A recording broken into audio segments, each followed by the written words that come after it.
It's the Bob and Tom Show.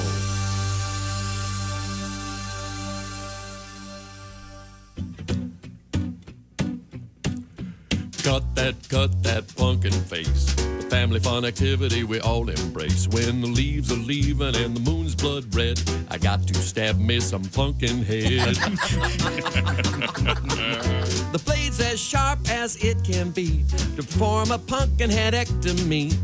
Pull the lid and the seeds, they cake it. I don't think the patient's gonna make it. Cut that pumpkin face. The family fun activity we all embrace. When the leaves are leaving and the moon's blood red, got to stab me some pumpkin head. Cleaning a pumpkin ain't no fun. It's one of those things that must be done. Like checking a bull for prostate knots. You just roll up your sleeve and take off your watch. You had to cut that pumpkin face. The family fun activity we all embrace. When the leaves are leaving and the moon's blood red, I got to stab me some pumpkin head. Ooh, puncture you a nostril. Ooh, pierce me an eyeball. Ooh, slash you an ear hole. Stab me a pie hole. Well, cut that smile any way you want to. The teeth are plea for orthodonture. The mouth cut last after the pumpkin's clean. That way you don't hear the pumpkin scream. Oh, cut that pumpkin face.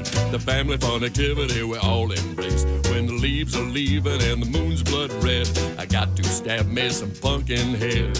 Got to stab me some pumpkin head.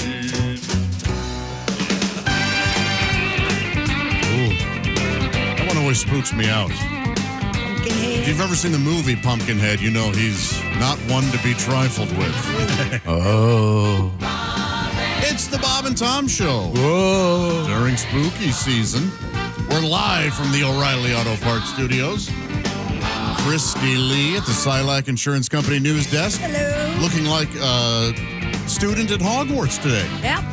I know it says Oxford University. Oxford University. Oh, wow. It's a cool shirt. Yeah. It was my one souvenir. It does have that little schoolgirl look. And it is in Oxford, isn't it? Yeah. Mm-hmm. There's Pat Godwin. Hey, Josh. There's Jeff Oskey. Hey, man. Chick McGee's on a well-earned vacation this week. And a scheduled vacation. That's a rare day. That's a rare thing for him. There's Ace Cosby. Hey, Josh. I'm Josh Arnold at the I Hate Steven Singer sidekick chair. And there's Tom. Is that a dress or a shirt? I can't. It's a shirt, but it's funny you bring that up because, look, it's so long. Okay. Yeah. I could wear it as It looks kind of like a but I'm an kind of like a avid rugby shirt or a golf Yeah. shirt, but it's got that logo on it. Yeah, very. Yeah, it's cool.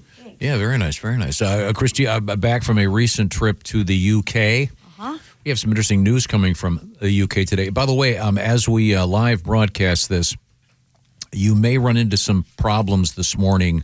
I think most of them have been resolved, but there was a universal F-up with the internet and a whole bunch of apps this morning. So, for example, when I got here, the app that lets me into the building didn't work.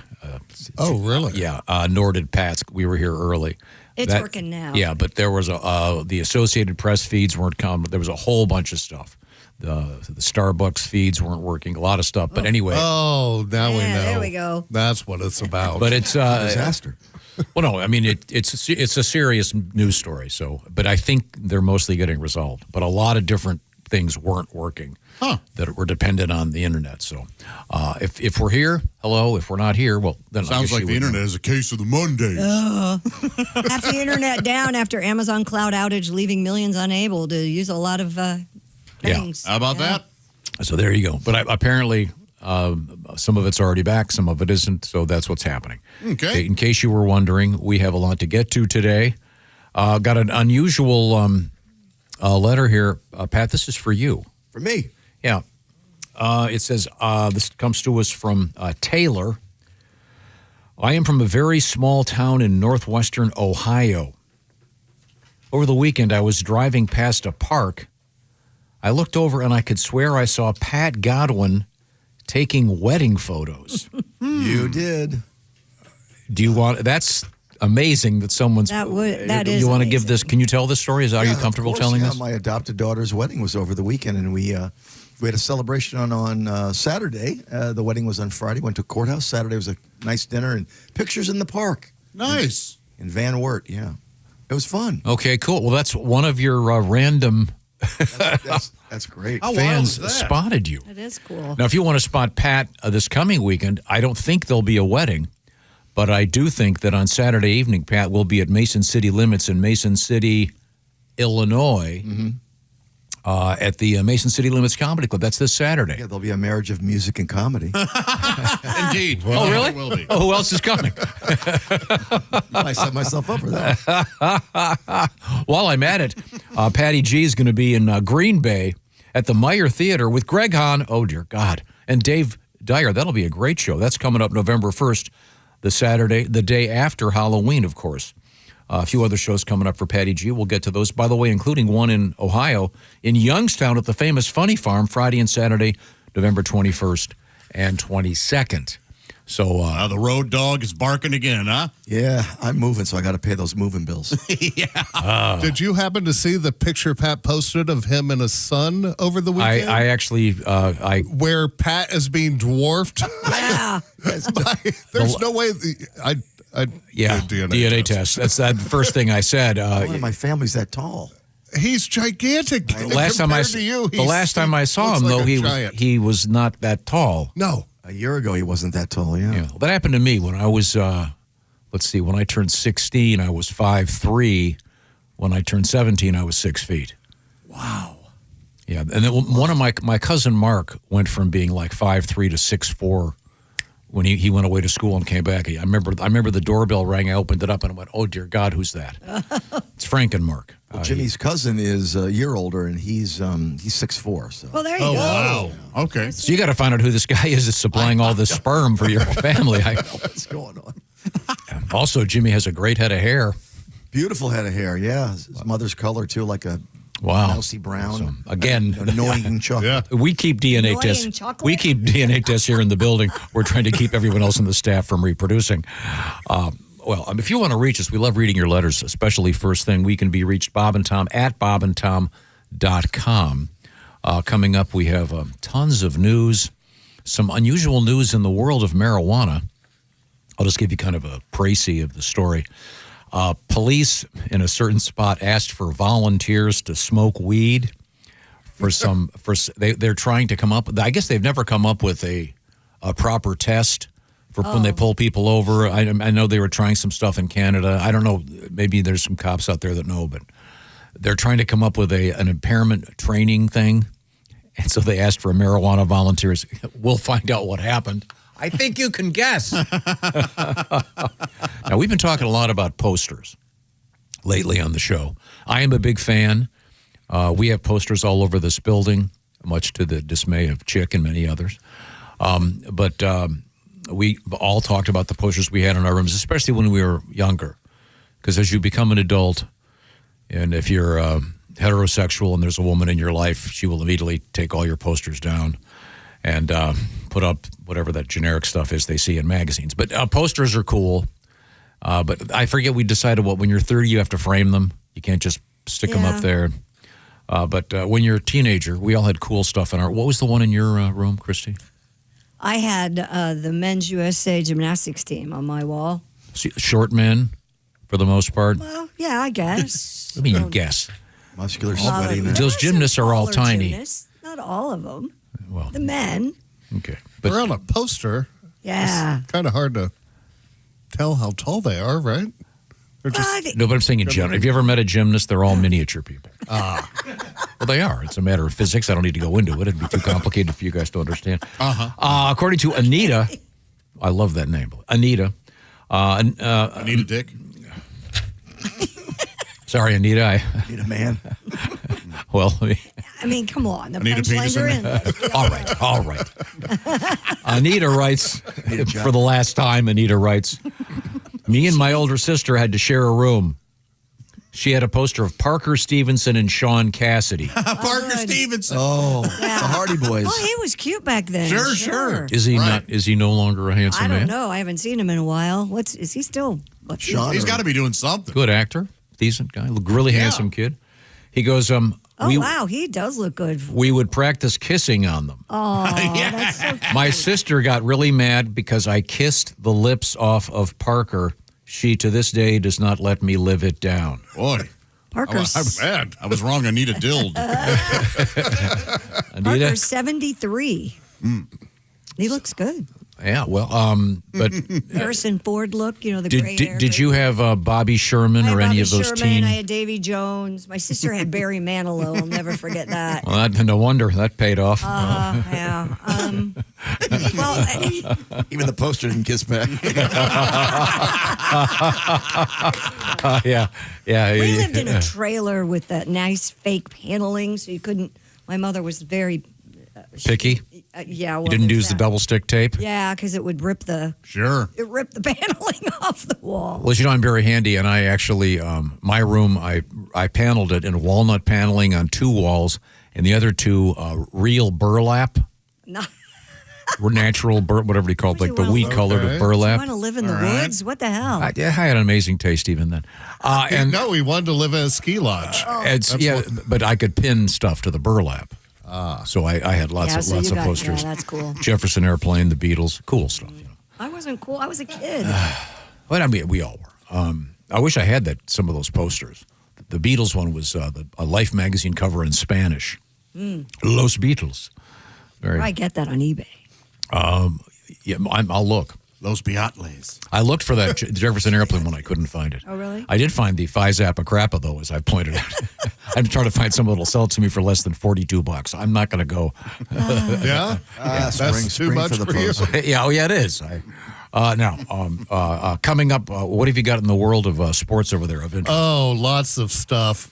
Are we going to talk? We got to talk Shohei Ohtani. Yeah. Hey, I Ohtani. I don't have that over here. It was Why don't you tell It us was about Friday. It, Josh? We'll do. 3 homers, and he pitched 10 10 strikeouts? a 2-hitter or something. Something What? insane. And he hit one out of the 10. park. It's one of the greatest performances in the history of baseball. And hit home Yeah. runs? He hit 3 home runs. It was 3. It was insane. I'm starting to think he's AI. Yeah. And they were incredible home runs, not just Right. Well, Yeah, one went yes. out. Yeah. like Babe Ruth style. I was up at a lake house all weekend away from TV and surrounded by Oh, it's no good for you, but teen. yeah.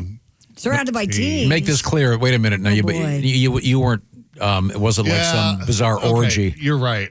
My daughter's sweet 16th birthday was over this weekend, and she And had you're a bunch saying of that friends. wasn't some bizarre orgy, was it? But there were boys there and girls, There right? were boys and girls. It was a separate co-ed rate. party. They were up till 4 a.m. playing Cards Against Humanity, and That's fun. yeah. But you had to stay Unless up you're and- the dad. Yeah, chaperone. You had to referee. Yeah.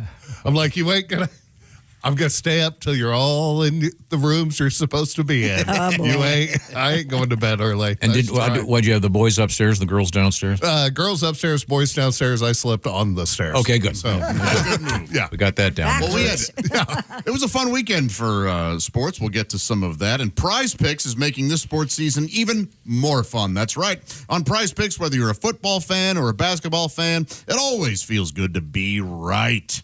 Tom, you know about that. Right now, new users get $50 bonus credit instantly in lineups when you play your first $5. The app is super easy to use. You just pick 2 or more players, pick more or less on their stat projections, anything from touchdowns to threes, and if you're right, you could win big. Mix and match players from any sport all season long on Prize Picks. Now, I don't think they'll let you say, hey, Shohei Ohtani's going to score a touchdown this week. Well- they may allow you to. If you're, hey, listen, if you're that stupid, and judging by what I'm reading in the news, there are plenty of people that are that dumb. However, the smart folks are playing Prize Picks because they're going to win. Yes, and throw in some baseball playoff action. Prize Picks is available in 40-plus states, including California, Texas, Florida, and Georgia. All All transactions on the app are fast, safe, and secure.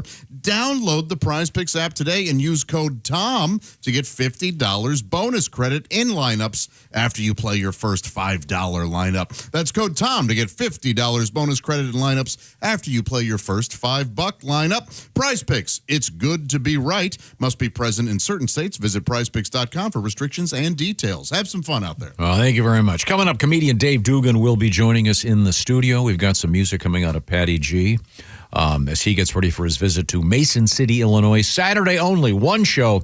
It'll be a killer. And you're going to do music and comedy. And who's coming to help you? Oh, I got to get a bunch of people. Okay, good. Okay, very good, very good. And we'd love to hear from you, Bob and Tom, at bobandtom.com. We are in the O'Reilly Auto Parts Studios. Happy to be here. This is the Bob and Tom Show.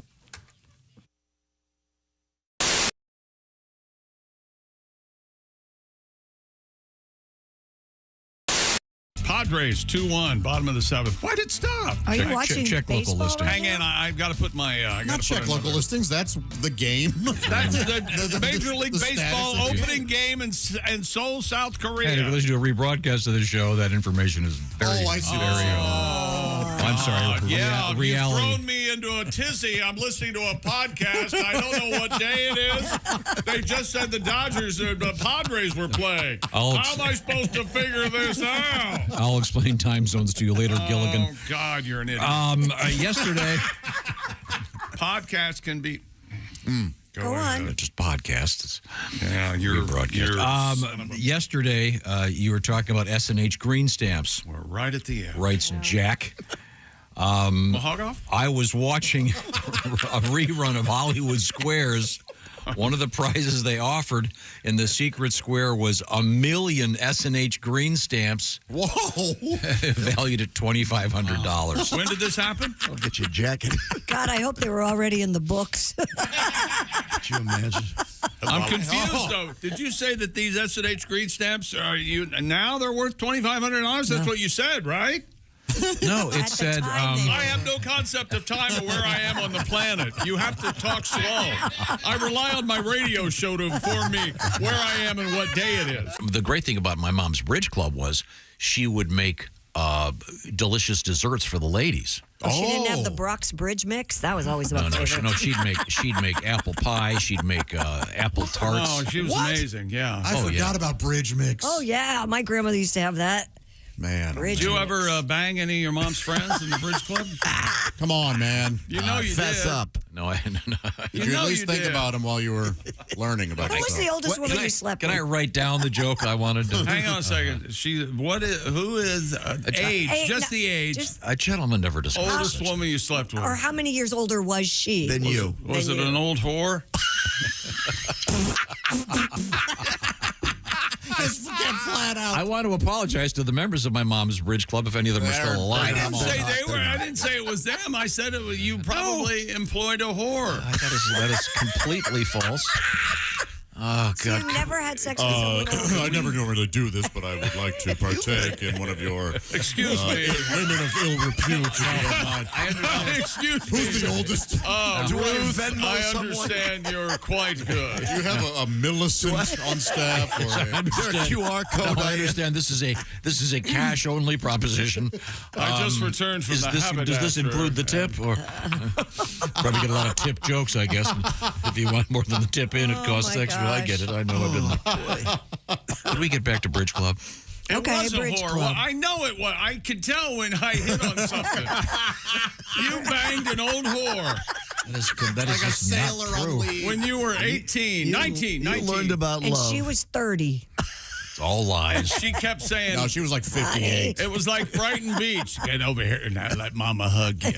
Yeah. Yeah, that's Over here, honey. Yeah. kiss A mama. young Jonathan Silver. Stick your tongue out for mama.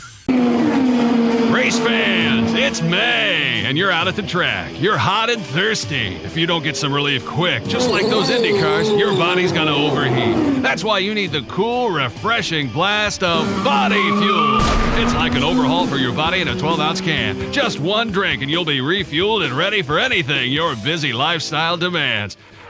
Excuse me, sir. You look hot and thirsty. Boy, I sure am. I got my 2 kids with me, and I forgot the cooler in the car. God, it's got to be 100 degrees out here. I could sure go for a cold drink of water. Water? You don't want water. You want something that'll replenish all the fluids you've lost. You need the overhaul for your body in a 12-ounce can. You need body fuel. Body fuel? I never heard of it. That's because it's new. Here, try it, sweet. Jesus! This tastes like motor oil. Well, there is some motor oil in there. There's some transmission fluid, gasoline, and even a little engine coolant. Engine coolant? Hey, I can't see. Well, of course you can't see. That's the power of body on your system, making it just like brand new. What do you think of body fuel? Are you trying to kill me? Hey, what's that fizzing noise? That's a little battery amp. Sure, it'll keep your body running smooth and efficient. How do you like the sporty racing look of the package? I can't see it. I can't see anything. Well, it's very sporty. Don't worry, preliminary testing shows that the blindness is only a temporary side effect. Anyway, how about that refreshing, cool, clear taste? Come here. I'm going to sue you bastards. Come here. Where are you? I can't see anything. Body fuel. When you're so thirsty you could die, try one of Body Fuel's 3 delicious flavors: original lemon lime, iced tea, or diesel. I can't feel my tongue. My gums are bleeding. My gums are bleeding. Body Fuel from the people who brought you Thirspiration Plus. It's the health drink for those on the run. Go out and pick up some Body Fuel today at a supermarket or auto parts store near you. Come here, you son of a bitch.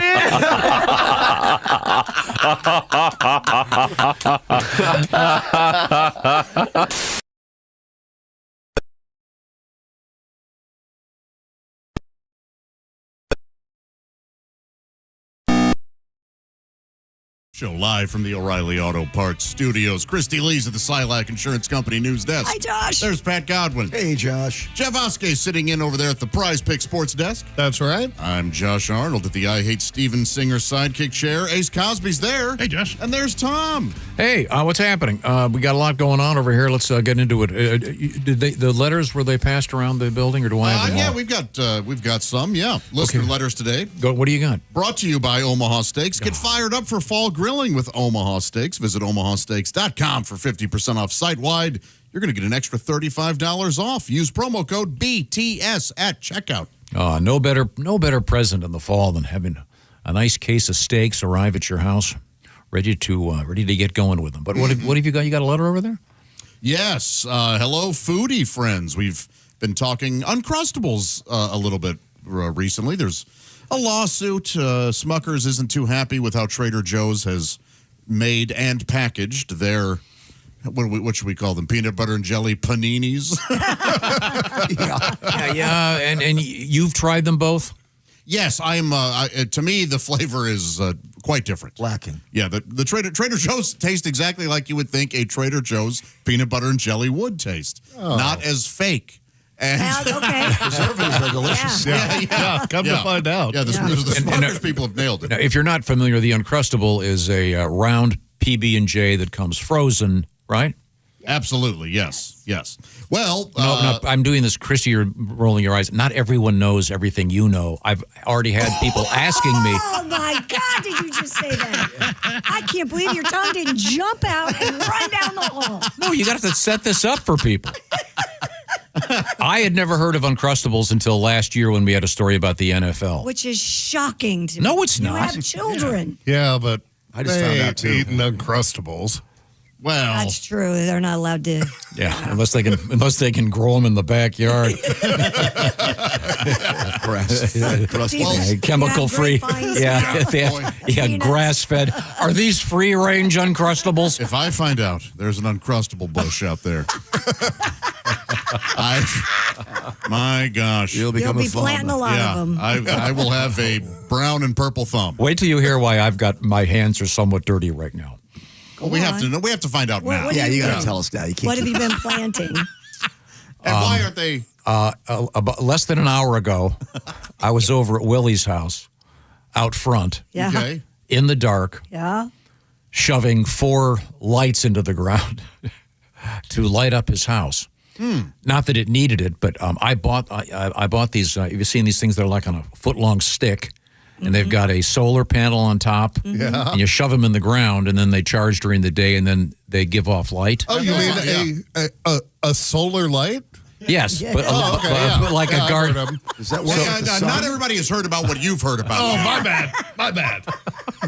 So, over the weekend, we set up this thing on my front door. It's a. Oh, that thing's cool, by the way. It's got like 12 giant skeletons on it. Okay, but leave it to you to paint them gold. I'll have you know, Amy did that, my assistant. I know. For a second, I thought the president put those up. Under the direction of Tom. Right. I mean, Not- it is very nice. But At night, I thought they weren't visible enough, so I went out and I bought these 4. They're like garden lights, Sure. and you can change the colors. So I set them up last night. Oh, cool. That didn't go over real well. Oh, well, it's Halloween. You look again. One of these dinners, Who's you need mad? to stand up, His house, not Willie's. throw a plate, and yell, "How about a little effing respect?" So See, spaghetti on the wall. I bought it. so I had to. I thought, what am I going to do with these things? And then I just realized driving in, well, I'll just go over to Willie's house and stick them over there. They look go. they look really cool. Yeah, that's no one's cool. going to yell at you over there. Yeah. You sent a text. You sent a photo to some of us of the skeleton thing. Do you have me set up? This has never happened to me before. I couldn't reply. It would not let me reply to your text. And so then I was like, oh, something's wrong, glitchy with my text. So I went and I looked at another text. I could reply to every other text I had in there except yours. And then I even reset the whole thing. Oh, I didn't know, but if I have done that, that's great. And apparently, I'm not even on the list to be texted. Someone He knew you were at a work. someone needs to tell me how to do that in the future. I would somehow Tom has figured out how to block me from responding. I wanted to respond. Skeletons were cool. Yeah, I wanted to respond how cool it looked. Again, it's like a huge upside down U Can we post that or? cover. I suppose, yeah, it'd be fine. It's funny. It's a cool thing. Yeah, but I don't know. All this electronic stuff's going crazy. I think I might have told you this. I have like an 8-foot cord, plugs into the wall, plugs into my phone at night. So when I wake up, my phone is charged. Sure. Yeah. So Thursday, like Wednesday, Thursday, and Friday, I plugged in my phone. I wake up, and it's gone from whatever it was like at 30 out of 100. It's gone to 3. Ooh. So it's reverse charging. So I don't know what's going on. You got a bad cord there, dude. I don't know what it is. I've swapped it out. Anyway, This is a new phone, right? it's brand new. Yeah, battery shouldn't be the issue, but Why would it be going with plugged in? Why would it go You have the an wrong Apple way? cord, or is it off-brand? that's the question. Because they That die is- after a couple months. I've got the $30 metal cord that's designed that you can tie up a burglar at the same time as you charge If your it's phone. $30, it's not the Apple cord, especially the 8-footer. Yeah. That's going to cost you about $470. the phone. No, this is the one. This is the one it's chew proof. Oh, because Li- dogs li- like to chew on them? They chew on it. Oh, yeah. You Lots of sleep things. chew? It's you, isn't it? Well, by the way, coming up, we have a list of the most common dreams. Did I print that, Chris? Yeah, you did. It's I am shocked. How many of them would you say you have percentage-wise? Maybe 3 Oh, okay. at the most out of their I don't know There's 80. a bunch of them. Wow. But the most significant, well, you'll see. There's something I'm skeptical of when I read this list. Well, I often dream of Uncrustables. Back to the one. Oh, sorry. No. It was all good. The peanut butter and jelly sandwich that's frozen that some of us here have learned to put just right in the toaster. We got a There picture you of go. one There's up there. an Uncrustable. And you make the point that it looks That's like it, a all right. panini. Yeah, kind of. I mean, it's crimped on the sides, pierogi. on the edges. Is there? Didn't someone has an Uncrustable home kit? I do. Pampered Chef makes a little crimper thing. I could bring Kids it in hate it. for But you can if also you'd make it. like ham and cheese. And, Yeah, I use it for a lot of things. Cool. Okay, but there is a lawsuit. But what does our letter say? Well, Derek is going to give this a shot. All right. He says, I'm thinking about taking, this is very, very fatty, fat. And he admits it. I'm thinking about taking some Uncrustables and using them to make French toast. And then, of course, covering them with pancake syrup. That sounds amazing. He says, I got to run while I still have both my feet. So wait a minute. So Very he would take. sweet. He would probably just take an Uncrustable, dip it in the egg wash. You'd have to. Oh, so would he cook it? Yeah. In the toaster? I mean, No, you would no. on the Like a griddle pan. or how do you cook an Uncrustables? Are they microwaved? You don't. No, You're no, supposed to just set You them They out. fall. The great thing is you 20 put them in minutes. your kids' lunch, and by lunchtime, they're thawed out and ready Yeah. to They're eat. perfect. Yeah. But I just take one frozen, put it into a toaster, and then They're amazing. Yeah. But you wouldn't want to put a frozen one in a frying pan. It would still be cold in the middle, right? I think he's going to not. thaw them. Yeah. Okay. Yeah. This sounds delicious, by the way. Yes. Yeah. Let's not lose sight of that. That's the idea. Yeah. Is this could be. What would be really or it could good- be too much. There's always. That's might a be lot too of much. Yeah. sugar. Yeah. How about adding bacon? Do a homemade Uncrustable with peanut butter and bacon, which is a great combination. Make that into French toast, then put syrup on it. That's a healthier way to do it. Yeah. You got to get that jelly out of there and replace it with. Yeah. I see what I'm doing here? Yeah. I'm putting some protein in there. Get rid of the jelly. I'm not anti-jelly, by the way. I'm a big Of fan. course not. No. Yeah. Big fan. Well, we'll see how the Uncrustable You lawsuit tried goes. fig spread and peanut butter, since you're such a fig guy. I bet that's good. I have not. I love the fig spread. What about maple syrup and peanut butter? You ever have that? No. I loved that as a kid. Yeah. Peanut butter. kid. Very There are a delicious. few things as satisfying as that first knife stab into a fresh jar of peanut butter. My gosh. Yes, there is kind of a Hyman-esque feel. Yes. Does it go directly into my mouth? Yes. You were talking about syrup. Did anyone else have a kid at your school that just smelled like syrup all day? no. I feel like when I Campbell soup. eat syrup, I can smell it 2 hours Really? later. I would sometimes put syrup on my wrists to mask the smell of me having wet the bed the night before. Oh, I thought it was vanilla extracted, the poor kid. we've traveled down an odd road, haven't we? Yeah. I have a letter from Iceland. No, you don't. I do, and I believe it is from Iceland because the It's so person's cold. name has a bunch of those dots above the. the yeah. umlaut. Yeah. I believe his name is Johan. Maybe. Okay. How does he spell it? J-O with some stuff above it, H-A-N-N. Yeah, that's that's Johan. probably your basic Johan. He's got the sideways. What is that thing called? Is that officially an umlaut? I don't know. The sideways colon.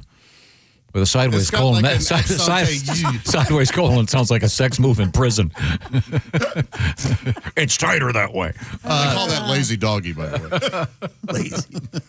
Thank you for keeping my ears calm at work, but you have to make Josh do ice cube and gravy every day. Love from Iceland. Can we get a little gravy at least? It's cats out there this big? That's Buse calling me big like that. Just because I eat sweet potatoes in the morning. That's Josh's cat. I got a letter Biscuits here. eat 'em too? Biscuit does not care for the sweet potatoes. Really? Yeah. Just yeah. gravy. Gravy loves them. It loves them. And she's gained 8 ounces. So I may have to back off a little bit on the They sweet. are caloric. So, You wearing a stamp machine? yes. She recently got, she had a spa day. She had her nails done and her anal glands expressed. Cats have those too. Oh, yeah. And They some, do. in a way, And we, they're just as odoriferous. in a way, we express our anal glands orally here on the show. We sure do. Someone was talking last week on the show about how much they enjoyed when they would trick or treat. Someone would give out Capri Suns. Oh, that's The fun, yeah. little metal sure. metallic bag things. This comes to us from Kyle. You were talking about Capri Sun, the kids drink. You mentioned them squirting or spilling when you open them. There's an art to getting Yeah, that. there is. You have to poke that straw through. Yeah, otherwise, old Jed's a millionaire, isn't he? Yeah, it squirts at If you. you just hold it from the top edge, it's not that hard. But accidents happen. You just Because you stick can't the- out-squeeze it while trying to get Right, the straw. you have to Right. grab Yeah, from that- the top edge. Right. Does it say that on there? No, that's have to- experience. That's No, life I experience. have this thing called common sense that I use sometimes. That's Buse. That's Buse. Kyle from Oakdale, California writes, try putting your thumb over the top of the straw and holding the pouch by the top sealed area before you insert the straw. So, Jeffrey, you got it down. Yeah, you figure it out. Yeah. Oh, by the way, at my house, remember I said I was going to give away candy cigarettes? Yeah, that's nixed. That's not going to happen. Yeah, You can come to my house and do it. There are no rules over at my Have a house. boys' night at Josh's. Yeah. Speaking Josh of is your safe house. The way things are going, Josh, I may need a spare room. You got it. speaking of candy cigarettes, Jamie from Niles, Ohio, longtime listener, bought my mom's house when she passed, and in the kitchen drawer, I found an unopened pack of candy cigarettes. LMAO, love the show. Yeah. Now, I was just asking if they still made them, and they do. Oh, yeah.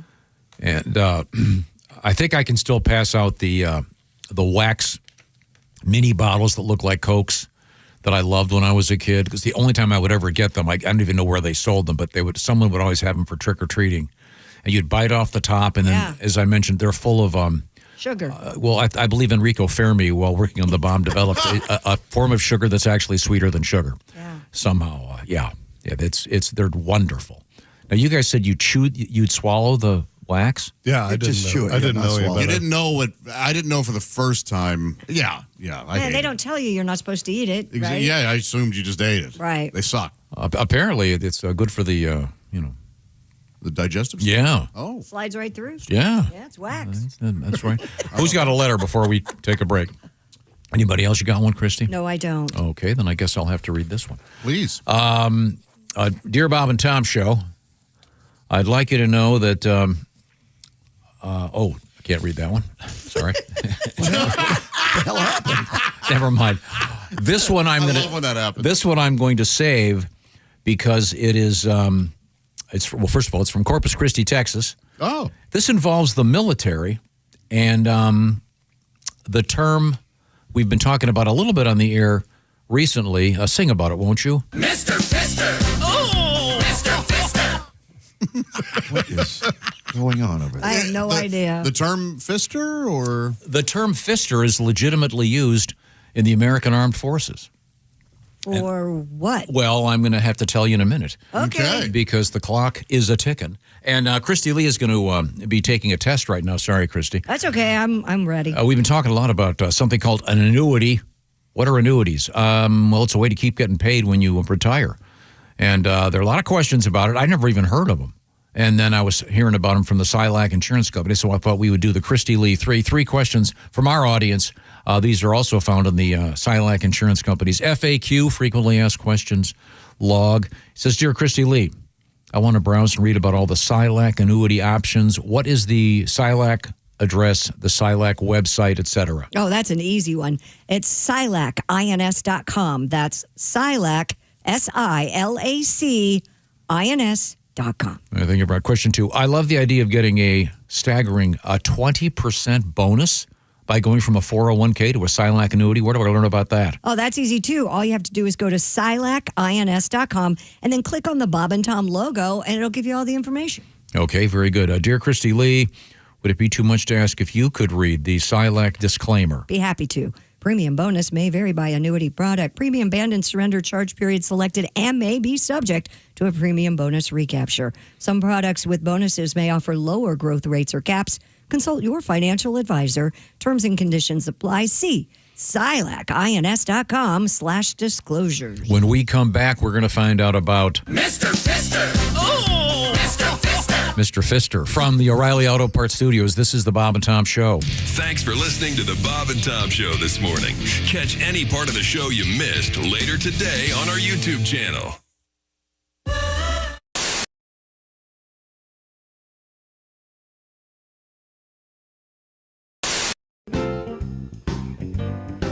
Bofa on the front. What? Bofa on the front. What are we talking about? D's nuts on the back. The new T-shirts. What do you think? What are they going to say again? Bofa On the front. and then on the back, D's nuts. And another T-shirt. Uh-oh. Having just been. Wait a minute. Hold it. Wait a minute. Yeah, I'm fine. I do very well, but I don't know what on the back yet. What do you think? Are you recording this? Hey, chick, what are you doing? Working on radio stuff. Oh, well, you missed the meeting. Oh yeah, what'd I miss? Actually, some pretty cool stuff about Silac. Get this. All right. If people have a 401k from a former job, Right. they may be able to roll it over into a SILAC annuity and get a 20% bonus bump. Nah. Yeah, huh? Let me run some numbers. So I've got a $100,000 401k, and I switch it over. $100,000 becomes $120,000? Yes. And $200,000 becomes a $240,000 SILAC annuity? That's right, but Chick, you know you have a calculator on your phone, right? Oh, I prefer this one because I like big buttons and I cannot lie. Get your butt over to SILACINS.com for more info on the 20% SILAC annuity bonus.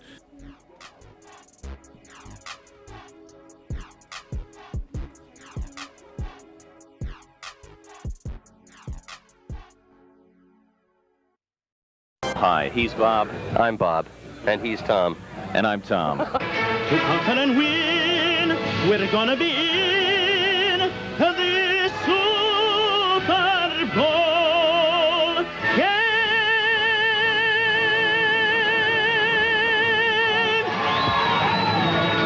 Incredible.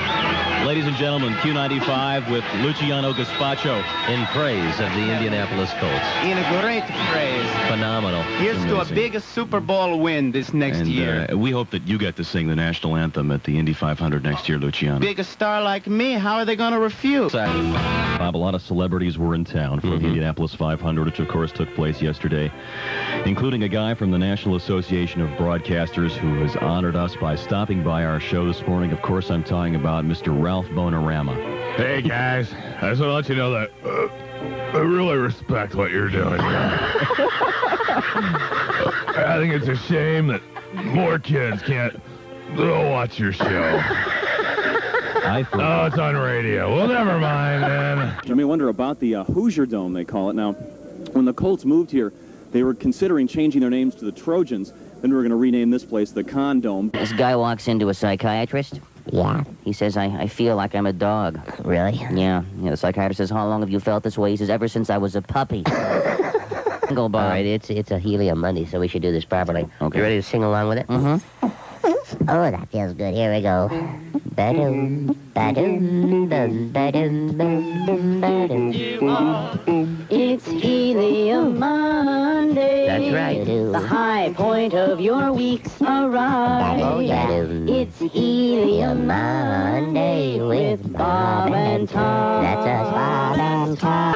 And by golly, is it by God you can listen to In Minot. You can. To KIZZ-FM. Kiz. Lucky that doesn't start with a J. Stop it! That'd be one hell of a radio station. Stop it. We'll be coming right back. It's new Wax Off. Remove old wax and give your car a high gloss shine with Wax Off. Just jerk off the top and spray a smidgen on your vehicle and apply it with vigorous up and down motions.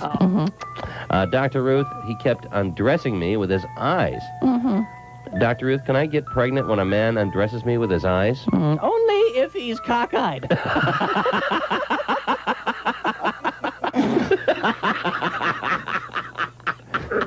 Continue. Yeah. Put a little extra menthol there on your cigarette? That's right. Oh, yeah. Yeah. Haji, put that shaving foam down. Haji, would you like to give your street address? Maybe that'll help some people contact you after seeing this tape. Dick. But the type of people that'll be contacting you are medical experimenters, okay? Dick. I wonder if they replace his heart with a gallstone, if his body will still work. This portion of our show is brought to you by Walenda Brothers Coffee. Good to the last drop.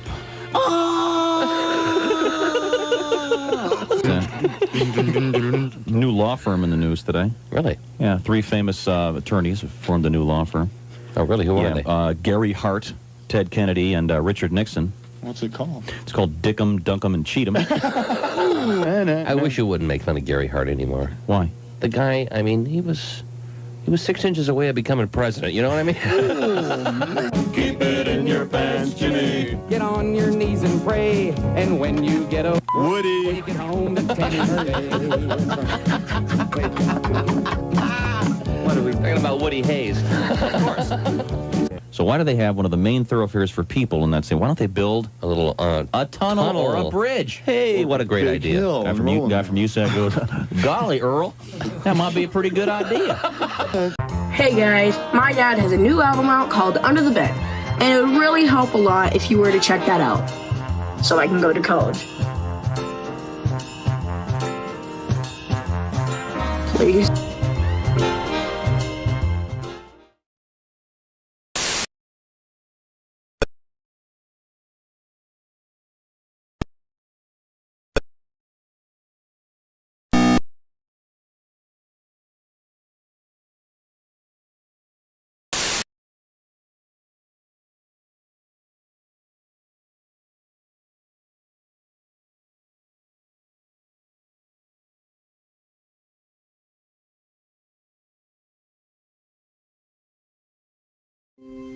Hey, it's the Bob and Tom Show, live from the O'Reilly Auto Parts Studios. Think O'Reilly Auto Parts for all your car care needs. Get the parts and service you need fast from the professional parts people at O'Reilly Auto Parts. There's Christy Lee at the Silac Insurance Company News Desk. Hello. Looking adorable in her Oxford University rugby shirt. Thank you. There's Pat Godwin. Hey, Josh. Fresh off a wonderful wedding weekend. How nice. Yes. Jeff Oskey over there. Hey, man. He hosted a slumber party for his daughter's birthday over the weekend at the lake house. I'm sure that was loud. I'm Josh Arnold. There is Ace Cosby. I watched football this weekend. Nice, dude. Like much of America, I would imagine. And there he is, the one, the only, Tom Griswold. Well, thank you very much. Clarify, when you say Pat had a wedding over the weekend, it wasn't his. Nope. Oh, okay. Yeah, I didn't realize that needed clarification. Oh, I think it did. I think many people thought, oh, dear God, who's this poor woman? I have quite a track record. Pat, I can't help but notice you have a ukulele next to you there. Yeah, I brought all my guitars down here and my ukulele. And Just in case? Or? Yeah. All right. Just ready to go. In case you want to get fired? I love the ukulele for certain songs. Yeah. You know the Are best. we going to have a Hawaiian song today? It is Hawaiian themed. Yes. Oh, okay. Yeah, okay. Yeah. A little uke goes a long way. Yeah, that's what the song's about. 5 years ago. Thank you for. Do you want to play it now? You want me to play it now, Tom? Yeah. Do you have a styptic pencil? Oh, my God. A what? Josh, you know what that is, A right? styptic pencil. You know, if you cut yourself shaving, a styptic pencil, it's like this. It looks like a piece of chalk, but it stops the bleeding. My ear is bleeding where I had it operated on a few weeks ago. The last person to use a styptic pencil was Hugh Beaumont. From Leave It to Beaver? The father from Leave It to Beaver. Christy, do you have one at your house? No, not that I know. Cut your of. legs shaving? I don't know. My husband might have one. I don't you just go down do to the his... toilet paper tear? Yeah. I think you look ridiculous. A styptic pencil, it kind of puts a little, you can sort of see a little dry spot for a while, but I don't know. in the meantime, I'm holding up a Do glasses they cleaner sting? to my ear. No, they don't sting. You're holding up a glass to your... What'd you say? A glasses cleaner, one of those wipes. Oh, that's got to I stink. don't That's think gotta that's stink. what you're supposed to use at all. Well, this is the closest thing I have. Chemicals and stuff. Look, in it's there, got cleaning blood all over it. chemicals. Gross. Boy. Okay, look at that. It's just Real disgusting. Yeah, we gross. see that you're bleeding. It's really putting us off. Okay, now are we going to, before we get to Pat's song, we promised we would read this letter because this is an educational program. Oh, yes. That's all. That's our main goal. We're trying to teach young people how not to behave. But the old folks, they know where we're coming from. They've been down the block with us. Say la vie, say the old folks. Now, we had a news story last week. As I recall, I'm just doing this from memory. There is a hotel in, where was it? Was it in Green Bay? Down in New Orleans. Rwanda. Called the Milwaukee. Rising Sun. Milwaukee? The haunted hotel? That's it, yeah, the haunted hotel, and it's called the Pfister Hotel. Yes. But someone has written it said, no, it's pronounced Feaster. Yeah. But it's spelled Pfister. Oh, we're going Pfister all day long. Yeah, I mean, yeah.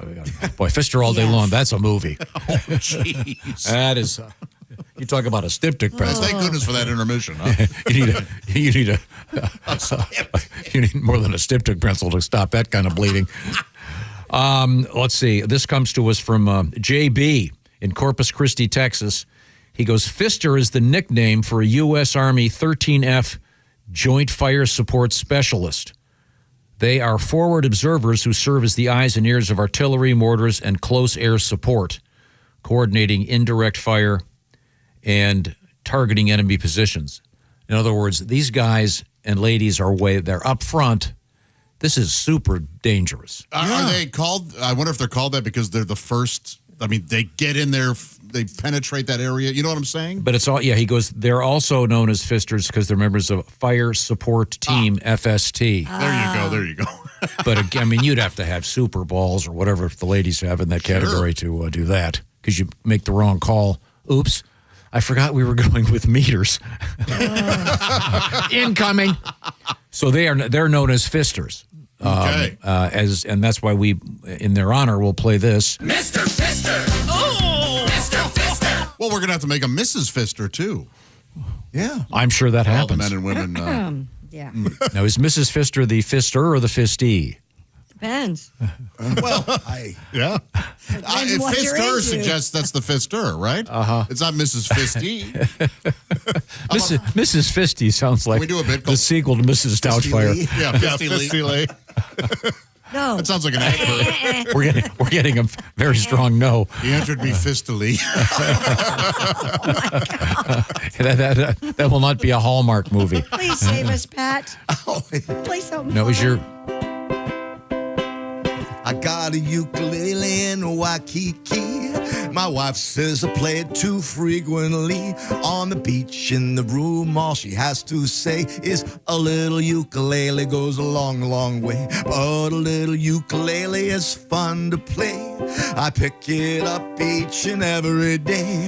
I'm not that good, so my wife will say a little ukulele goes a long, long way. I strum it in the morning and I pick it at night. Even though I can't get the fingering right, then my wife got up, took my ukulele, and went out to the hotel balcony. You know, a little ukulele goes a long, long way from the 14th floor to the Manalua Bay. My wife's got quite an arm. All I have to say is a little ukulele goes a long, long way. Oh, very good. Thank you very much. Pat, is playing the ukulele the exact same as playing a guitar? Just you have to have your hands closer together? It's the same 4 strings. A guitar has 6 strings, so you got to rearrange chords and stuff. Oh, okay. Gotcha.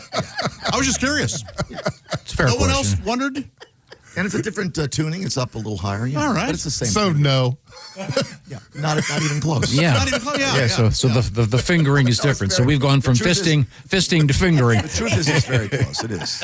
Oh, okay, cool. Okay, thank you very much. We were talking, we've been talking for a couple of weeks, and this is a great thing. We just love celebrating the pets that travel with our trucker friends.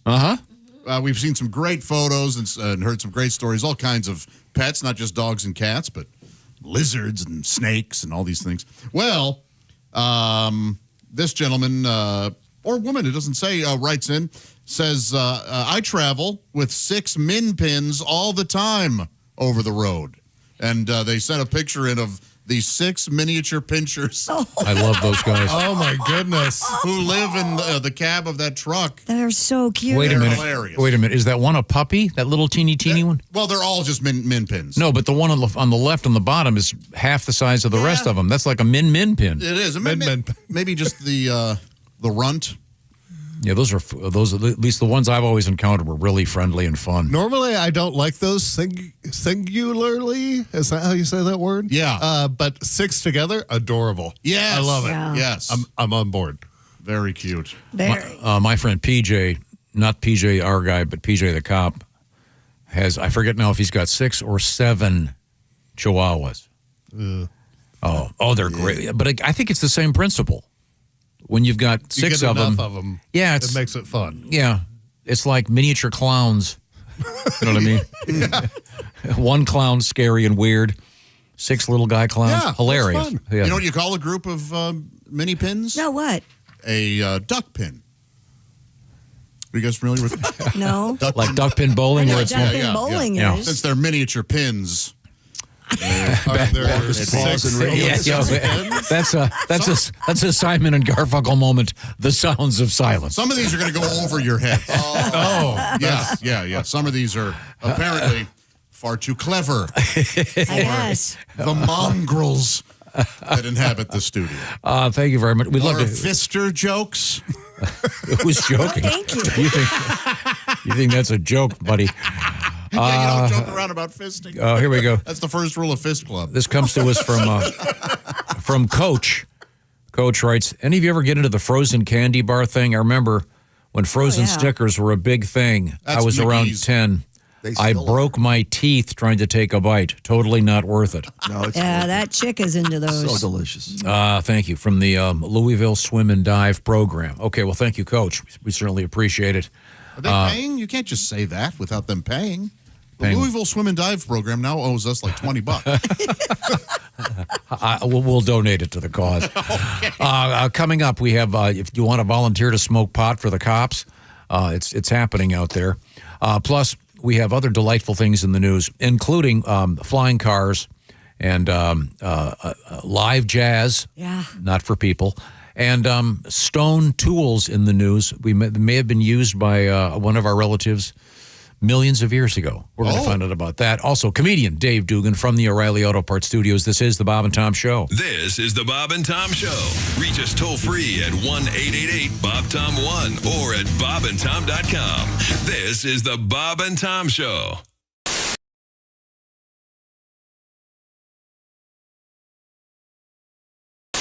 I can't help but notice, sir, you're wearing extremely tight, what are those called? They are called Lycra Spandex Pursuit Pants. Now, is that a potato in the front there, or Tom. Glad to see you. Tom. No, I'm sorry. Looks like Jim and the twins are pretty cozy this morning, sir. Never hurts to advertise. Yeah, I guess it does. Oh, my God. Okay. Thank you very much, sir. He's smuggling topsoil for an offshore development project. Well, yeah, I always a White Castle. Really? Yeah. I was, God, I was so drunk I thought I was in McDonald's. I ordered a quarter pounder. I got 500 hamburgers there. You know what I'm trying to say to you? Help me. Okay, thank you. Pick a number between 1 and 50. We'll ask our guest. Then I'll just hit a random sound effect. We'll see if it fits the commercial. All right. 1 and 50, Clinton. Pick a number. 35. 35. That's Andy Moore Ford. 35. Here we go. Heavenly deals at Andy. There you go. You'll think you've died and gone to Pick another number, Clinton. Andy Moore Ford. 27. 27. Andy Moore Ford. Electrifying deals at Andy Moore Ford. Okay, pick another number. Go ahead, Clinton. Any number. 8. 8? Okay. Oh, Lord. Oh, dear. They have body shop. They have a body shop at Andy Moore Ford. Any other number. Go ahead. Pick one more. 19. That's our manager screaming at the fabulous deals you'll find. Where is that? At Andy Moore Ford. This is the Bob and Tom Show this morning. Man, I wish I'd lived to hear today's show. Me too. I wish I was here. You know, there's a reason I'd never heard of this band. Why? Because this guy had to have his penis cut off for publicity. You know, I prefer musicians who can actually make it on their skill, not on their lack of a dick. So, I knew you'd have I know how to make it in show That's business. what I said. Yikes. I know how to make it in show business. First we whip it out, and then we take a cleaver. How does he pee? Sitting down. Or all over the place. Yeah. That was the video. No, that's not true. How does he pee? Depends. Okay, never mind. Sorry I asked. Hard copy all of a sudden. This exclusive. Dogs die in the cargo hold? Occasionally. And then they just replace them with a dog that looks similar. They got a big dog farm for these things, man. All the airlines share the same dog farm. Dave, we need a Shih Tzu. Brown face, white feet. We need a Shih Tzu, gate C27. It's a number 8. Yeah. Bring us that number 8. Another newfie coming in on United. Try to take care of that. Yeah, he's stiffer than a board. Come on in. Okay. The big danger at this time of year is the heat. If they were down there and if the plane is delayed on the tarmac for any reason, it can be a problem. Mm-hmm. So that was just the story this week that came out. Do the right People thing. Drive your dog. Warning folks that are flying their dogs about that. There you go. I ain't making this up. And if it's a small dog, like a little tiny little hand dog, yeah, you can put it underneath your seat. no, just throw it out the window because those aren't real dogs. Those aren't real dogs. This is cool. I like doing radio. How can you change a dinosaur's name? I don't know. Yeah, halfway through. Halfway through. Do you know what the smallest dinosaur was? What? The clitoris. A little red, pinkish dinosaur. Well, congratulations. Wow. You finally got it on Finally the air. have done it, haven't you? Congratulations. Way to go. See, all that filthy lunch talk, and now it's on the air. Are you happy now? Are you a big man saying clitoris? Is that it? See, I always thought the smallest one was the lick-a-lot-of-puss, but apparently. By the way, parents, if you have kids and you have the minivan, make sure there's at least 2 TV screens in the back of that minivan because, God forbid, your child might be forced to use their imagination for 20 minutes on the way to elementary school in order to keep them busy. I say much better. Every single moment be spoon-fed by the video god that runs their life. Gee, I wonder where ADD comes from. I can't possibly imagine. I mean, we kept the boy entertained 24 hours a day his entire childhood in front of a television with a remote control and a game console. All of a sudden, he can't pay attention. Oh, great Zeus. Why have you done this to our child? Please. Send down some of your pharmaceuticals as which to cure the lad.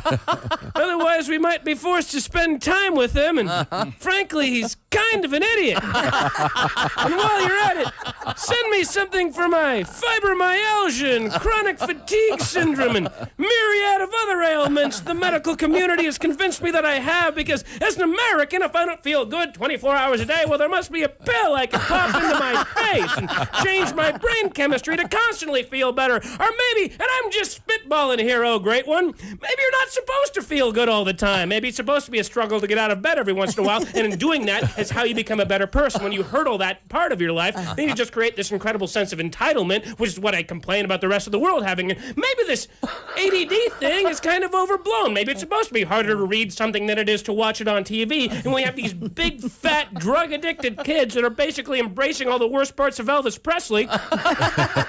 We're not doing them any favors. Maybe, oh great one, the rest of the world isn't the problem. Maybe it's me. Yeah. By the way, that bit is entitled Parenting Advice from a Guy That's Never Had Kids. Hey, it's Josh from the Bob and Tom Show. Thank you for watching this morning's show. To listen, just go to bobandtom.com, check out the list for a station near you, or stream the online radio station on our website and the Bob and Tom app. The Bob and Tom Show, on air, on app, and on demand.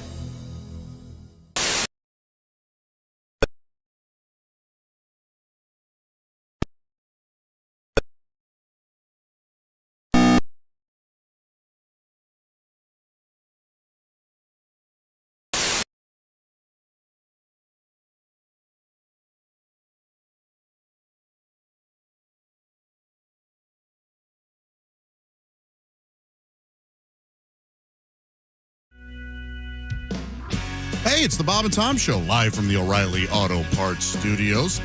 Hope you're having a great day. We sure are. There's Christy Lee at the Silac Insurance Company news desk. Hello. Pat Godwin's across the way. Hey, Josh. He just regaled us with a little ukulele that goes a long, long way. Jeff Oskey over there at the Prize Pick Sports desk. That's right. Chick McGee on vacation this whole week, enjoying himself. He didn't tell us where he... Did you guys notice he didn't tell us where he's going? Nope.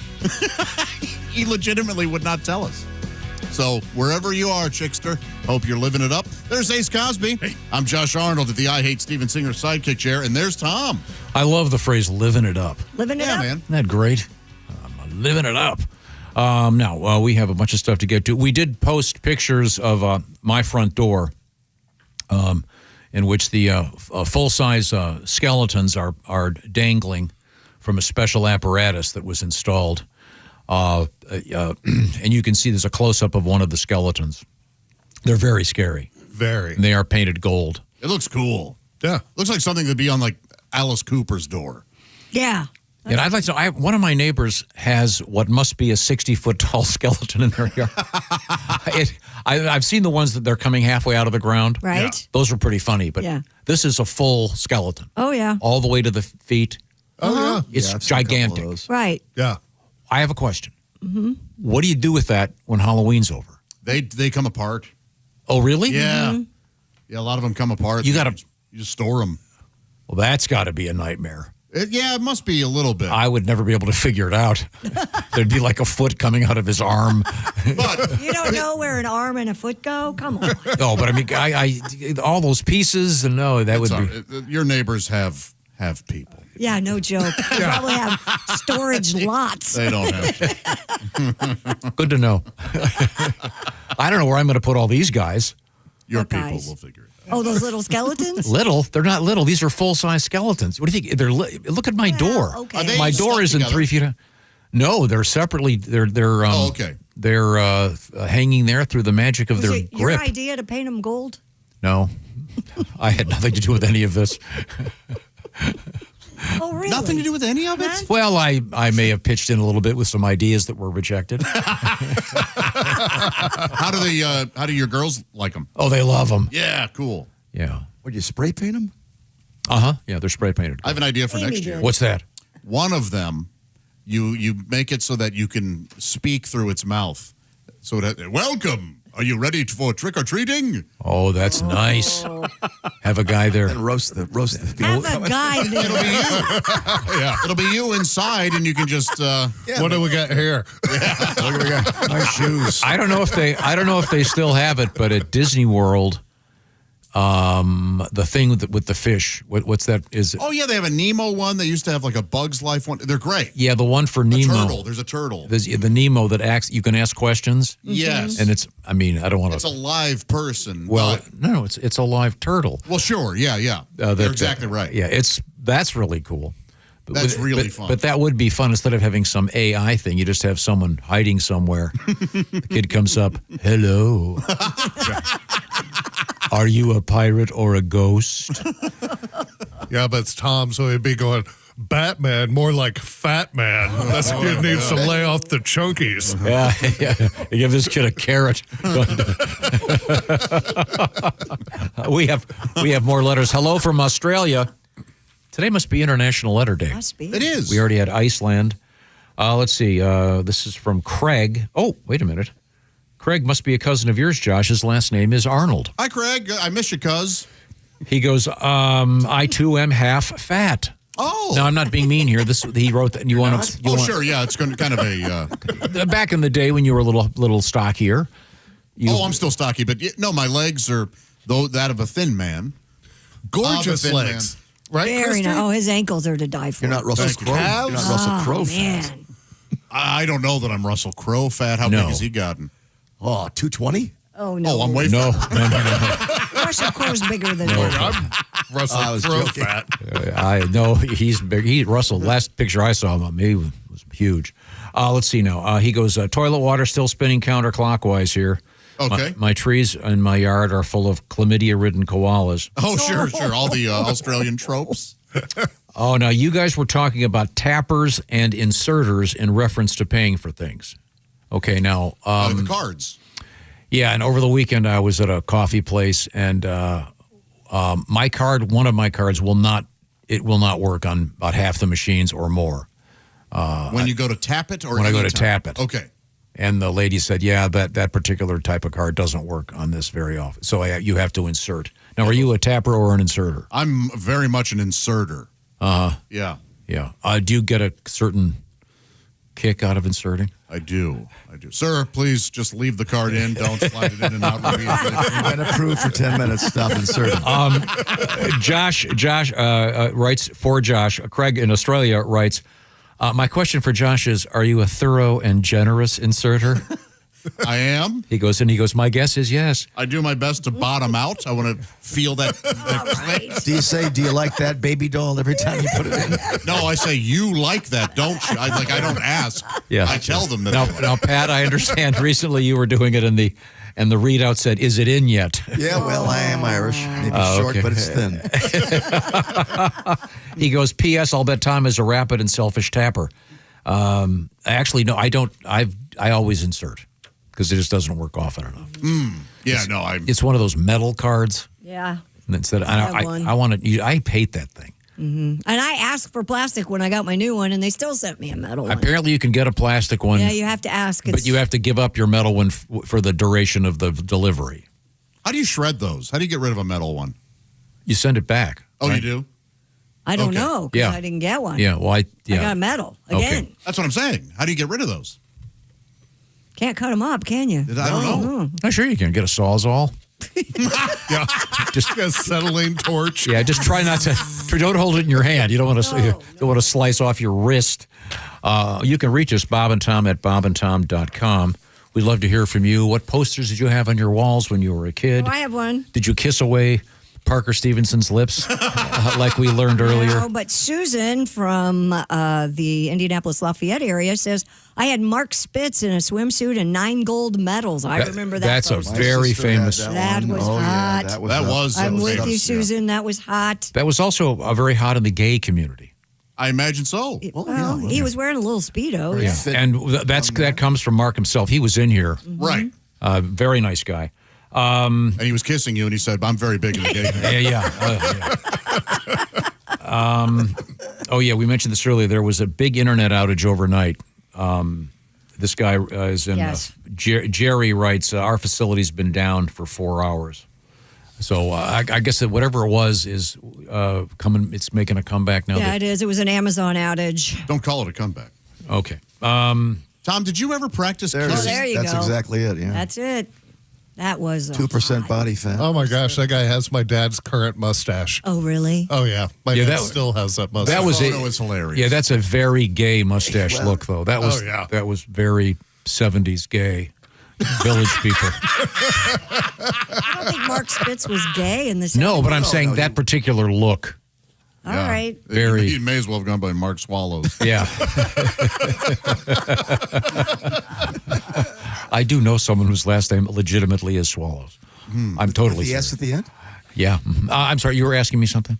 Did you ever practice kissing? As we had a letter writer say her and her sister Yeah, with the practiced boy next kissing. door. Christy just went right at it. Yeah. Oh, yeah. Like, did you practice on the back of your hand or a pillow? Did you ever try that? I gave myself an accidental hickey on my arm one time. That's how you think kissing went? Yep. I wasn't very good at it. Yeah. These days, you can probably go on YouTube, and there's probably someone giving lessons. Of course. Boy, I hope it's some 58-year-old. Man, here's how you kiss. You put your lips together. The great thing about YouTube is it really does show you the diversification of culture. I had to find out something about an English automobile. Yes. And I figured it was a really complicated story. I won't go into it, but thank you. The guy that did it was, hey, y'all. He was standing at a junkyard somewhere in Kentucky, and he knew exactly what to do, a really complicated maneuver. So you never know. Yeah. You never know who's going to be out there telling you how to fix something. But there's probably the kissing thing. Who knows? What would you like? How would you, if you were going to watch how to kiss on YouTube, who would you want? Would you want a couple? Would you want a solo? Oh, I'd want a woman saying, this is how we like to be kissed for the most part. Because every woman's different, but. Right. Yeah. No, it would be hard to describe it. I'd want a dais of 6 women saying, this is how I like it. Well, I kind of like it like this. And They'd go down the line? Yeah, yeah. Are you a big tongue kisser? Oh, geez, choke me with it. Yeah. Very sexy. Kissing is very important. Kissing is important. Have you ever broken up with somebody because they couldn't kiss? Yes. Okay. Did you ever get a girl to try to lick my heart? Did you ever encounter the open mouther? The oh yeah. Check, please. Where were we? What's coming up in the news? Christy Lee, give me a couple of teasers. Coming up, we have jazz in the news. We have a cat in the news for you, Josh. Is it a jazz cat, man? Oh, like meow. And what age do you think people hit their functional peak? Oh. This is not sexual. This is with respect to being able to do things. I think for me it's later, much later, yeah. Oh, I'm going to say like 28. Physical function? Way later. There is a brain thing for males, and I think that number is 28, where you start realizing your mortality, supposedly. Remember that? Really? Yeah, they were talking about race car drivers hit that age and suddenly go, wait a minute. Is this more... I could hit that wall. Is this a physical or more mental? All right, we'll find out. Kind of both. Kind of, Gotcha. yeah. Cognitive abilities. I see. Right now. We got a couple of other interesting things coming up, including the ability to pronounce Australopithecus. I think you nailed it. Doesn't it sound like Sylvester the cat? Australopithecus. Yes, it does. Alpithecus. Whatever. Alpithecus. We have news featuring the Australopithecus, which is that's like a pre-human, right? Kind of a on the way to becoming a human or something, or an old cousin. Right now, it's time to talk about our friends from Brickhouse Nutrition. Brickhouse Nutrition, a bunch of doctors got together to help out with weight loss, all kinds of stuff out there in this realm. But the ladies and gents from Brickhouse Nutrition did a lot of homework, and they found out about something called weight cycling. And we all know this, where you lose 10 pounds and then a year later you've gained 20. Over the course of a lifetime, this is really interesting. The average American has gained and lost several hundred pounds. So maybe the time has come to live a little bit healthier. We all feel that way, I'm sure. And part of that, in some cases, can be losing a little weight. That's where lean comes in, L-E-A-N, lean, created by doctors for Brickhouse Nutrition. And lean is not one of those things where you've got to give yourself a shot. It's actually an oral supplement. And the science behind it's pretty impressive. Lean is designed to help maintain healthy blood sugar. Lean is designed to control appetite and control your cravings. And lean is designed to burn fat by converting it to energy, and burning fat helps keep the weight off. So if you want to lose some meaningful weight at a healthy pace and keep it off, here's a switch. Just try this. Try lean as part of your diet and exercise program. Get 20% off, by the way, if you enter the code TOM at takelean.com. That's takelean.com. Results vary, of course. These statements and products they have not been evaluated by the FDA. They're not intended to diagnose, treat, cure, or prevent any disease, and are not a substitute for care from your healthcare provider. If you're interested in losing some weight, check out the details. Read all about it and make up your mind. TakeLean.com. The code word is TOM. Coming up, we have some more of your letters. We have, would you like to volunteer to smoke pot in front of the police? Well, it's actually a thing, and you'd be surprised how many people seem to want to do it. Coming up also, comedian Dave Dugan in the studio with us. This studio, of course, is the O'Reilly Auto Parts studio, and this is the Bob and Tom Show.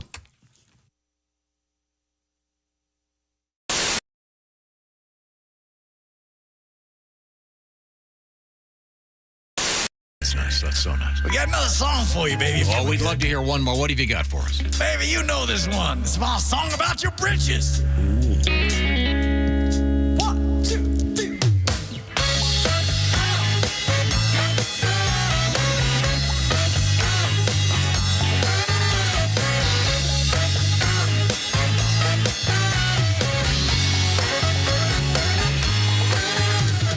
Monday, Tuesday, hump day is halfway. Sticking in the pig, popping in the bank. Saturday's coming quicker than you think. 48 to rendezvous. I'm gonna blow a wad on you. Oh, oh, oh, I'm coming in my pants. My shirt is my best suit, baby. Gonna pick your flower. Gonna be there in an hour. Coming in my pants, shirt, shoes, and my necktie. I'm so excited. I hope that I don't come too soon.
Here come the mummies, ladies and gentlemen. Oh, Added special effects at the end. oh thank you so much, fellas. That was just beautiful. Baby, thank you. Do you follow the news at all? Yeah, I think, because naturally you have to. Like, comics travel so much. We perform in every type of market, every demographic, socioeconomic group, all that stuff. So I think comics should be encouraged to talk about the stuff. But you follow it and it can get down and you're like, oh, wow, the world's gone to hell. But and gotten so violent. But I don't think the world ever got violent. There's no got. The world's been violent since the beginning. Cain killed Abel. Right. The third person on the planet killed the fourth person. We weren't even able to make it to 3 people. Before somebody was. At one time, a third of the people on the planet were murderers. Right? A third of the people in the hood aren't murderers. A third of the people who own guns aren't murderers. A third of the people in jail aren't even murderers. San Quentin, Folsom Prison, and Alcatraz are safer than the book of Genesis. True enough. You're right. You thought Compton and Baghdad were tough. Try downtown Eden after the sun goes down. Scary. There's murder and violence at person 3. One couple had 2 boys who had the world to themselves, and one of them was claiming this town ain't big enough for the 2 of us. Cain killed 25% of the world's population.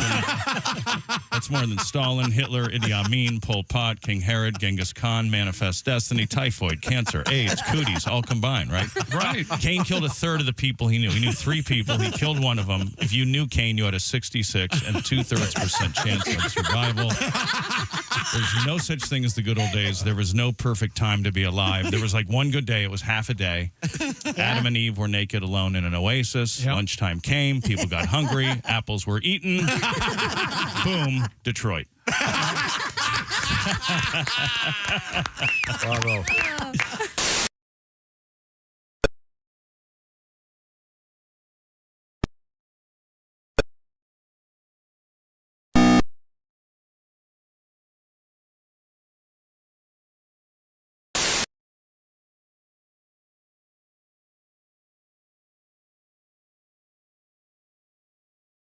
Live from the O'Reilly Auto Parts Studios. Christy Lee's at the Silac Insurance Company News Desk. Present. Pat Godwin's at the music. What do we want to call it? It's not a music desk area. Yeah, man. There's Jeff. Really? That's the best you could come up with? It's early. The music area. Gallery or the music room. Pit. Well, that's the lab there. The music behind pit. This would be the... I mean, orchestra's in a pit. How about the music chair? He's first chair. First chair. Damn right. Don't say it's the only chair. The first chair is much more impressive. And Jeff Oskay's at the Prize Pick Sports Desk. He's the concert master. Oh, maestro. If you will. Maestro Pat. There's Ace Cosby. Hey, I'm Josh Arnold at the I Hate Steven Singer sidekick chair. And guess what? If you visit Steven Singer Jewelers at IHateStevenSinger.com, you're going to find out why he's the most trusted jeweler in America and the most hated jeweler in America by other jewelers, that is. That's IHateStevenSinger.com. And Tom, we've been discussing a plethora of things. and also a bunch. Yes. Now, I'm going to do a little experiment here. All right. You have to close your eyes, Josh. Okay. Okay. Now, I'm going to get up and walk across it. Explain what you talk for a second, Chris. Okay.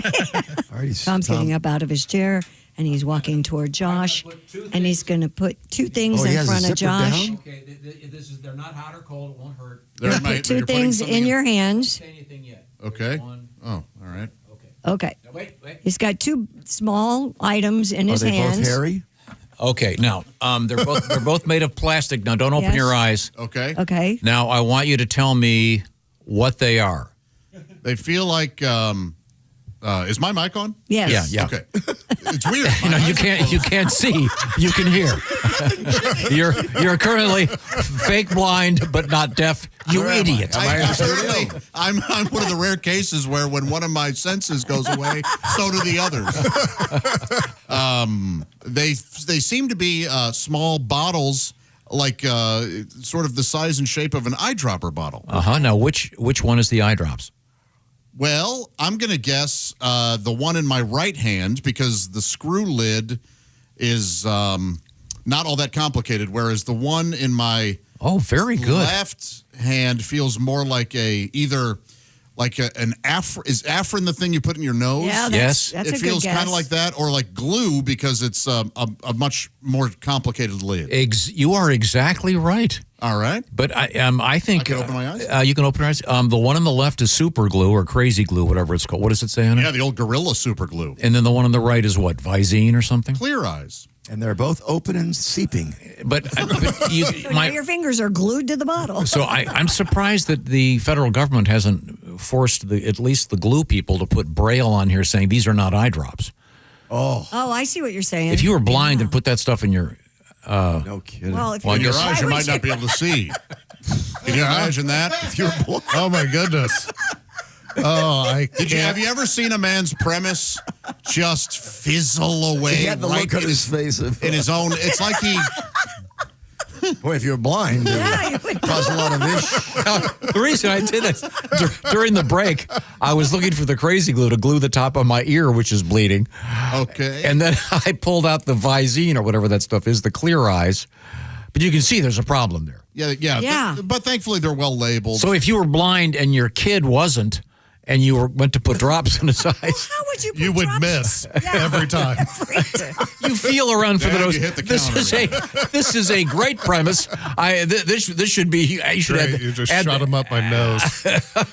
Yeah, or you thought it was Afrin. Yeah, that's the dog. And you put Gorilla Glue up your nose. Okay. Yeah, just be careful. But you were going to accidentally glue your headphones to your head. You know that. Could you imagine? That would be hysterical. Yeah, they're similar. But not many people have these two things next to each other.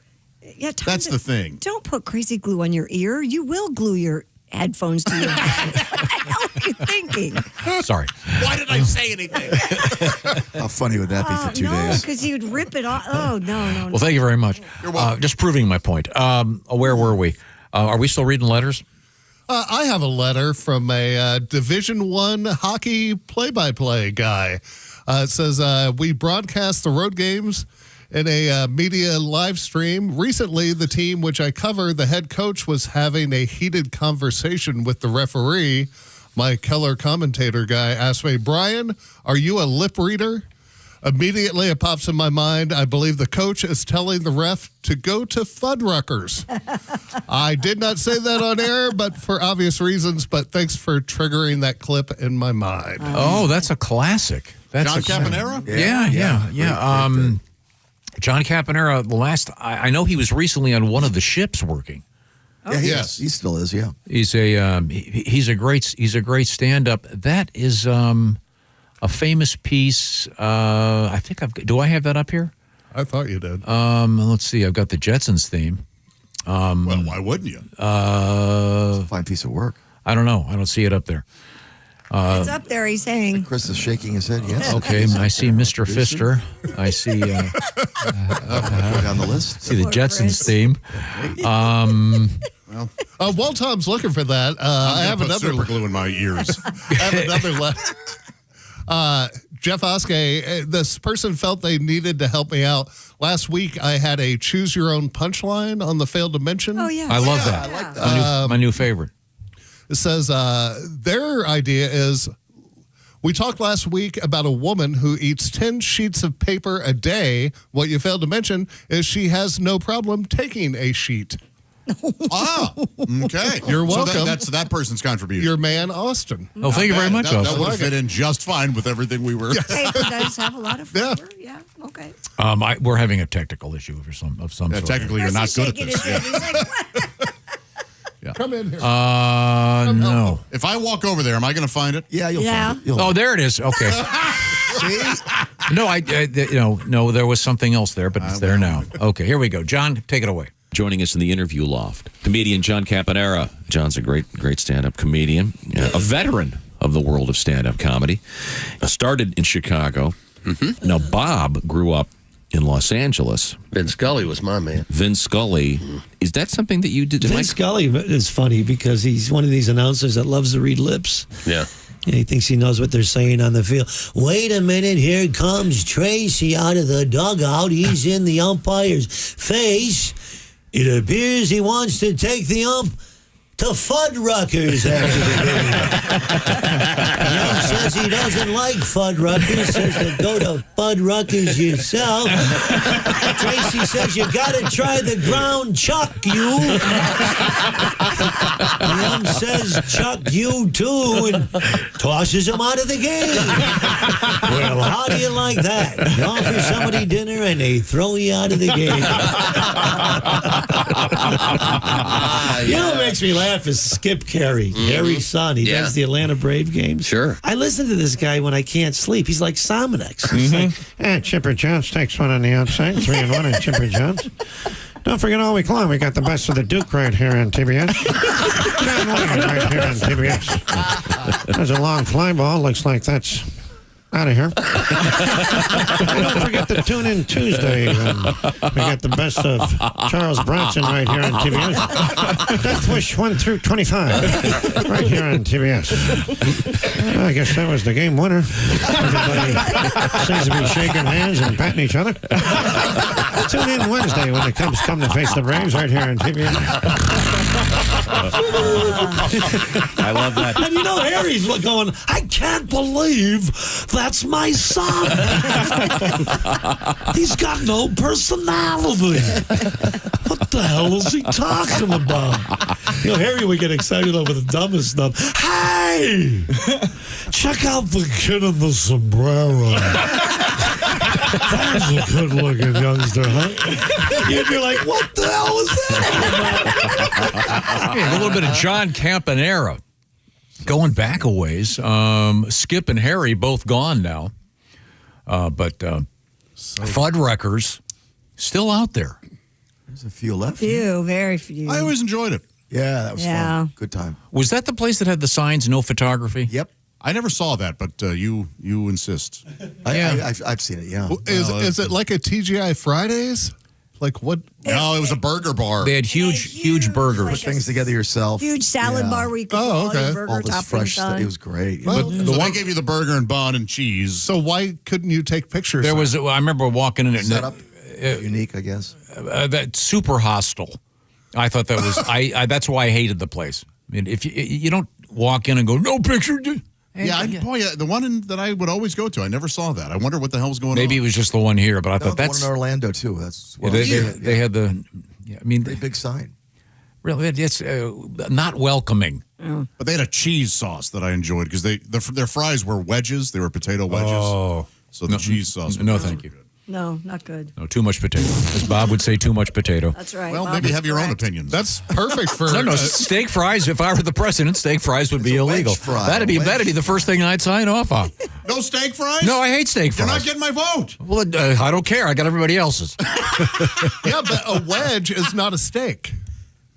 And you're exactly right. A wedge fry is not a steak fry. What's the No, I know. difference? Yeah. I thought you shorter. said the wedge fry. He did say wedge fry. And he took it to steak. No, Well, that's what he does. Time out. What's the difference between a wedge fry and a steak? They're both terrible. If I have to explain it to you, Then you can't have any. yeah. I don't want any. Don't me to explain those frozen Frisbee sandwiches. What were those called again? Uncrustable. Uncrustables. Okay. 90% of America knows what an Uncrustable Oh, I'm going to say 98. Oh, pretty much everybody. Well, I mean, my objection to the Uncrustable is it's such a waste.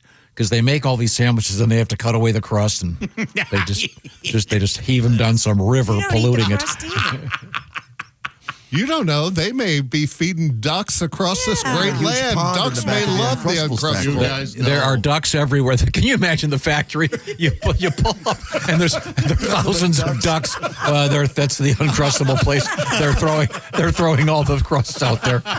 God, would that be incredibly stupid? Oh God, that's funny.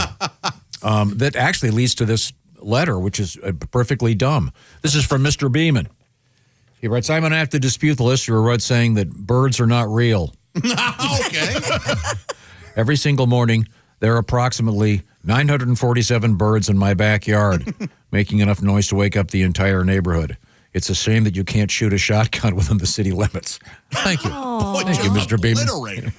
Norway has so many birds in it. That reminds me, yesterday morning, I wake up after being up till 4 in the morning. I wake up at like 7 in the morning to just these blasts. And I'm like, is someone mining? And I go out and there was a duck hunter in his boat with all his little decoys right in front of my house, just blasting ducks out of the water for a good 3 hours, starting at 7 a.m. Is that legal? Apparently, it was within range of a house. Yeah, within range of a lot of houses. That's crazy. Are you sure that's legal? Had, like, his whole boat was full of ducks. Well, camoed. Like, it almost didn't even look like a boat. It just looked like a box sitting out in the water with all these ducks around it. And yeah, he's just blasting them out of the sky. Weird. Did you have a dog to retrieve them? No. In that case, you wouldn't. Yeah, that's weird. Yeah. So I think you think like the leaf blower or the mower at 10 a.m. is shotgun blast at 7 a.m. for. I think there should be a limit. Yes. By the way, remember I told you my leaf blower died? Yeah. When's the funeral? I'm wondering if it died because I was using it at 8 o'clock on a Sunday, and it was God's way of going, "Hey, this is my time, buddy." Yeah. Okay. Just in case you were I'll be wondering. doing that today. Whew. Leafs came down. Yeah, it got windy over the weekend. You know why? Whoa. Fall. Yeah. Hey, when's the time change for most of the world? November, first weekend in November. So it's not this coming weekend? Second weekend in November. No, November 2nd. Second, yeah. So Halloween is going to be during the... It's on a Friday, yeah. Yeah, it will be before. Yes. It always Boy, this is the first year, maybe because Halloween is on a Friday, check local listings. Yeah, because if you're in the other side of the international date line... I was poking fun at you. Oh, sorry. I got a flyer in my neighborhood saying trick-or-treating is from 5:30 to 8:30. Normally, they don't bother with anything like that. But in this case, I think they went, hey, since it's Friday, we don't want the 10:30 trick-or-treaters. You want hoodlums out there? Yes, ne'er-do-wells. Oh, it's going to be huge, but it's on a Friday. Yeah. No, the time changes. He's right. Sunday morning at 2 a.m., November 2nd. What? Let's. Can we end that? I thought he was taking care of this. Every president ever has, in the last 40 years, the administration has said, hey, we might be getting rid of it. Didn't he just have to sign that paper? Just sign a paper. We stick with the way it is now? Would we stick with the way it is now or go to the one where we move forward? I don't know. What do we stick with? I don't know. I don't know what we do. I'm all for it. I think we should change every 3 weeks. Keep you on your toes. Yes. It's already dark so early. Now, China only has one time, right? Across the entire country. 1952. Very funny. Very generous. Also, in 2026, July 4th is on a Saturday, which is going to be huge. But although it won't be a 4-day weekend, though. It's kind of a drag. Oh, it'll be a 4-day weekend for me, I'll tell you that. Oh, really? That's right. I feel a sickness coming. I know. This seems. It seems to be heading toward a joke. I'm skeptical. Let's see. By the way, I just did a little homework here. There are approximately 52 Fuddruckers left in the country. Oh, good. It's way more than I thought. That's one per state. It says you are allowed to take pictures of your own food. You cannot use a flash. How odd. That is. I don't know if that's all of them. I just looked up one of them and it said, again, that seems a little bit fascist. What was happening there?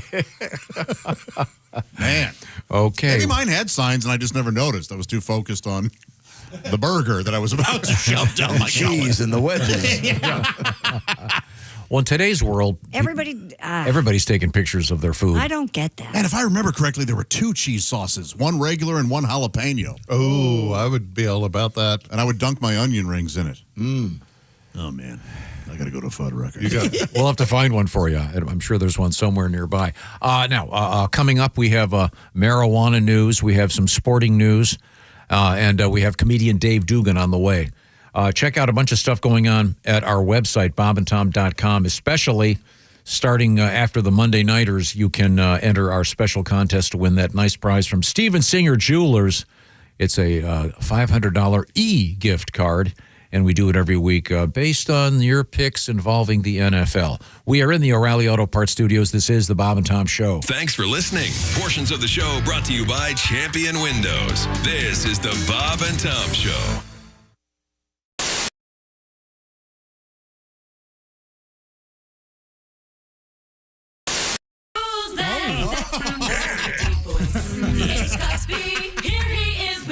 joke of the day.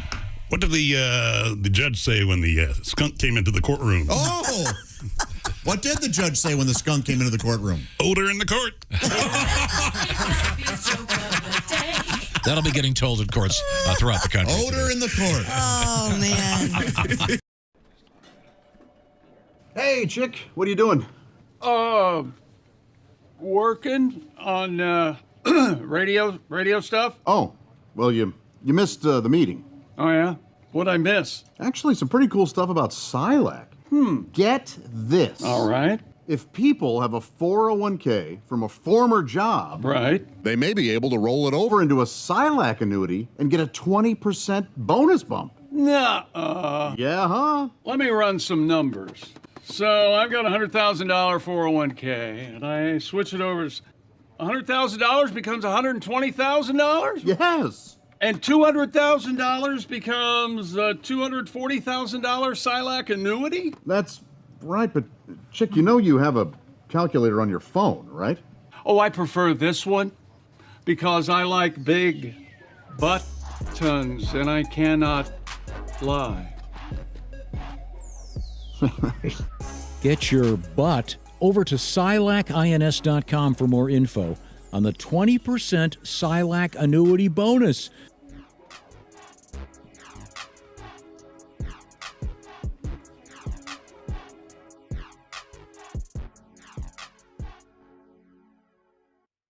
Speaking of bears, a British conservation charity says 2 of its bears broke out of their enclosure and raided a honey store. Sure. Hi. European brown bears, Mish and Lucy, broke free and made their way to the park's food store, where the pair consumed a week's worth of honey. Oh, yeah, that'd be happier. The park was evacuated while the bears were returned to their enclosure. Well, that's nice to know. And I bet, don't you think they were doing a lot of this? A ton of smacking. Of course, an investigation is underway to find out how the animals escaped. Mark Haben, Director of Zoological Operations Mark, at you had Wildwood one job. Trust. Come here, Mark. Come here. I can't believe my sister married you. Said emergency procedures went into effect immediately and the public was not in any danger. But you're right. Those bears had to be so happy. Yeah. Yeah. If they broke into your house, they're going to immediately try to find the pantry, right? They smell the food and they're going to shove it all in. Mm-hmm. Oh, granola bar. Delightful. Oh, I love the honey. A bear in Tom's world would say, delightful. Yes. Of course he would. Pecan sandies. Is that how Paddington spoke? Oh, I love delightful. Mm-hmm. Paddington 2. I still haven't seen Paddington 2. I still haven't seen Paddington 2. And you're saying I should? The greatest movie ever. Paddington 2 is great.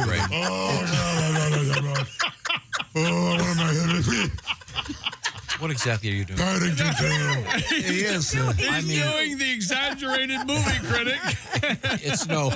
A.K.A. Tom Griswold. I mean, it's no any horror movie. Nightmare on Elm Street 15. I make love to the hole in the DVD. Paddington 2. There are holes in DVDs? Paddington 2. Yes, there are holes in DVDs. There are holes in DVDs. Really? I swear it was a real bear. You must be hung like a He wears a hat. needle. I love him. He's the cutest thing I've ever seen. Hugh Grant should have won Oscar. He should have won every Oscar that year. Part 3 not as good.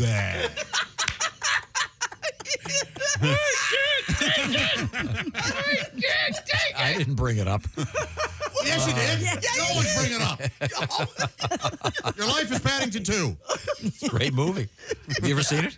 No, I haven't. And You're not allowed to watch I do it. know that I would love it. You're not allowed to watch it. Why? It might bring too much joy. Speaking of I movies, want your soul to be black and dark. authorities say a man's penis was bitten off and eaten by his dog. Oh, why would this Residents in the town of Hearn contacted police upon the dog's incessant barking coming from the man's home in the middle of the night. First responders broke down the door to find the dog's 66-year-old owner gravely injured and rushed him to the hospital. My Vina. The man's male member could not be found. In the dog's Officials believe the man's dog, said to be about the size of a Jack Russell, bit off the man's member and ate it. He's adorable. Yeah. So small. I believe we have a a new singer here. Oh, yeah, we do. It's Herr Adolf Gulpenkaken.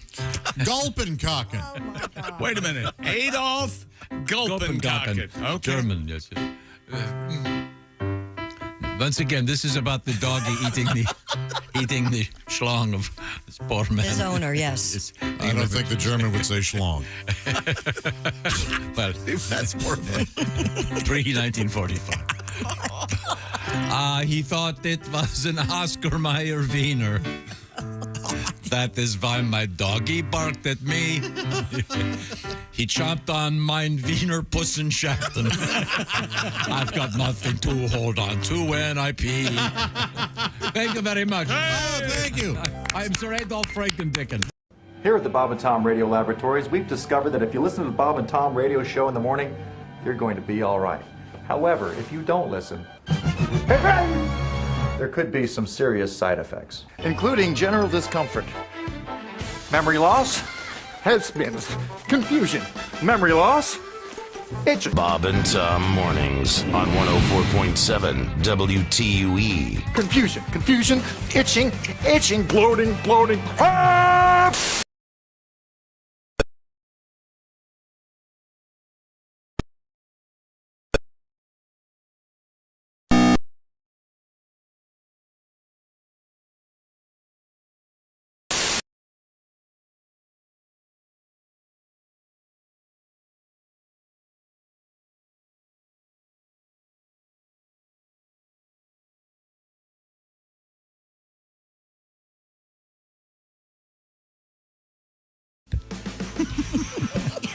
Hey, you've stumbled across the Bob and Tom Show live from the O'Reilly Auto Parts Studios. Christy Lee's at the Silac Insurance Company news desk. I have a question. Tom has a question, but he will wait patiently. There's Pat Godwin. Hello. Jeff Oskay's at the Prize Pick Sports desk. As is Ace Cosby in the room. Hey. I thought you were assistant at the sports desk. He's at the control thing, whatever that's called. In the room there. I see. It saved it. I'm Josh Arnold at the I Hate Steven Singer sidekick chair, and there's Tom. Tom, you have a question, you say? Mr. Godwin is moving. He's staying in the same apartment complex, known for the hot chicks at the pool. Oh, right. Yeah. And they call you. They call you what is it? Grandpa Joe. Here comes, hey, Grandpa Joe. Hey, lady. That's got to make you feel great, doesn't it? You're moving. You're going to be in the second floor, and there's no elevator. Am I correct? No. So no, I don't know the answer. People, we're all using the stairs, all of us. I don't. Yeah. And now my impression of Pat's knees. Help. Okay. If you order DoorDash, which I know your son Jimmy orders DoorDash every night. Every night, $40. Yeah. Double Wendy's. This is why you could have a much nicer car if you. Do they bring it upstairs? Of course they do. They do? Drop it at the bottom of the steps. It's an apartment complex. No, they stand on the ground. They whip it up on the balcony. Throw it up to the window. We left it down by the dog run. If you're on the 12th floor of a hotel, they'll leave it outside your door. Yep. That's Really? Yeah. I had no idea. It's pretty great. Yeah. That's interesting. So then you have to tip more, right? No, for a walk up the stairs? No, they're used to that. Don't be so cheap. Oh, I bet Pat's son tips just fine. Do you put the tap on the card when you buy it, or do you give them cash? Tap on the card. Tip. You tip. Oh. Yeah. I'm sorry. Do you put this? Excuse me. We were talking about tapping cards before. That's why I was confused. He meant tip. They give you a little tip thing there, and you just can go a little higher. I always go higher. You put just the tip in. Does the food make it to you hot? That's what I For the most part, yes. Really? Yeah, it's a great system, yeah. Oh. The only issues I have is sometimes the food arrives covered in cologne. Oh, really? I'm like, my God, that car must just be impossible to get into. No. So Can you eat the food then if it's... I find a way. Have you ever? I have done this at a restaurant. Gotten up and moved to a different table because someone's wearing. In my case, if it's patchouli, first of all, I wonder I must be eating in the wrong neighborhood. I find that scent so offensive. It was only once, and I have, and I did not make it known that that's why. I brought it on me. I said, hey, I'm just way more comfortable near a window or something. You know what I mean? That was sweet of I you. forget exactly what I said. You know where I get hit with is at the gym. There'll be somebody doing some spray after their workout and shower, and it is just oppressive. Yeah. One of my locker mates at the gym. Whew, brutal. Right in their balls, too. Oh, yeah. I know. I'm not sure what they're thinking. And unfortunately, your head is right down there. Because I'm short. Getting a look-see. You mind if I look at your genitals? Is that what we do? Is that what you do? I just want to see how they differ from mine. That's the gym where I saw a guy with his foot up on the counter using the. He's still there. Using the hairdryer to clean the undercarriage. Yeah, that's really. They just spray it dry. I don't know how that works, but I assume that's How wet does it get? a reflective. Aren't all the cooties from his crotch flying into the potentially? Okay, That's the Boomer Club, 6 a.m. on Saturdays and Sundays. We're all doing that. Okay. Oh, really? All right. Now, did I print the marijuana story? Yeah, you did. We haven't done sports yet. Yeah, no, but I want to do this because I have a theory about this story. Coming up, but go ahead and read it. And you'll see. You printed the story, but Jeff and I used it for rolling papers. It's a marijuana story. Boy, I'm really a lot of thuds. I laughed. Police in Maryland say they were flooded with volunteers eager to smoke marijuana for an impairment training exercise. The Ocean City Police Department posted a call for people aged 21 and up to participate in the event aimed at helping officers recognize the signs of impairment. Within hours, officials said they had received an overwhelmingly number of signups and closed registration for the event. Sergeant, there are 75,000 people. Yeah. Okay, now we need search warrants for the following addresses. This reminded me of something. The movie was called Sea of Love. Yeah. Do you remember the beginning of that movie, Josh? I do. Yes. Yeah, they gave some guys free baseball tickets to go to a game. And these were guys that they suspected of being criminals. And so it was actually going to be, when they showed up, they were going to arrest them. Sting operation. Yeah, pretty much, yeah. Yeah. You think this could be the same thing? No. You would kind of think at first, but if there's a state where marijuana is illegal, would you post this thing and then when all these guys show up, then you go, oh, by the way, you're busted. No, that's what I was saying is now they just have a huge list of everyone who smokes pot in that town. Like this would have to be a place where it's legal if they're going to be testing for it. Maryland, it is legal for recreational and medical use. I've been training for this my whole life, officer. And they probably should find a way that's similar to a breathalyzer. Oh, for sure. Yeah, I know they've been struggling with this. It's a tough, to figure out at what point one is actually impaired. Sir, you've been sitting at the stop sign for 42 minutes. Right. Maybe they could check what music they're playing. Oh, let's see. You got a Grateful Dead sticker on your car? Probable cause. Now I'm going to get letters from my neurosurgeon, who's a Grateful Dead fan. But you're a neurosurgeon? Is that what you just said? A friend of mine is not the one that we know. Seriously, I have one of the biggest deadheads I know is a brilliant surgeon. Okay. Yeah, but he doesn't have dancing bears across the back of his Lexus, right? I first of all, I think it's a Mercedes, and yes is the answer. Yeah, this is a fun thing to do. It would just be hilarious if they busted a bunch of them. It would be such a. I mean, so if they punk move. if they come in and are they supplying the pot, and then they want to find signs of impairment, then are they going to drive them home? Or they wait it out. Yeah. Or Uber them. Mm-hmm. You'd probably give them an Uber gift card. Or have somebody come pick them up. Yeah. Sure, yeah. Okay, all right. What's coming up in sports? That's you. Oh, yeah. We all looked at each other. No, he said it just out of habit. We have some old baseball cards someone found in a wooden chest. And, baseball cards, huh? Yeah, baseball cards. Yeah. And that's it. Oh.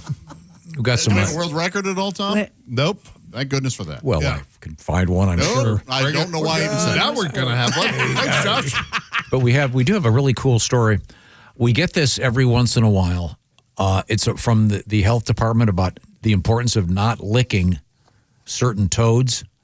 Yes. And it's a seasonal thing, and it's back in the news, and I'll tell you which toads not to lick in case you were In case you were thinking of doing it, first of all of them, we feel very bad for you. We should get some toads in here to lick sometime. No. Yeah, the good ones. Oh, no thanks. Makes you crazy high, I heard.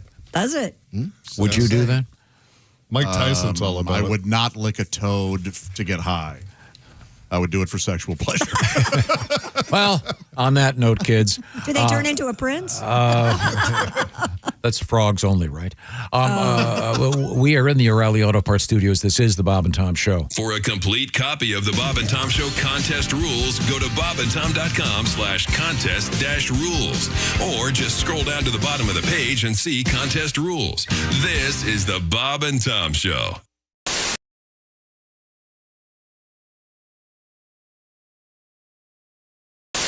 Middle-aged fella, 40 years of age. 40 Is that years of middle-aged age. technically? No, I guess not. I mean, I guess so. Not really. What's life expectancy? Around 80? I'm probably halfway there. You think you're going to make it to 80? Not a chance. I know. I'm going to have a heart attack while I'm weed eating around my tomato plants. All that salt. Now, you're a Southern guy. Are you a smoker? I'm not a smoker. I was raised by two people that smoke. I tell people these days we should bring smoking back. We were better people when we did it, And I mean, I believe that. And we smoked them at the wrong time. We smoked them when I feel like the world was great, when brick homes were $60,000, healthcare was affordable, Now we need Marlboros now, Well, this is what I tell. Here's my real. If you're going to take away mental institutes, you can't have $21 cigarettes. You got to have $4 Marlboros if there's no nut houses. Okay.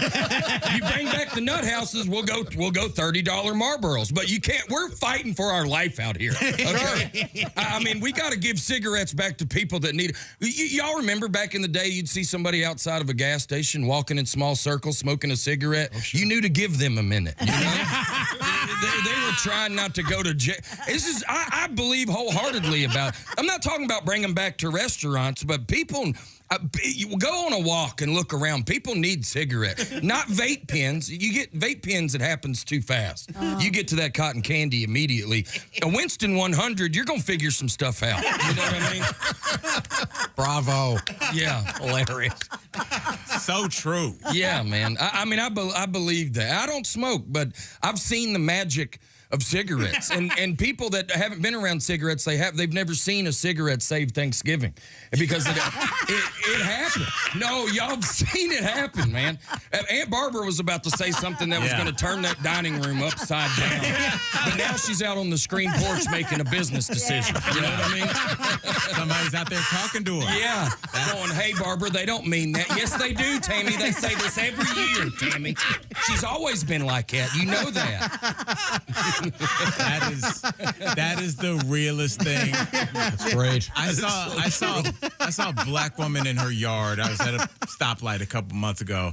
I saw this black woman in her yard in a house dress. She was watering her grass and smoking a cig at like 9 in the morning. And I was like, that is the most relaxed human being. I just stared at her in awe. That is the realest thing. Yeah. All the things we worry about, and my wife, and I got a text, and next she was just like out there smoking a cig, watering her grass. She's ready for anything the world has to offer that day. I was so jealous of her. I still think about her. That's a perfect visual. Yeah. This one here, it's about how the Amish all help one another out. Oh, that's nice. Are you ready, Carl? Barry? Yeah. We only took a short break. We ate our lunch and barely stopped to chew. Yeah. Then they lose a name Zach. He made a dumb crack and the congregation got PO'd.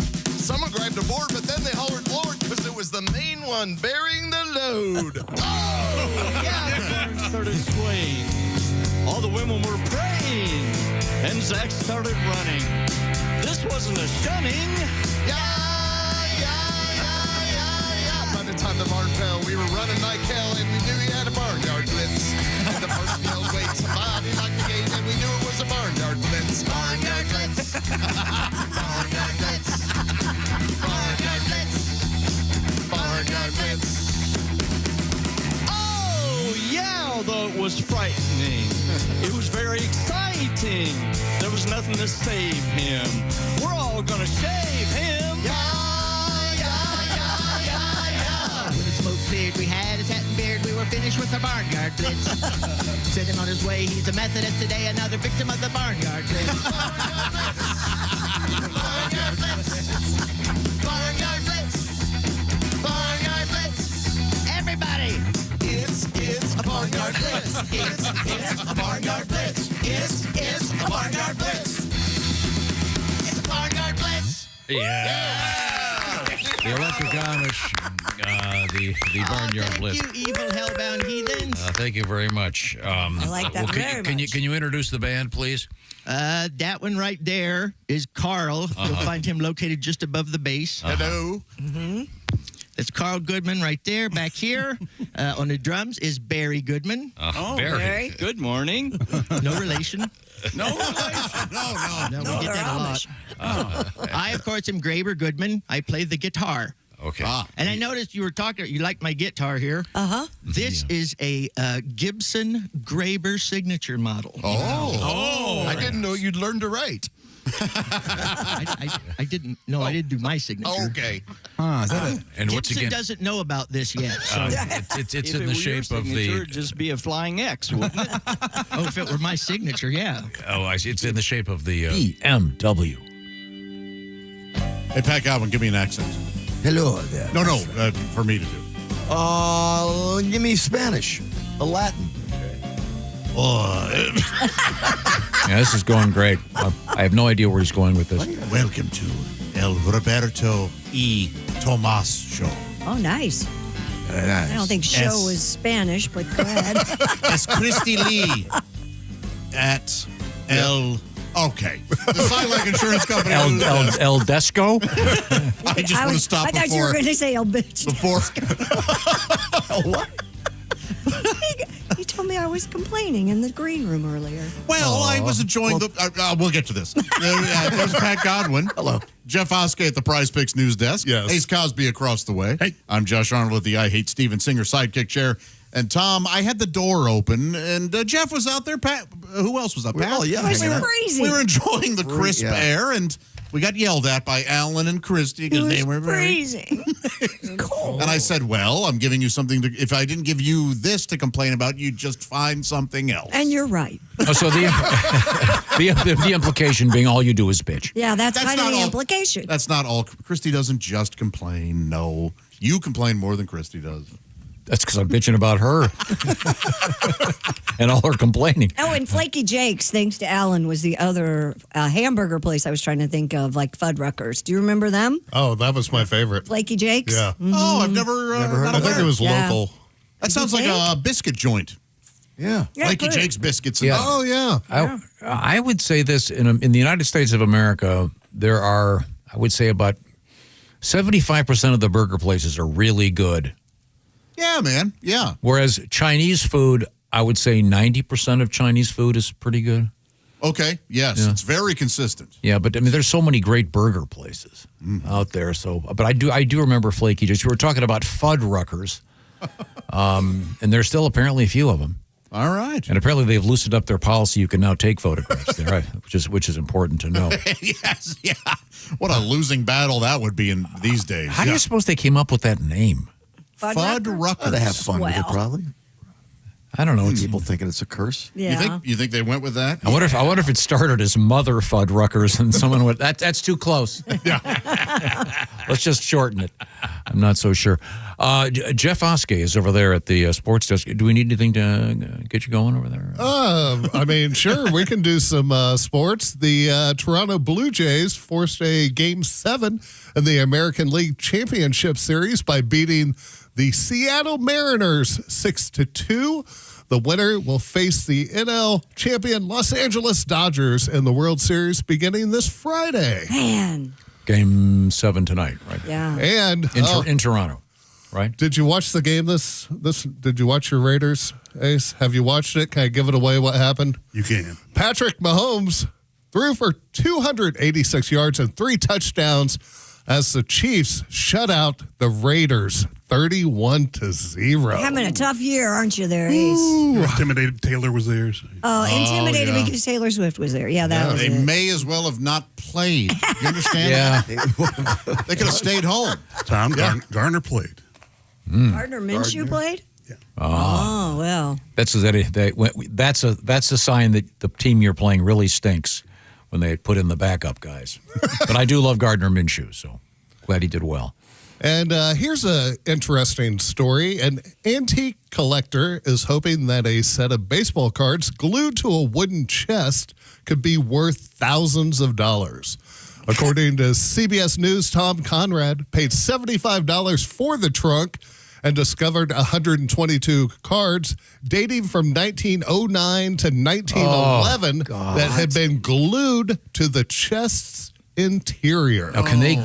Among them, a 1909 Cy Young card, which experts say could be worth thousands. Even though they're glued. I mean, obviously worth way less because they're glued, but still worth something. But I wonder if there'd be a way to remove them without damaging. Yeah, I sure would find the world's expert on You know, No joke. It says he has the chest listed on his antique Facebook page, Smalls to the Walls auction, where the top bid has already climbed to $6,700. Yeah, that's the thing. I think I would just sell it in one shot like Yeah. that. You paid $75.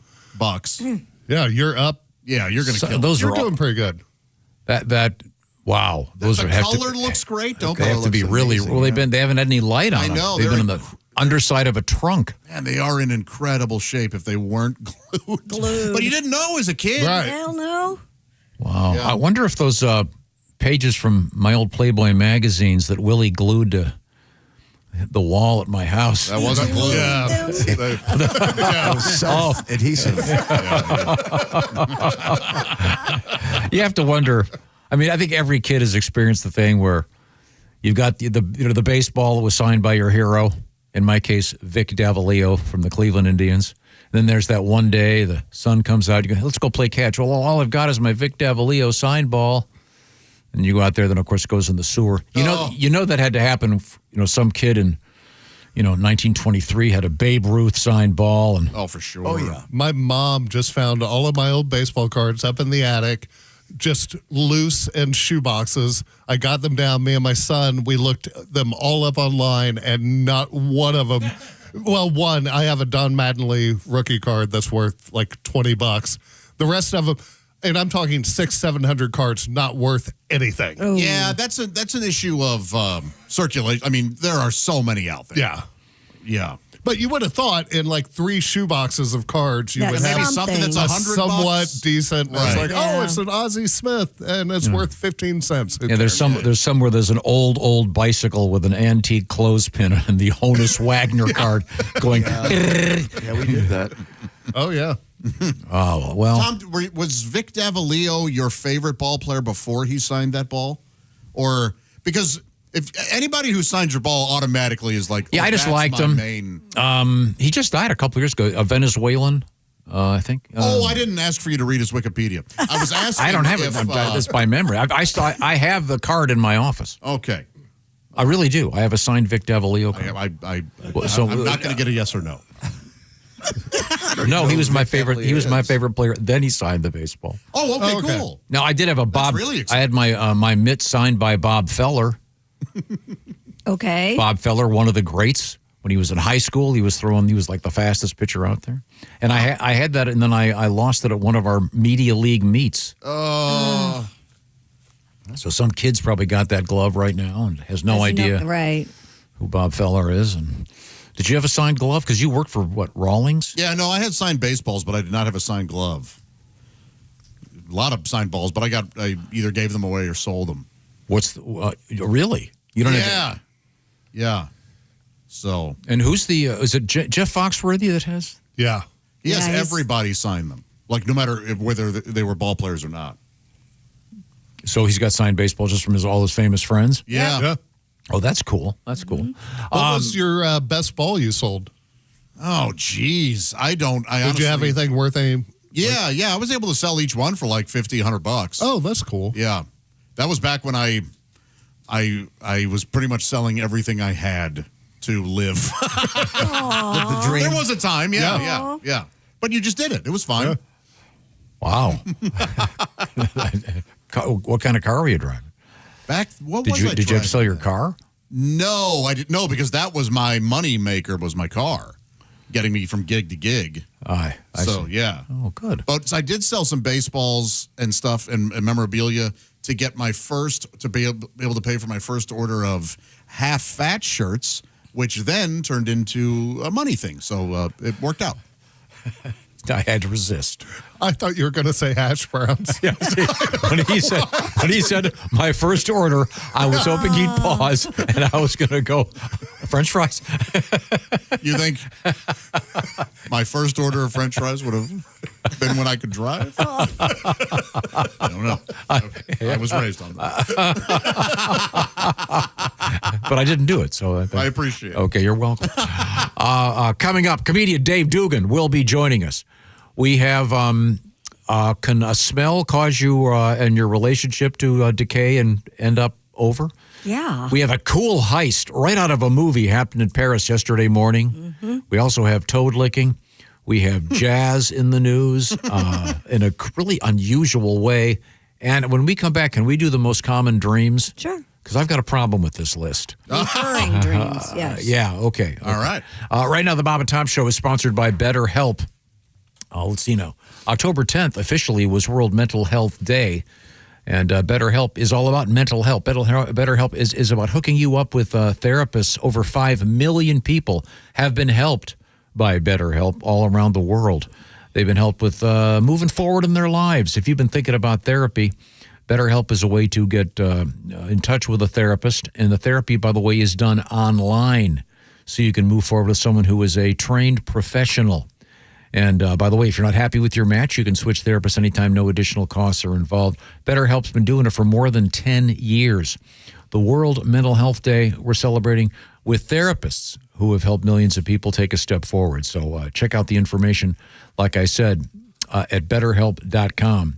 Now, if you're ready to find the right therapist for you, BetterHelp can help you start that journey. BetterHelp and Bob and Tom Show listeners get an additional 10% off their first month. So call pound 250 and say the keyword BT Show. This is a new way to access the information. You just pick up your phone and you do pound 250 and say the keyword BT Show. Once again, pound 250, 250, and then say BT Show. That's BetterHelp. Now, when we come back, like I said, comedian Dave Dugan should be joining us, and we're going to talk about if you're a cat owner, you will not want to miss this story. It involves your cat bringing you a present. Oh, How isn't about that nice? Yeah, okay. From the O'Reilly Auto Parts Studios, this is the Bob and Tom Show.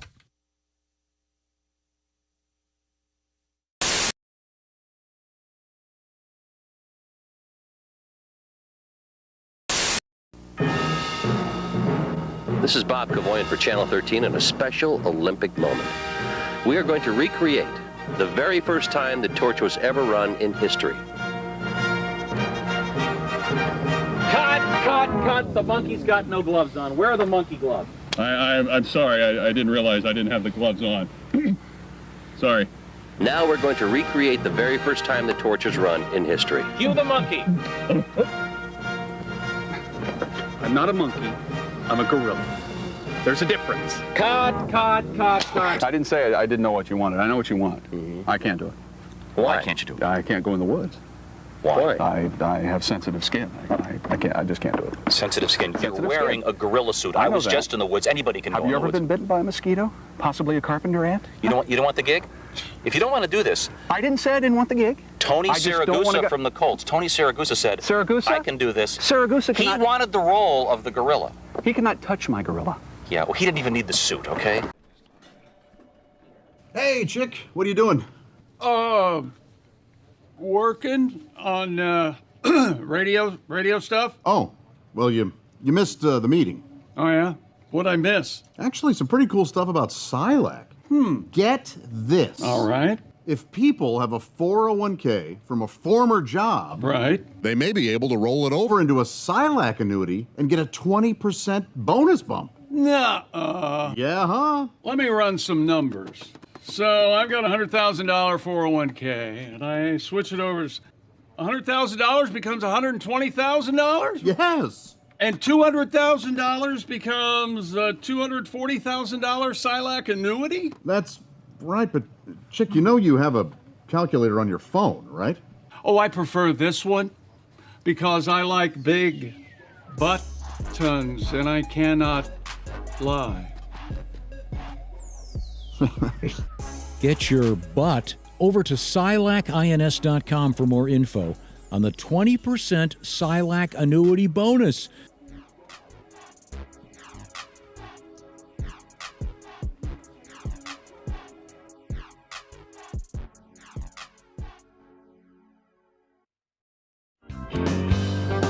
A Swedish sexual rights group unilaterally proclaimed a new English term for what it considers one of the most misunderstood parts of the female anatomy. Who's this group? I'm sorry. A Swedish sexual rights group. Okay. They want to change the name of the hymen to the vaginal corona. The vaginal corona? Corona. So does that mean it's still Isn't there? that corona? If there's a lime in it? Corona. Corona, right? What is corona? Isn't that already taken? Vaginal corona? No, isn't corona already used in anatomy? Well, not vaginal corona. Not I mean, you vaginally. can add the names. But vaginal corona. Who was upset about the word hymen? The group hoped the new term would displace the traditional Swedish word for hymen, which is too long and too weird for me to pronounce, which translates literally as virginity membrane and led to misconceptions about female sexuality. It's the, you pronounce that the Phonortner. The Phonortner? The Phonortner. Actually, I think it's the plug-in vagin. The Phonortner. The plug-in vagin. The plug-in vagin. See, Come why- on. Go with the See corona? why I sat on this story for 2 hours? come because I on was a little now. worried about Hyman's classic, like Yankees. You're not going to get rid of that. But it was. So this is just the Swedish. They don't want to change the English term. They just want to go. This No, is just it's- for well, the Swedish language. So I Yes, see. the Swedish are changing. because of the So- guilt associated with. So it would be if as it if breaks before you actually have sex. So it- yeah, in case you. what's the have- loose corona translation? has burst. Yeah. Oh, really? And What do you mean, the how loose could that? So I'm confused. So And what's that the could new always what's the happen new accidentally. Swedish word? Vaginal corona. But that's English. I don't know what the Swedish word is. But they're the ones changing it. I know, but it's hard to pronounce, I guess. Durkin. Don't the Swedes with Tiger? Don't they have enough trouble right now? No, Shouldn't they yeah. just be quiet about stuff for a little while? Yeah, but it's sex over there. It is, isn't it? Well, yeah. They are way ahead of us sexually. I can't argue with that. Well, I can't wait to see the commercials. Yeah. You've got the Corona. They got the one right now where the limes are being.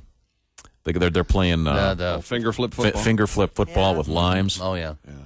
You They can also have the imagine other if all of one a sudden where there's a there's hymen involved in that. The guy's skipping rocks, and then he skips his phone. Do you see the one where the woman and the man are sitting there in the lounge chairs looking out at the ocean, and the girl walks by, and the guy spends a little bit too much time looking at her? Yeah. And And she she squirts squeezes him the line. He waits way too long to react. He jumps late. Because they're acting. Yeah, I know. That's a bad job. And They should've the actor It's just a is bad job. used to having things squirted in his face. Yeah, that's true. And the last thing that actor's interested in is a woman walking by in a bikini. That's probably. That's where the acting They're all. Yeah. Let me get that phone call. Bob and Tom Show. Hey, man, it's Donnie Baker. Hey, Donnie. Oh, hi, Donnie. I think I've solved this puzzle while they're changing Hyma to Coronas. Yeah? Well, because everybody knows in fourth grade, English class, you learn about hymens. I mean, certain words are hymenated. Super Bowl, low pitch, doghouse, No, that squirt gun. Donnie, that's hyphen. Hyphen. It's all hymenated. Punt, pass, and kick, all of them. Punt, pass, and kick. Okay, those are hyphens. Okay, we'll find out more about Vaginal corona. hymen talk. We'll come back. Live from the O'Reilly Auto Parts Studios, Christy Lee's at the Silac Insurance Company News Hello. Desk. Pat Godwin's there. Hey, Joe. There's Jeff Oskey at the Prize Picks Sports Desk. You caught me fingering his ukulele. Football is heating up and basketball is back, so download the Prize Picks app and use code TOM. Get $50 bonus credit instantly when you play $5. Must be present in certain states. Visit prizepicks.com for restrictions and details. Boy, that phrase, fingering the ukulele. Yeah, boy. I mean, that sounds like That's what I Friday. was doing. It sounds like Friday night in high school. You're turning it into a cello. There's Ace Cosby. Nice. I'm Josh Arnold at the I Hate Steven Singer sidekick chair. There's Tom. Got a couple questions. We have all the answers. Okay, this comes to us from Jim. I won't give his last name because this is so unusual. Jim asks, Good Morning Radio stalwarts. Oh, all right, yeah, I would say so. Yeah. Okay. We're persistent. Absolutely, yeah. We insist Fixtures on, in the world of radio. Very good. Okay. Yeah. That's not really a compliment, though, is it? No. I like it. It has a loftiness that... Do you think so? Yes, I do. Okay. We've outlasted a lot. Yes, he has a question. We were talking about the Pfister Hotel Yes. in Milwaukee, which is alleged to be haunted, which got us on the topic of the entire world of fisting. I thought the Pfister Hotel in Milwaukee was what they called Dahmer's house. Well, he liked it. And then we have been featuring, whenever we talk about the Pfister Hotel, the fabulous jingle, this one here. Mr. Fister! Oh! Mr. Fister! Now, a mix of pleasure and pain, huh? Jim is writing, by the way, from Youngstown, Ohio. He says, I can't help but wonder, is Mrs. Pfister's name Peg? Oh. Peg Pfister. Yeah, that's a good question. Yeah, that's fantastic. Oh, that reminds me, though, that Mr. Pat Godwin is going to be Fisted. No. Oh, my God. Sorry, I jumped the gun there. He's going to be in Youngstown, Ohio, Friday and Saturday, November 21st and 22nd at the Funny Farm. Yeah. But that's not what's happening this weekend. Oh, no. This weekend, you're in the great state of Illinois at Mason City Limits, coming up Saturday only. One night only, yeah. Saturday only, Mr. Pat Godwin. Now, what kind of, is it going to be a musical and comedy show? What's happening? I'm going to bring the comedy also. I'm going to have to work really hard this week to get it together, but I'll Okay, that'll be good. That'll be good. Thank you very much.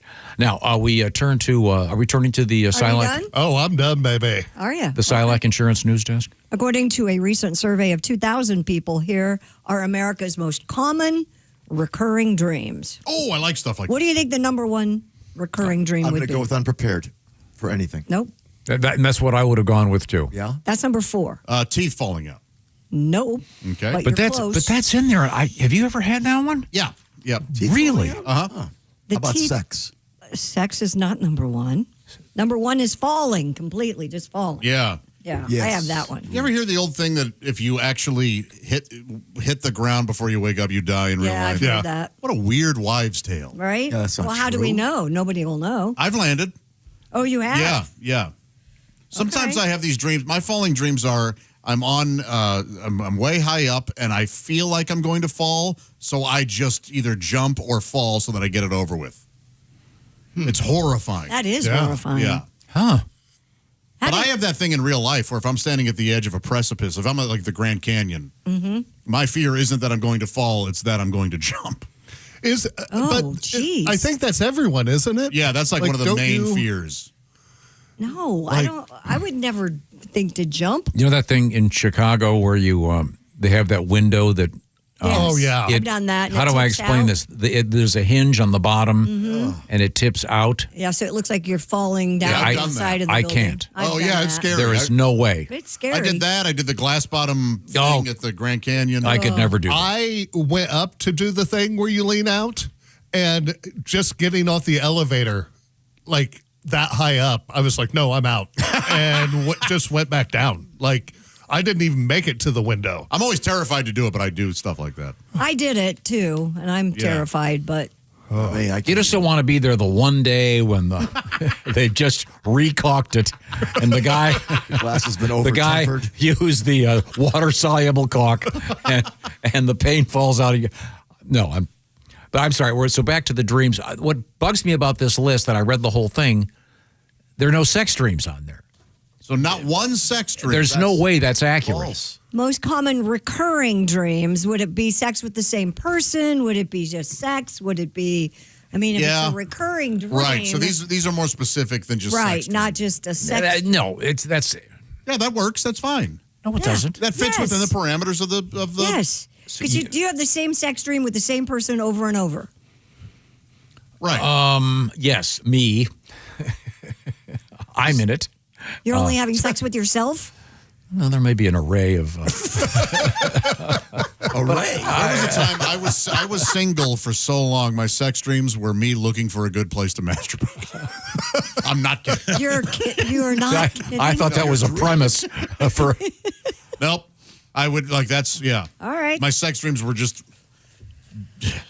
sad. I'm sure I have more than I realize. I may have one sex dream every 2 or 3 years. Wow. Like, I don't feel like I have them very often. Are they typically faceless people or people you know or celebrities? Or Like, the last one I had was my girlfriend.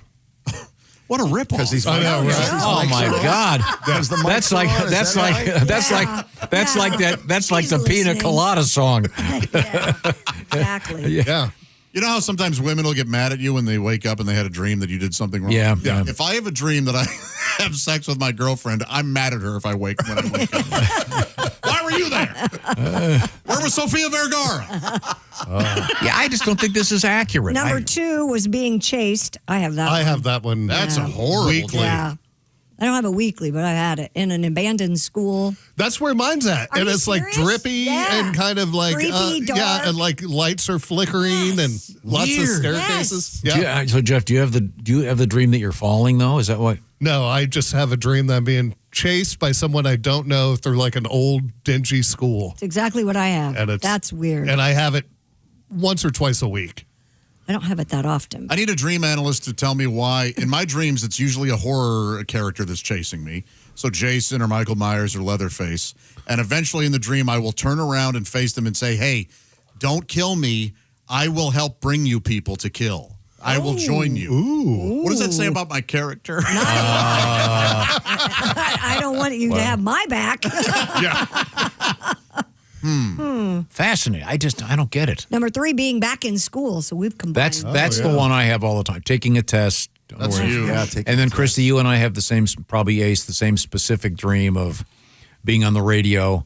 And it's Yeah. back in the day. We've got vinyl records. The record's ending, and you can't. Yeah, that's the number 4. Being unprepared for something. Yeah. Oh, okay. They've got a general. High anxiety dream is what they call those. Flying, number 5. I have that a lot. I love to fly. I've only had that dream 3 times in my life, and love it. it's great. It's It is great. But now, when I was flying in my dream, it was real slow. I was going. Yeah. Like it was more sure. floating and going up the stairs, Yes. real slow. It wasn't like a bird. It was, Even in my flying dreams, I'm boarding Group C. You think that would have been good for Rodney Dangerfield? that's a very nice dream. In my flying dreams, I delayed. Number 6 is mortality. What does that even mean? You dream Dreaming about you're your own dead, I guess. mortality? Dream you're dying, maybe. What does that mean? Yeah. Mortality. Does it mean like the Grim Reapers standing outside your door? I don't know. I don't like that. I don't we need either. an explanation. I need you're right. 30% say that too, so it's a lot. By the way, here's one down the way that's really odd. This has not happened to me, but the dream is 15% of the people dream they met a celebrity. Oh, I have it all the time. Really? Yes. Yeah. Yeah, that's common. I used to have dreams that I was a guest on this show. I'm not kidding. Like when I was like from 16 on. Were we nice to you? Sometimes. Yes. So you were dreaming. Yeah. That was a dream. That's how he knew it was a dream. And then this, Christy, Which other ones do you want to mention? Go ahead. I've never had this dream. Being unable to find a bathroom. Yeah. I have it a lot. Really? Yeah. Now, usually what happens is that means I have to pee in real life. So I have that dream a lot. It must be from my bedwetting days. Must be. I think back in my bedwetting days, I probably had that dream, and then I found a bathroom and just pissed. Oh, yeah. Pat, you were a bedwetter. Do you have my that? career span from the age of 4 to maybe 11. Do you have that dream still? Yes. Looking for a bathroom? Yeah. And then when you wake up, do you have to pee real bad? Real bad. Same. Yeah. Huh. This one at the very bottom, having glass in your mouth. I have had that. What does it mean? I don't know what it means. You have had that? Yes. Whoa. And I've had it with paper, and I've had it with Maybe somebody's trying to tell you to shut up. wood. Like that, maybe. You mean you've got chunks of wood in your mouth in the dream? Or paper or glass. I've never Glass? heard of such a thing. Is that how I said it? Glass in my mouth.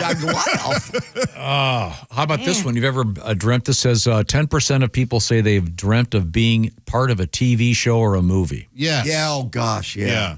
What show are you on, Pat? Oh, some famous movie. I'm with Jim Carrey or something, and we're hooting it up. Yeah, Exactly. I have that a lot. You are in yours because with you, it's like you always get along with whoever it is, and you're like, oh my gosh, this is amazing. Yeah, showbiz is great. Yes, yes. Do you have the one where you're being trapped or crushed? Yes, constantly. It's usually under the deck of the house I grew up in.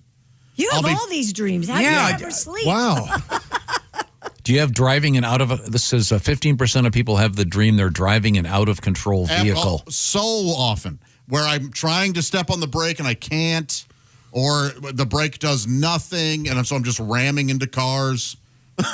Wow. Or I'm driving backwards. God. How about this one? This is a happy one. Vacationing in a wonderful place. No. No. That one doesn't sound as familiar to me.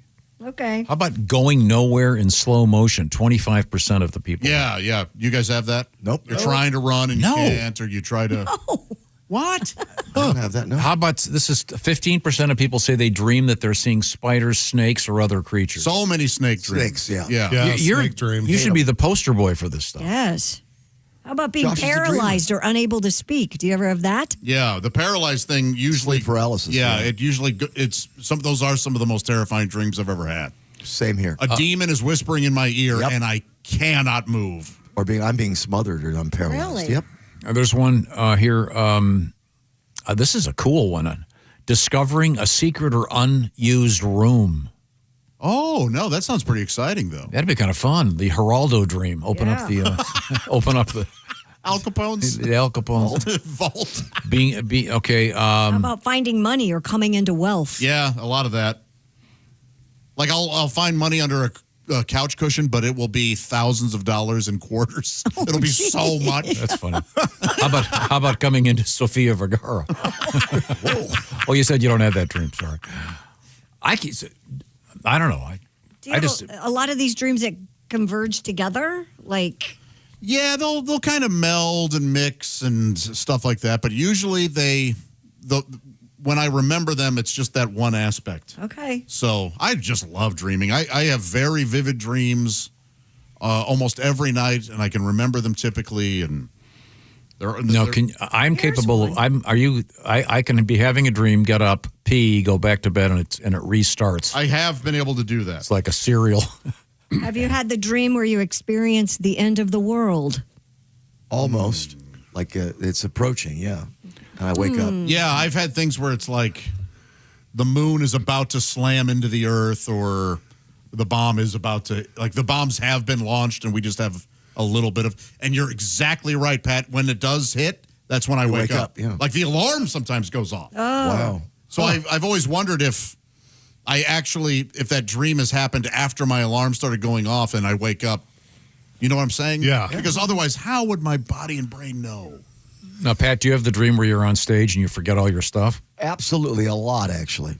Yeah, very common. Now, on the one where you said you turn around and face like Jason or Freddy. Yeah. Are you making that decision in your dream? Yes. Like you are taking control? Like, oh, I'm going to turn around. Or does that just does that make sense? Like there's times in my dream where I can be like, oh, I'm going to say this to this person and I'm going to change what's happening, and it happens. Knowing it's a dream? Yes. No, in my dream, it's a conscious decision, but I don't realize it's a dream. Oh, Yeah, okay. it's not lucid. Those are called lucid dreams, where you can kind of control your actions. Oh, okay. Now, here's something interesting. Because we get up so early, a lot of us nap a little bit during the day. Mm-hmm. Nap dreams can be different from night dreams, often more vivid, bizarre, and easy to remember because they occur closer to waking and during a different sleep cycle. Mine are more fleeting. I wake up and maybe I'll remember them for a minute, and then I don't remember them. Wow. Okay. I'm a weirdo. All right. Well. Coming up, we'll be joined by comedian Dave Dugan, and also Christy. Give me the teaser. Some of the stories you have coming up. Yeah, don't lick that toad. Also, we have an amazing theft from the Louvre in Paris yesterday. Yeah. Straight out of a movie. Really? That's crazy. Yes. Was it like the Mona Lisa?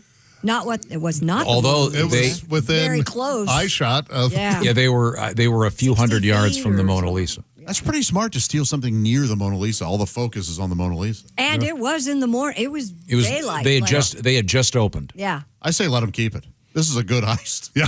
Oh, and it's got, Got jewels. it's got everything. Yeah. Yeah. Wait till you hear it. Yeah. It's cool. I may have been involved. Right now, I want to talk to you about things that smell good. No, I want to talk to you. Steaks burning. Steaks burning? You mean grilling? Steaks grilling. You don't want to burn Well, it. they were burning because he was stalling. This is why they give me the. burnt as Josh is late. You know what? I appreciate your assistance.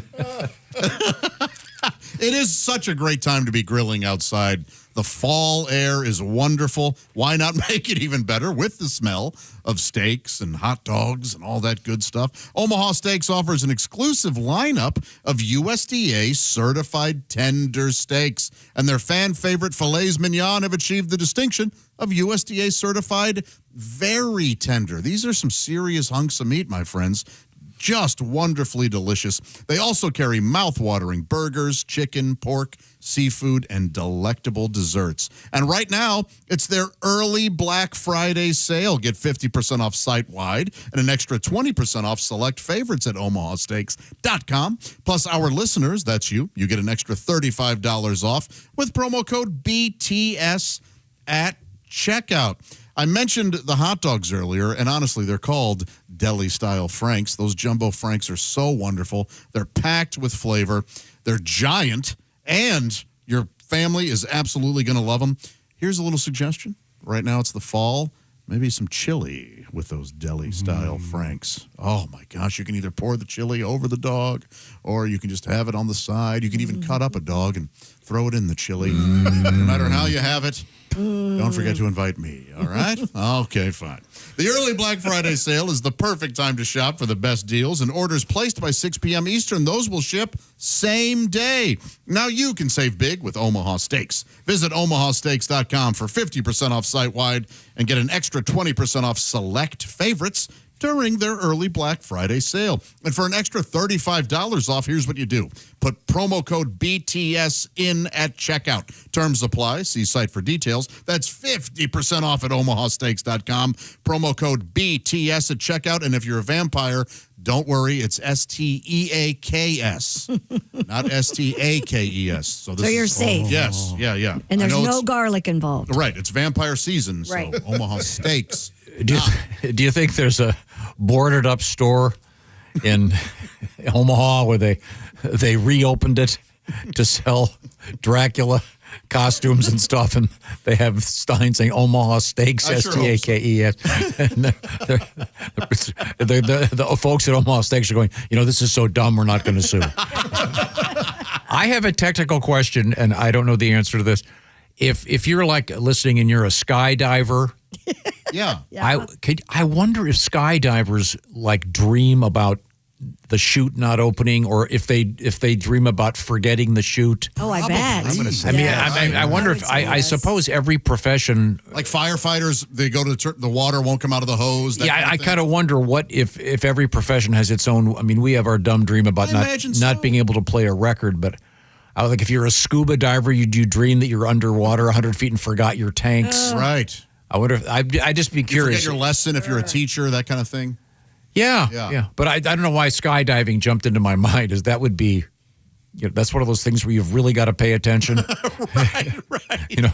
Every once in a while you go, wait a minute, I heard about the guy that forgot to buckle it in, whatever it might be. Coming up, comedian Dave Dugan.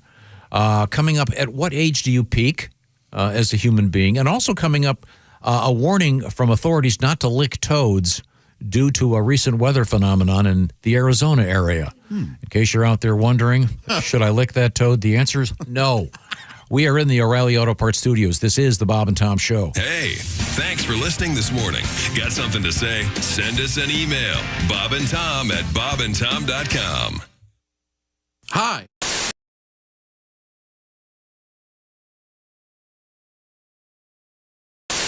Just joining us in the studio, it's Mr. Derek Stroop. Yeah. Hi, Derek. Hey, how y'all doing? Hi, Good Derek. to see you, Derek. Good. Thanks for having me. Pleasure to have you here. Hailing from Harvest, Alabama. Yeah, originally that's the starting point there, right outside of Huntsville, about 20 minutes. Did you go to high school there? Yeah, I did. What your team were the fighting what? Well, I don't know if there was much fighting because we were the Senators. Never fight. Yeah, it was a tough mascot, especially in a land full of tigers and bears and dragons. We were the Senators. Yeah, I don't feel bad. I was a prepper. Before it meant. Before prepper meant, storing ammunition and water. as Al will tell you, it meant that we had Madras football uniforms. I was like a prepper. Y'all run out of the bunker to start the game. I like that. Now, you're a big guy. Were you a football player at high school? Yeah, absolutely. I mean, I grew up in Alabama. You don't have a choice. But yeah, I grew up playing a lot of football, a lot of basketball. I was a tight end back in the day. Got them soft hands. That's right, man. Yeah. That's right. Oh. In Alabama, there's not much of a choice, but yeah, love it. Love it. Now, are you a married guy, single guy? I've never met. I recently, this past year, I got engaged for the first time, so that's exciting. I've been 40 years old. I've been on the run for a while, so she finally caught you. Yeah. It's pretty exciting. We get married here in a month, but oh wow, wonderful. Yeah, I know. I got a good woman. She's from Kansas. Everybody should get a partner from Kansas. That's what I tell people. Oh, yeah? Very easy to impress. No, I mean, really, she's from a town of like 90 people. I show her a 4-story building. She's like, how'd they get up there? I'm like, elevators, baby. I'm going to show you the world, No, but no, she's great. We're really excited, man. Chick McGee.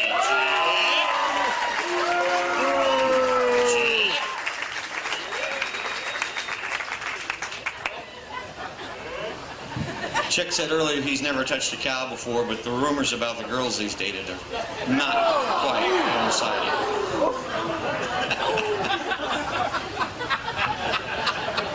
And ladies and gentlemen, a warm round of applause for Belle and her people.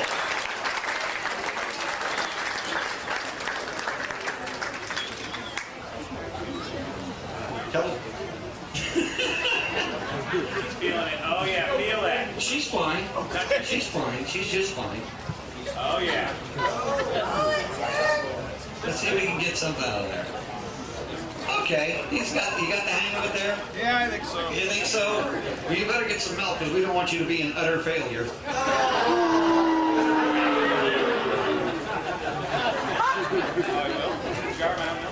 All right, you ready?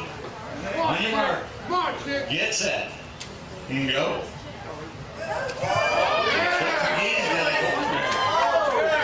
Yeah. There he goes. He's. Come on, keep going, Chick. The cow's leaning over towards you. You must be. When was the last time you had your head completely into the hooks section of a jersey? She falls over. Stay with her. Hang in there. Stay with her. Hold her back.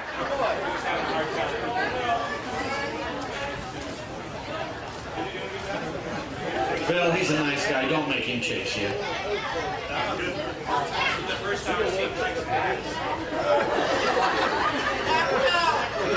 I wonder, Tom, did he lose a bet or something? 5 seconds.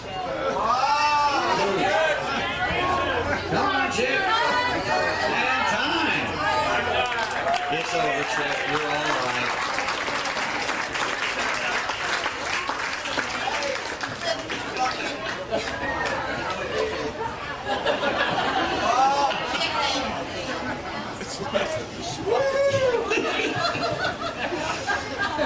The official measure. Now we're up against a quarter already. Smiley's ahead. Oh, wait a second. I beat you. Yes, you did. Well, we have a sip. Ladies and gentlemen, a big round of applause for Mr. Chick McGee. What a trooper, Chick. And you know the Bob and Tom are not going to let you live this down. Neither is Christy.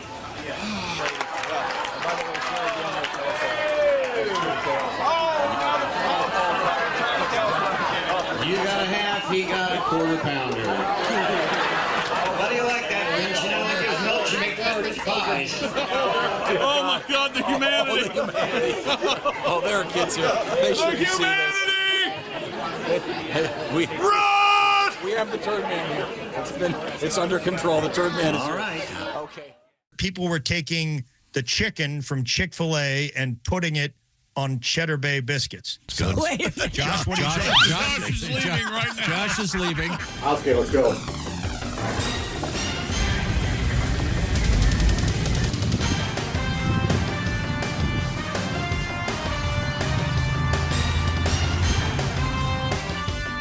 Come on!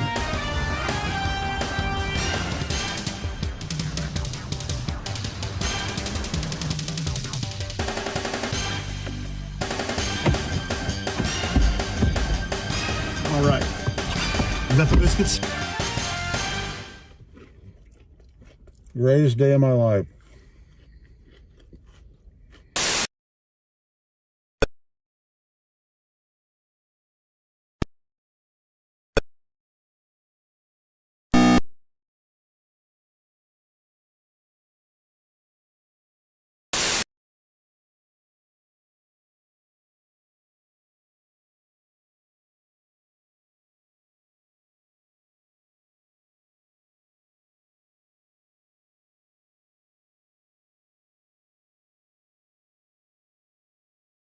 Hey, welcome back to the Bob and Tom Show, live from the O'Reilly Auto Parts Studios.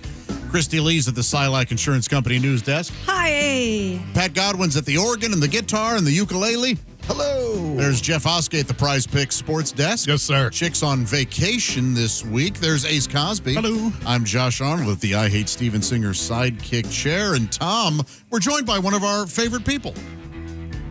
He is. Sorry, I didn't notice. I apologize. I could have stretched a little bit.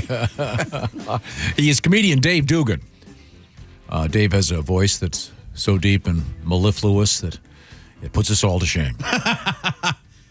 Thanks for having me, fellas. Okay, you're being silly, David. I guess. We were talking about dreams and this news story that talks about the most common dreams. I'm skeptical. I'm not at all. I have most of these. It's amazing. You do. It's amazing how many you had. But there are no sex dreams on this list. It's all Yeah, that I don't. falling and being chased and being back in school. Okay, I have that one occasionally. And yeah, then but are you having a ton of sex dreams? Yeah. He can't. Oh, okay. All right. Pat, you want to take this? Yeah. Very often. Yeah, I have a lot of them too, but they're very not amorous. But in this case, I think Christy's right. They're looking for specificity, and sex dreams opened up a whole.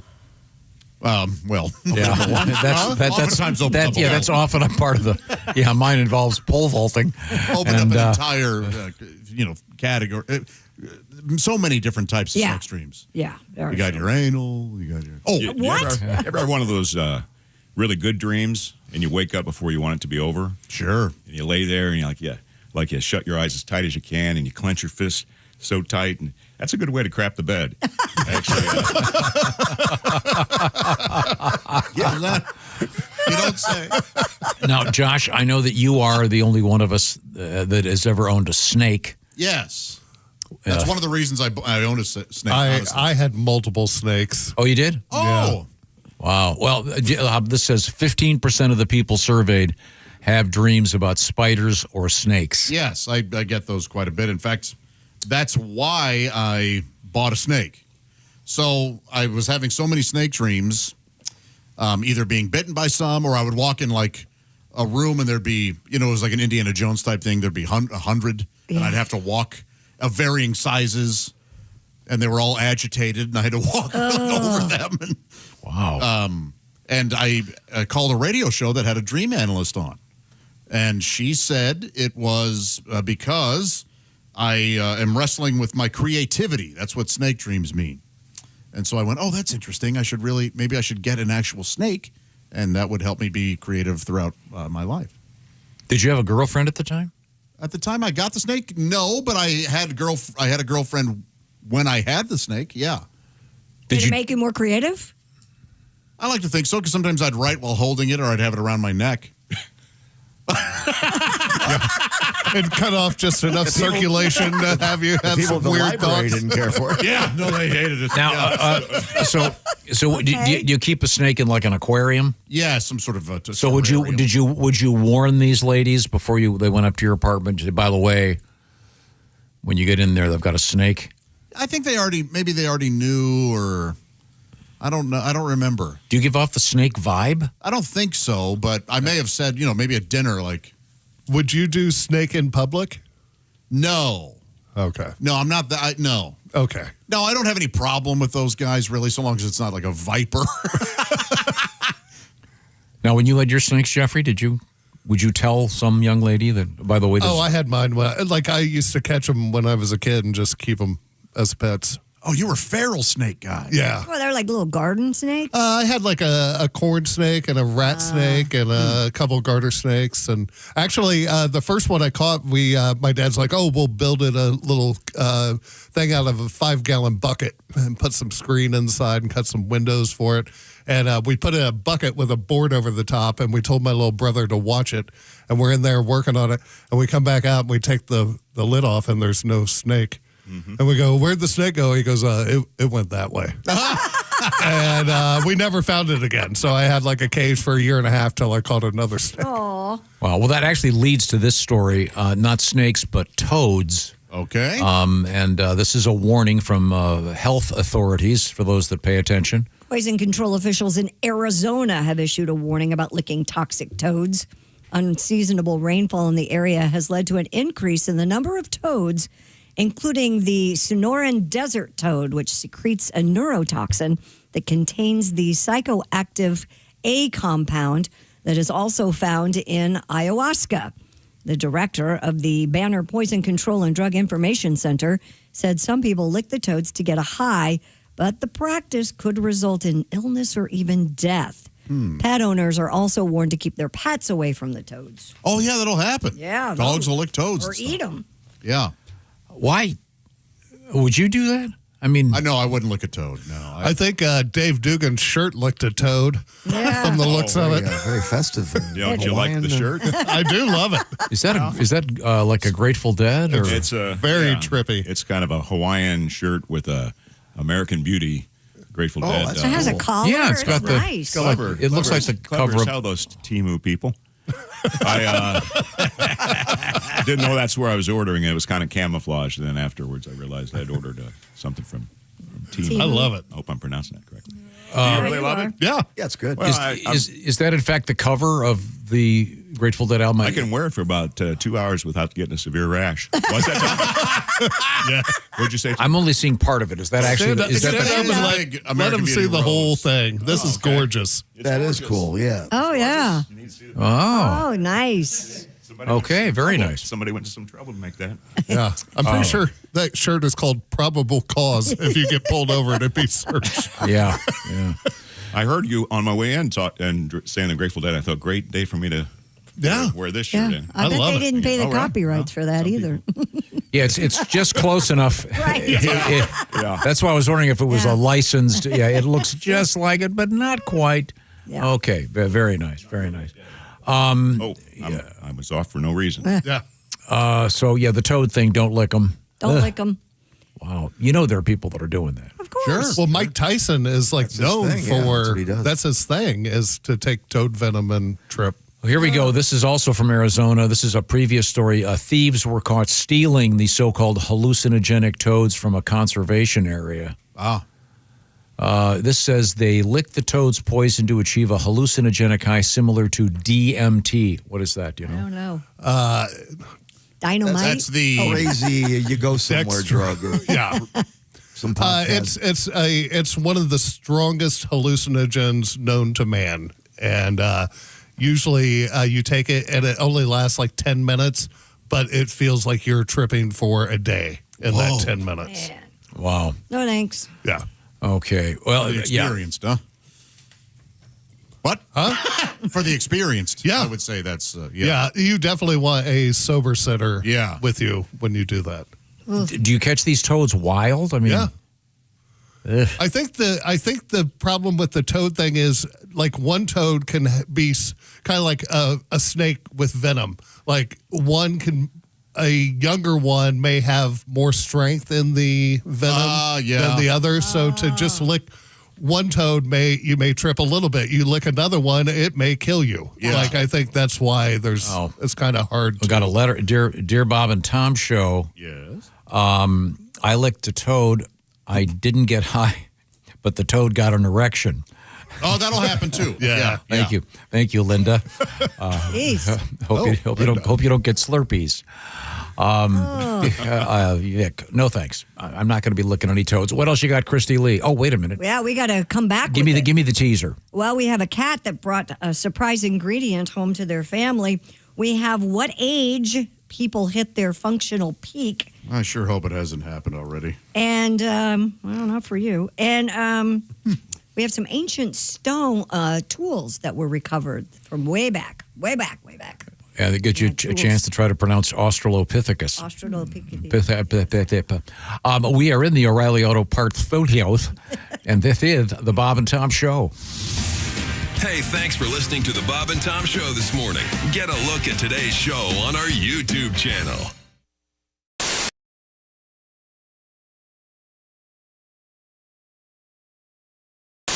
We have the Donnie Baker and the Pork Pistols. Now, you guys have a little tune you're going to play for us? Yeah, we got a tune. This goes, since you was talking to Johnny Rutherford's from Michael the Mechanics. This goes to Christy Lee. There's something about you. Yeah. There's something in the air tonight.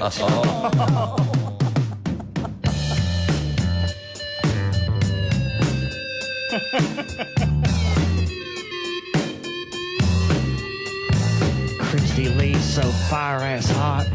This tape is dedicated to her from Donnie Baker and the Pork Pistols on Q95. I bet you're not wearing underwear tonight. Oh, Lord. And we pray there ain't hair under there tonight. Oh, Lord. Oh, Lord. Chill of the night, if you don't wear undies, your booty's gonna get cold. Chill of the night, if you don't wear panties, your body's gonna get stoned. White snakes. White snake. Ooh. Christy Lee. Ooh. Better get with me. I just want to get close to you and set my pork sword free. And I just want to get close to you, 'cause 1 and 1 makes 3.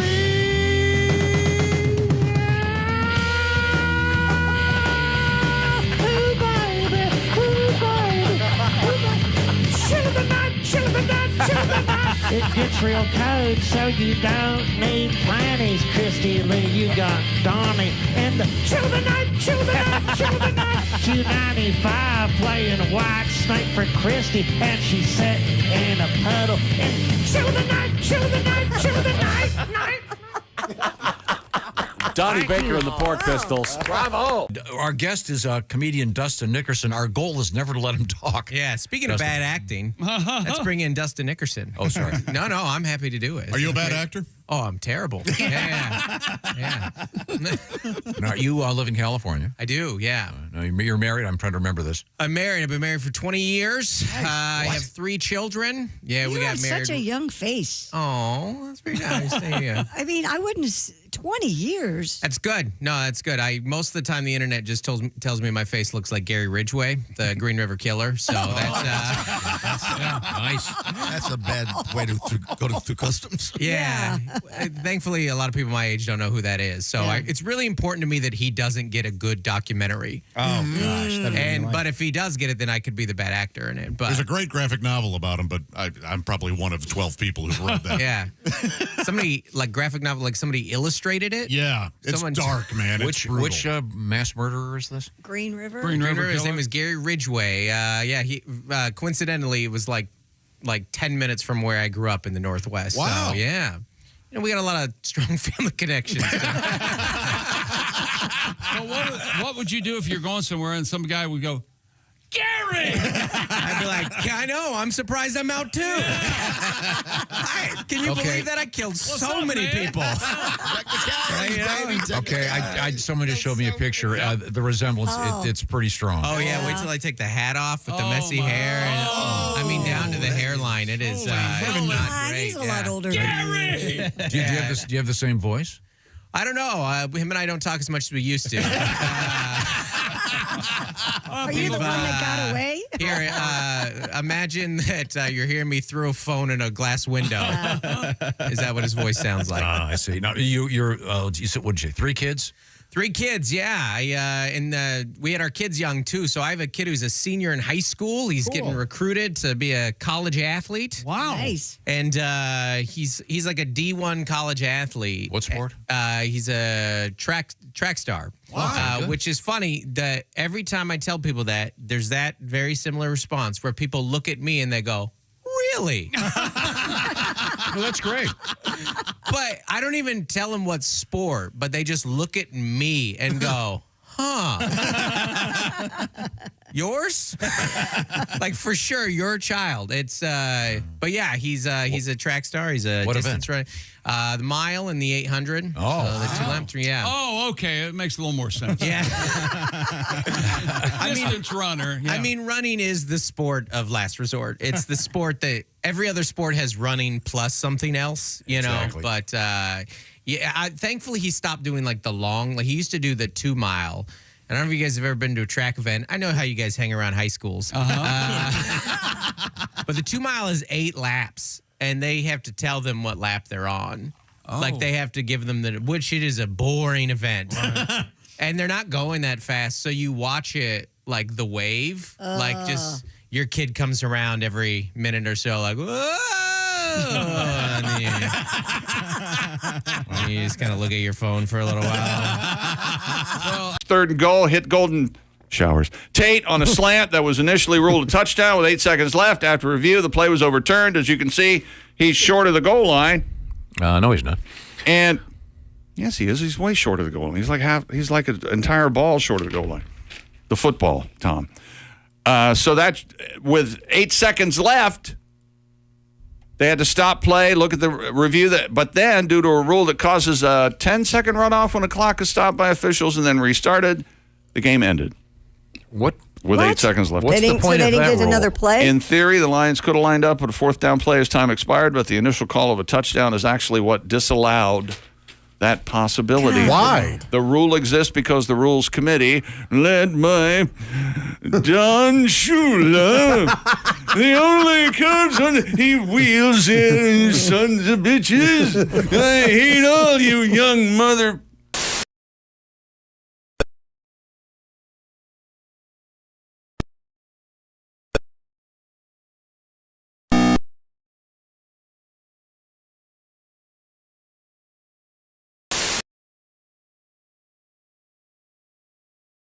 Generator. Thank you. I'm Josh Arnold, and this is the Josh Arnold Show. Yes, you are. I just kind of wanted to try that on for size. It fits good, doesn't it? This is the Bob and Tom Show. Well, that sounds good, Josh. It has kind of an AM radio at midnight feel. Yeah, or ham radio. How does that basement feel? No, I liked it. Josh Arnold Show. Oh, you'd listen? Yeah, I'd listen. It's the Josh Arnold Show. What would you talk about? I'd talk about. Give us a good 5. This is the Josh Arnold. Did you have a dream last night? I did have a dream last night. What was did it? I dream about last night? Because you said you remember all your dreams. Yes, in this case, I'd have to think about it. But real quick, let's get this over with. There's Christy Lee at the Silac Insurance Company News Desk. There's Pat Godwin. Hey, Josh. Jeff Oskay's across the way at the Prize Pick Sports Desk. Yes, sir. Ace Cosby's there. Hey. I'm Josh Arnold at the I Hate Steven Singer sidekick chair. And Tom, we're joined by one of our favorite people. He is comedian Dave Dugan.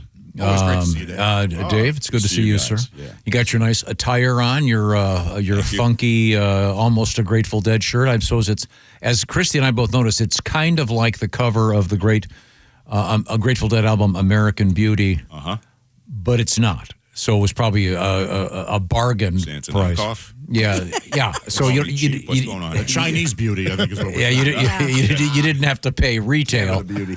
I know that's not your favorite. That's not 100% cotton. No. There's nothing natural about that shirt. That's very nice. Tell me. It was made by commies. Anyway.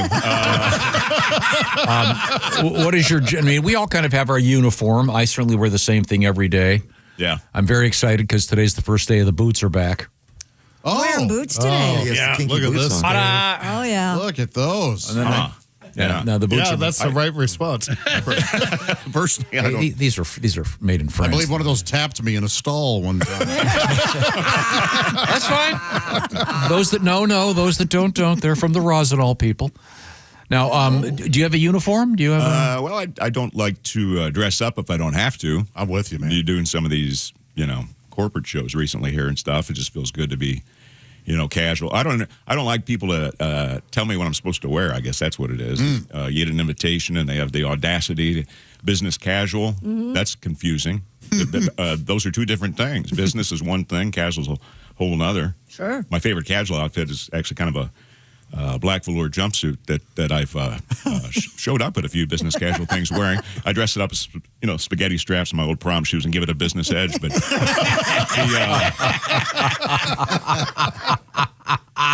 cocktail attire. My wife and I got invited to an open house. I don't know anything about. I wouldn't know what that. I just did that on Saturday. Really? Cocktail attire? That's what it said in the invitation. And what'd you wear? I ended up wearing my only suit. Okay. I said to Kelly, "What does this mean?"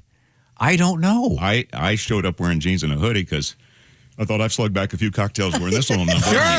Sure. My wife wore the cutoff jeans and the halter top because that's how Mama likes to drink. But And then you have black tie optional. Yeah, but so what does cocktail attire mean? You don't have to wear a tie. Is that the essence I of would it? think, but I think a jacket's still appropriate. Can you wear blue jeans? Yeah, I need all this Okay, stuff. we just had this discussion in the green room because Josh has to go to a function.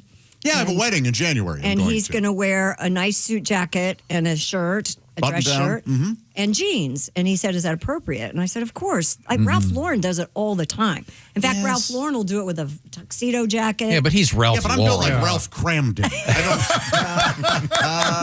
I hope you planned that. I know we did not plan that. But Even better.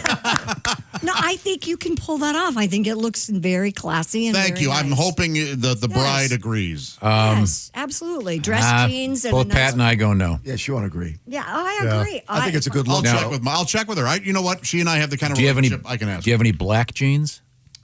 I don't. No. Oh, you should get some. That would be a very nice. Okay. I think black jeans are kind of They work. Yeah. That'll work. they're hipper, of course. Anyway. You think so? Oh yeah. Yeah. Christy can tell Darker the wash, the more. you. Christy can tell you. Well, I better not. Bud Light Crocs. You can throw me under the bus. Under the. She's seen over the course of her life a number of black jeans on her floor. Yeah, that's sort of a Oh, we're band talking thing about for the rock sure. and roll. Yeah, thing. the band guys all wear Skinny pants, yeah. Boy. They all wear the skinny black. Maybe the invitation will say black jeans optional. That would be nice. And then That would be funny. That's You know the I had an song- invitation once that said blackface optional. I was surprised. by that, yeah. Wow. Really?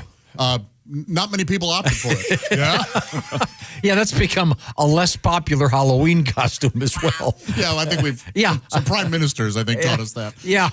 Is that Ted our go? Danson, I think. Yeah. May have. Was the prime minister of Canada? Is that? Yeah. Does anyone know the song that mentions black jeans? Forever in Romeo, black jeans. Romeo in Michael black Penn. jeans. Romeo in Michael black Penn, jeans, yeah. Michael Penn's great song. I love that. Romeo. What is it called? It's not No called. Myth. It's called No Myth. Thank Yeah, yes. yeah, no, Yeah, No Myth. That's a great song. It sounds like a John Lennon tune, kind of. Really Yeah, That it's is a very great Beatles, song. yeah. You like that one, Dave? That was You're a right. one-hit that's a good wonder, song. Yeah, wasn't I it? like that one. That's pretty Michael good. Penn was a one-hit wonder. He's got a great Christmas song with his wife, Amy Mann. Oh, really? Yeah, you kind of have to hunt for it, but it's Really? Married to Become one Amy of our Mann? favorites. Yeah. I didn't know that. yeah. He's his Is that brother. his real name or a pen name? Oh, very good. Michael Penn. Gotcha. Is he now- Sean Penn's brother? Yep. He is. Yep.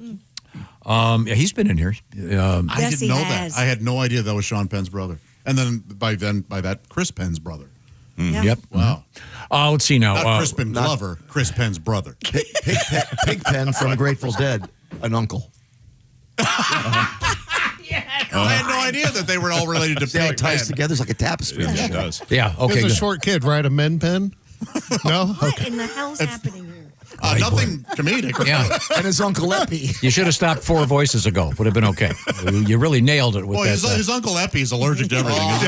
Yeah. Can of peanuts. Tom laughed at Epi. No, I didn't. I saw your shoulders move. No, that's because I thought you really aren't going to cut this off now. It started so well. It's like a tumor. It just keeps growing. Okay, all right. I'm glad to hear a Pig Pen reference. I had know, no idea one hears that anymore, right? No. No, early Grateful Dead. Early, yeah. I was a latecomer to the Grateful Dead. Yeah? I didn't go to a show till like 88. They'd already been touring for 20-some years. Mm-hmm. And I didn't really want to go. A friend that was really into them said, I think you'd really like it and stuff. And I said, well, I don't do drugs or anything like that. But I said I always kind of was attracted to hippie girls in high school and stuff. I was scared of them, but I was also attracted to them. He goes, well, you'll see a lot of that action. So I went, and they were all over the place. And I remember a woman was kind of walking my way. I could see her in long hair, straight hair, and she had one of those tank tops that said WWJD. What would Jesus do? Yeah. Tell you what Jesus wouldn't do is kick you in the groin for staring at their chest too long. That's something my sweet Lord would never do. No. Turn the other cheek. So, yes. So, but I'm not a deadhead. I saw like 27 shows, but to be a deadhead, you have to cook food in the parking lot before the show. Grilled cheese. Which, grilled cheese and Heineken's. I've been there. I'm not judging them. I scored a lot of dollar grilled cheese on a hot plate, but you have to be careful and remember where you are. You're at a Dead show. It could be laced with something. Yeah. One minute I thought I was eating the best veggie burrito I'd ever had in my life, and next thing I'm nude from the waist down, singing "I've Been to the Desert on a Horse with No Name," trying to get everybody involved in a group hug. That's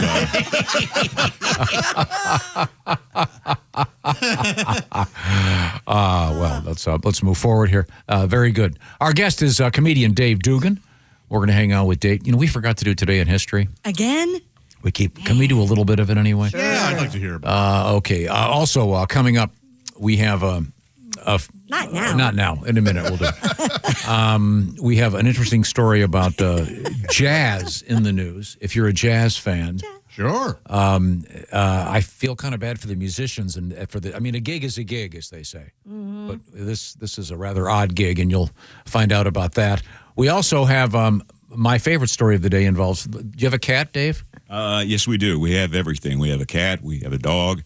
Taking bearded dragons, black rhinos, miniature donkeys. Whoever needs a home needs to live off my teat for a while. Okay, good. Black rhino's optional, by the way. Barely a sore point. What have you got coming, Christy? Anything else? All of those things and more, because we also have what is the functional peak for adulthood, if you were to guess. I really have no guess on that. Yeah, I just hope I haven't hit surprised. it yet because you haven't. Okay. No, you haven't. There's your first hint. That's good. No, this is not the functional peak for maturity because clearly none of us have hit it. No. I don't think that ever happens. Best way to listen to this show. Raycon earbuds. This message and this event and this reading sponsored by our friends at Raycon. It's Raycon's anniversary. They want to celebrate by offering you a great deal on the Everyday Earbuds Classic. They're now 20% off, so it's the perfect time to get your hands on these babies. Reliable, super comfy, by the way, and they stay in your ear. That's the key to these. One of those really expensive little white ones that keep falling out of your ear. That's not going to happen with the Raycons. A fan favorite, of course, the Everyday Earbud Classics. Loaded with upgrades, active noise cancellation, multi-point connectivity. Get these babies online. By the way, they'll pair with 2 devices at once. They have ergonomic fit, they call it. The ergonomic fit. It actually stays put, and I can guarantee that is the truth. I love to wear them when I walk my dogs. They come in a bunch of different colors. If that's your vibe, you want to have something special. These are, of course, the earbuds from Raycon. You can do a quick 10-minute charge. That'll give you 90 minutes of playtime. Or if you charge them the proper way and leave them charged, 32 hours of battery life with the case. The awareness mode, perfect when walking your dog or running errands, so you're still tuned into what's happening around you. 3 million customers love the Raycons. They're about half the price of those other ones, and the sound is great. Check them out. Go to buyraycon.com/Tom. They have the 30-day happiness guarantee. If you don't like them, send them back. It's not going to happen because you're going to love them. Go to buyraycon.com/Tom to get 20% off the Everyday Earbuds Classics. That's buyraycon.com/Tom. From the O'Reilly Auto Parts Studios, this is the Bob and Tom Show.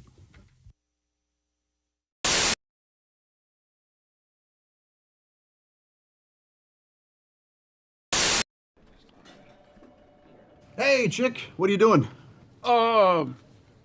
Working on radio stuff. Oh, well, you missed the meeting. Oh, yeah? What'd I miss? Actually, some pretty cool stuff about Silac. Get this. All right. If people have a 401k from a former job, Right. they may be able to roll it over into a Silac annuity and get a 20% bonus bump. Nuh-uh. Yeah, huh? Let me run some numbers. So I've got a $100,000 401k, and I switch it over. $100,000 becomes $120,000? Yes. And $200,000 becomes a $240,000 Silac annuity? That's right, but Chick, you know you have a calculator on your phone, right? Oh, I prefer this one because I like big buttons and I cannot lie. Get your butt over to SilacINS.com for more info on the 20% Silac annuity bonus.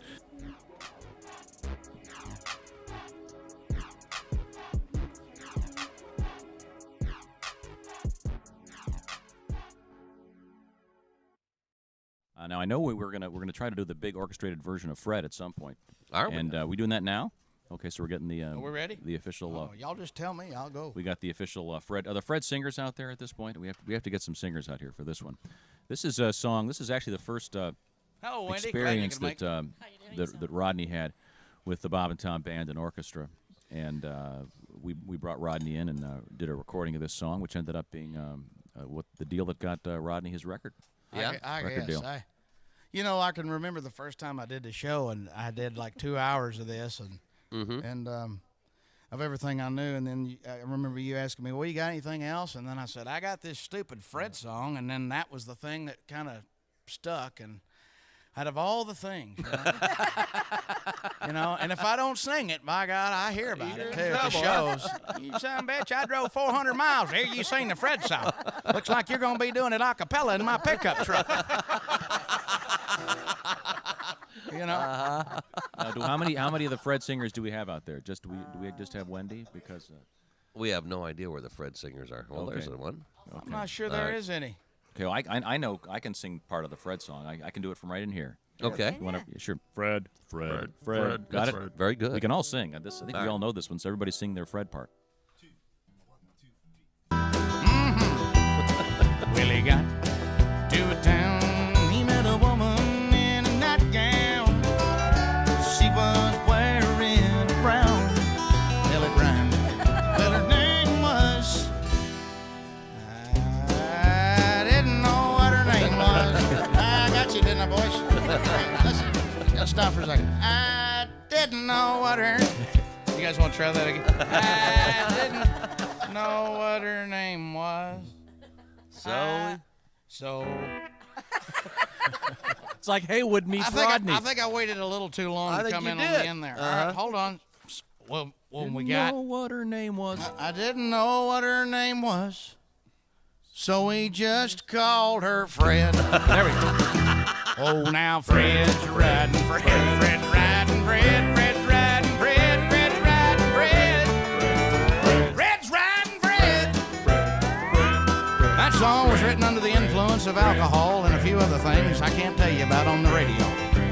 Had you been drinking alcohol at the time of hearing the Fred song, you'd be, well, I should say by saying that alcohol has a tendency to make you think things are actually funnier than what they really are.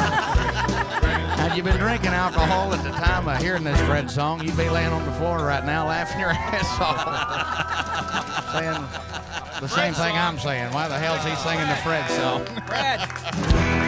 Okay, do the Freddy. Boy, that was just in pieces.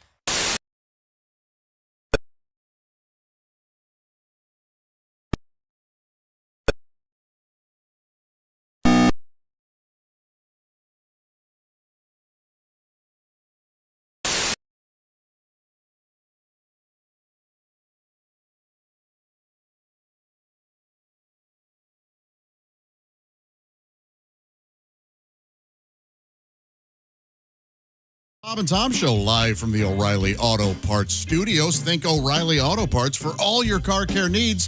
Get the parts and service you need fast from the professional parts people at O'Reilly Auto Parts. Christy Lee's at the Silac Insurance Company news desk. Hi. Pat Godwin's there. Hello. Jeff Oskey across the way at the Prize Picks Sports Desk. Hey, man. Ace Cosby's running the board. Howdy. I'm Josh Arnold at the I Hate Steven Singer sidekick chair. And Tom, we're joined by a special guest this morning. Always great to see him. Yeah, but I get mad. Why do you get mad? Dave Dugan, better looking than me, more head than me. More what? More head than you? More hair than you. Although, maybe, probably, because judging by his mood and your mood and your dreams, I'm guessing. How vulgar! Working with you, working with you, feral dogs. Oh my! Dave's got a full head of hair. He's a handsome guy. He's got the best speaking voice I've ever heard. It's terrible. More head than me. There's a Freudian slip. That all day. Sorry, Dave, you're going to force me to break format. Does this show have a format? I think it's chaos. Yeah. Okay. Good. You were talking about the fact that you've seen how many Grateful Dead shows? 27. Oh, okay. It's about 27, something like that. Have you seen the new versions of them, the various iterations without Jerry? They have the I saw one. Dead and Company, I saw one, et cetera, et cetera. One Rat Dog, which is Bob Weir. John Mayer out there with them. Yep. It's interesting. Yeah. We had a friend one time. The Grateful Dead were famous for coming around here, and they would do 3 shows in a row. They loved the theater there, the outdoor. And anyway, there was a big campground that had been set up right by the venue. And they had camping. It was great. But you mentioned walking into the concerts. There's the guy selling the cheese sandwiches and usually the ice cold Heinekens, et cetera, et cetera. $2. Yeah, that's a good deal. Yeah. But again, were they dosed was the question. Our friend Ed Johnson Ott went out there. How would I say Ed's last name? It sounded like he was some kind of weird astronaut. He's one of the Johnsonauts to the moon. He recorded this conversation, which I just love hearing this. Here we go. This is a Deadhead at the campground. Okay. Well, you talk about losing things. I actually lost a car on tour one time. How did this happen? Well, I guess I was having so much fun at one show that I forgot I had my own car. And about 3 shows down the road, these friends of mine asked me, "Hey, Raj, where's your car?" Because I got my jacket in your car. And I said, "Oh, I did have a car, didn't I?"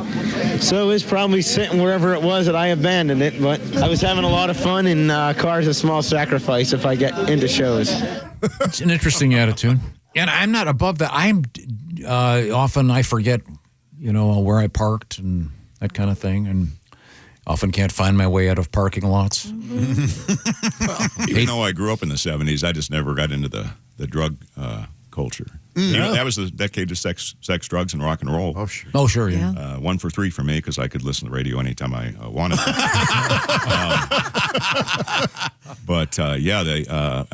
Closest I've come, I guess, to any kind of drug thing would be not that many years ago, just a few years ago. Some friends talked me into doing the gummies. Oh, yeah? And that didn't work out for me. I slept through the tax deadline and woke up missing a toe. So, that really went poorly. Just say, no. You may want to try a lower dosage. I think the only drug I'm in favor of is that, I'll just call it that colonoscopy drug. Okay. When you have a procedure, you know what I'm talking about. Oh, now I've told 17 million fans that I've had a colonoscopy. That was awesome. Is that the one where you wake up like an hour later?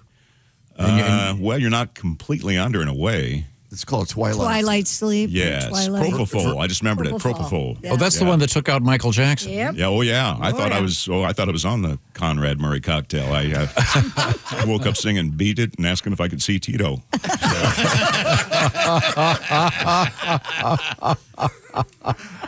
Yeah, the other one. There's another one. I think it's Versed. Yeah, the big benzodiazepine. Where you wake up.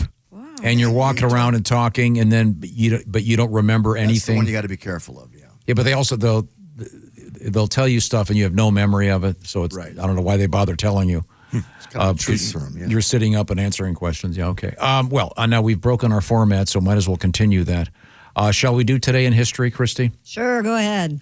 Let's see now. What is today's date? October 20th. I really should look at these things in advance. Yeah, maybe. Okay. Oh, this is a good one. We got some great stuff here. Oh, okay. In 1864, Abraham Lincoln did what? 1864. On this day, in 1864. Went to the bathroom. Really? A Gettysburg Address. No. Well, why was that a terrible guess? It wasn't a terrible guess. Do you know anything else that he did?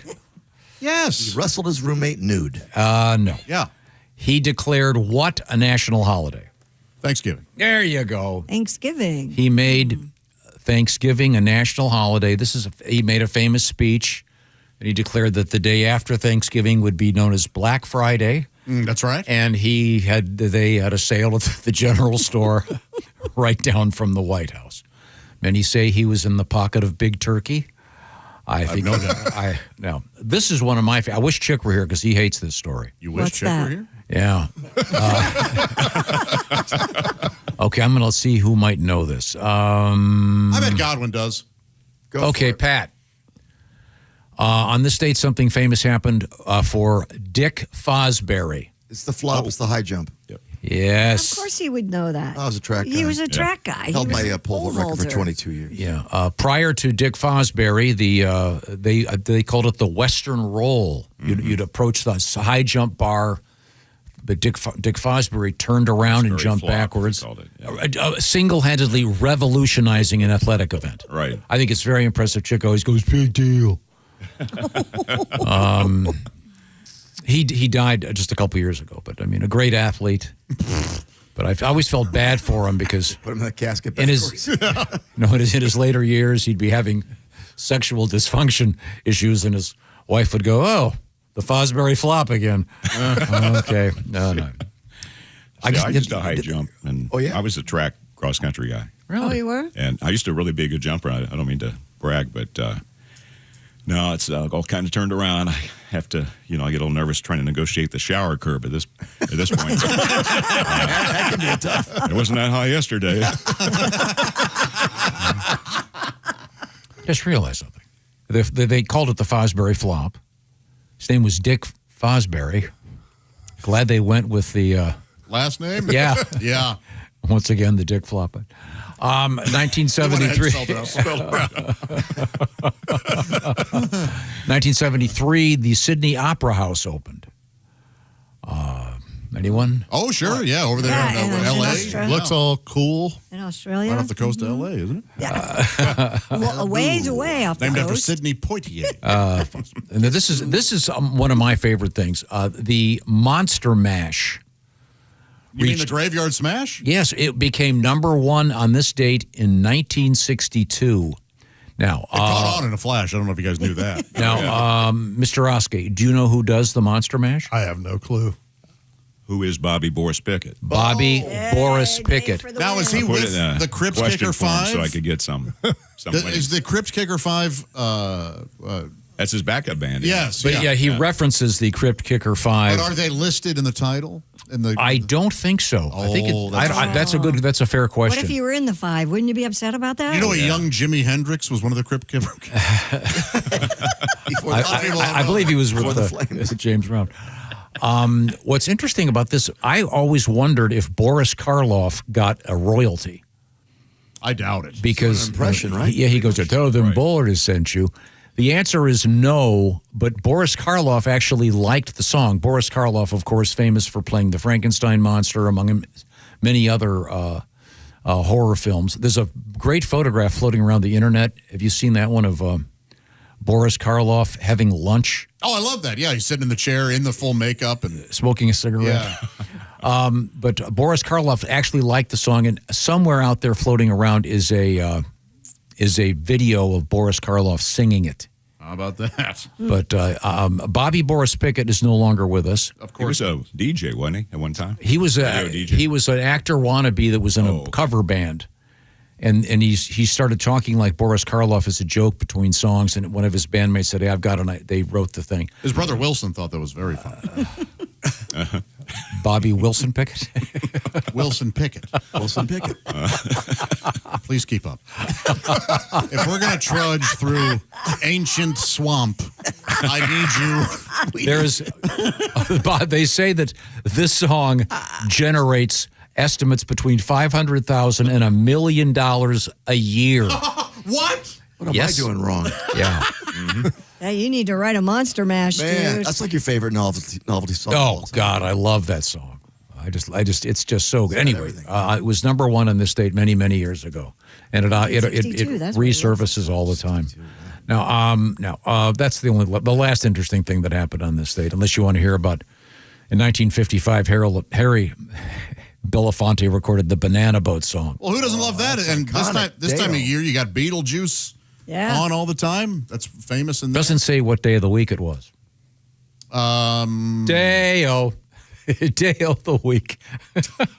Wow, man, me want to go home. That's enough of this. Mr. Taliban, tally me. Oh, I have that wrong? No Tally birthdays, Man. Oh, huh? Tally Man. Sorry. Oh, the Rolling Stones recorded their worst hit on this thing. Who? Angie. God, I That's the worst. hate that song. That is a dog. Come on, I like it so much. Oh, no, stinks. Let's see. Oh, and happy birthday. Now, do you go Bella or Bela for Mr. Lugosi? Bella, I say Bella Lugosi. I've always heard people Bela, do. but it's Bela Fleck is the great banjo. That's a different That's man. right. Different man entirely. I've never understood this weird argument. I acknowledge This is Christine. This is Kristen. No, there's nothing. How can that be? I mean, only one of them could be right? No, they could each be right. Do you know who Bela Lugosi played? Or Bela Lugosi? Yeah, Dracula. Yeah, that's correct. Remember the first time you tuned in Sesame Street and the count came on? Didn't you just say to yourself, that's the most brilliant joke. Always made me howl. 1, 2. I have You got Carlin, you got Pryor. The Count. Oh, hilarious. Most brilliant joke. Oh, yeah. Love the guy. Happy birthday, Snoop Dogg.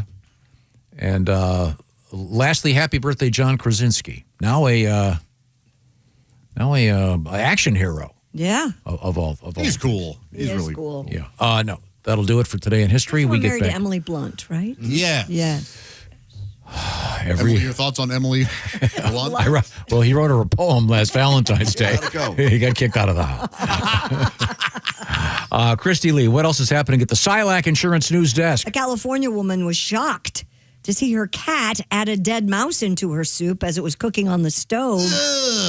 Now, ordinarily, I always find stories like this no way. But keep A going. kitchen camera in the home in Merced captured the foster cat named Wendy hopping up onto the counter and dropping a mouse into a pot on the stove. Look at the screen. You don't have to tell us the cat's name. Everyone knows it's Wendy. The cat's owner said, You are on fire, mister. The association. Did you see the video up there? Yeah, look at that. It's so disgusting. You know what this cat could use? Or this soup could use? A little mouse. I don't understand the zooming in and out, though. The cat's owner said she was out feeding her dogs when Wendy decided to help out with dinner. The woman told KMPH TV that she only thought to review the footage after finding Wendy sitting on the floor, continuously crying and staring at the pot. Oh. She said, as you can guess, it was takeout for dinner that night. Yeah, I'm sure. A Catatouille. What I'm wondering about, who would have a camera positioned so that it's showing their stovetop? Someone staging a cat dropping a mouse. Yeah, trying to get a lot of hits on their video. I'm assuming it was a wide shot of the kitchen and they just zoomed in. That's why it's maybe that's why it's jumping around. Yeah, for sure. Ugh. That's a big mouse, too. That's a gigantic, you need an exterminator. Yeah. You got an issue in your house. Well, and depending on right now when it starts to get cold. Oh, yeah. They'll come in. The mice start running in. But also, I mean, when I used to have Fluff and Puff, the two cats, Puff, the big white one, showed up with a snake in his mouth one day. Here's your reward. And we decimated the population of chipmunks in Harbor Springs, Michigan. I wish they were still alive. I could have them come to my house. Ugh. There's a great video on Instagram of a guy who helped out a mountain lion. His mountain lion, he got stuck in a trap. Oh, yeah, that's great. Have you seen it? Yeah. And he helps this mountain lion get out of the trap, and the mountain lion runs off, and he starts bringing him possums and raccoons. Yeah. Not just a mouse at your door. It's like Really gifting the hell out of him. Yeah. This mountain lion's bringing him a big thing. How did he know the mountain lion wouldn't go right for his neck? He had animals He know. had this metal shield he made that had like a little opening in the bottom, so he could put the shield between him and the thing and put the paw through, and then released it, and the thing took off. But then he started bringing this man to his cabin, like all these dead animals, like as a reward. Thank you. Is this guy like a mountain man? Yeah. Yeah. Oh, okay. Yeah. Was it his trap? I don't think so. I don't No, know. but like where he's at, it looks like there aren't a lot of people. You know what I mean? Yeah. Like he lives up in the mountains. Right. Okay. That was pretty amazing, though. That's cool. Really cool. Wow. Okay, cool. Well, now we got to catch up with some other news if we have time. Yes. But right now, it's time to remind you about the quality of Simply Safe. I'm a big fan. In fact, not only do we have it at home, we have it in the hallway here. They might need it at the Louvre. Oh, we never got to that story. No, we'll get to it. Okay, sorry. Simply Safe, typical security systems don't really prevent someone from entering your house necessarily. Hey, look, we can see him on the video. What is it, the old the barn door is already open thing? Simply Safe has a bunch of different options, and one of them has something that's going to allow the burglars to get a little bit of an announcement as they are about to go into your house, because Simply Safe has observers that'll go, hey, cops are on the way. They can actually stop a crime before it starts. They take action while the crooks are lurking outside your home. The moment someone steps into your property, AI security cameras identify the threat and alert Simply Safe's professional monitoring agents. This is one of the options you get with Simply Safe. Now, Chick has outdone all of us. He has 11 cameras. I remember when Chick first got Simply Safe, it was more than a decade ago. He walked in here one day and he goes, you're not going to believe this. I put a security system in. It took me 15 minutes. And he put it up himself. And then he's moved it twice since then. Simply Safe, you can do it yourself or they've got a lot of people that'll help you put it in if you'd like. So find out what I'm talking about. Find out about their 24/7 monitoring agents. That's one of the great options with Simply Safe. We use it. You should too. More than 4 million Americans trust Simply Safe with their home security every day. They also have great TV commercials. I'm sure you've seen them with the dogs. Those are super funny. By the way, Simply Safe, a 60-day money-back guarantee, no long-term contracts. And find out what I'm talking about by visiting simplysafetom.com. Why use that address? Because of the 50% savings on a home security system from Simply Safe. Simplysafetom.com. That's simplysafetom.com. There's no safe like Simply Safe. And as Christy Lee pointed out, they should have Simply Safe at the Louvre. Maybe they wouldn't have had those Napoleonic crown jewels stolen yesterday morning. Yep. We'll get the details when we return to the O'Reilly Auto Parts Studios. This is the Bob and Tom Show. Add to or continue the conversation. Check out the Bob and Tom Show on Facebook. Get the link at bobandtom.com.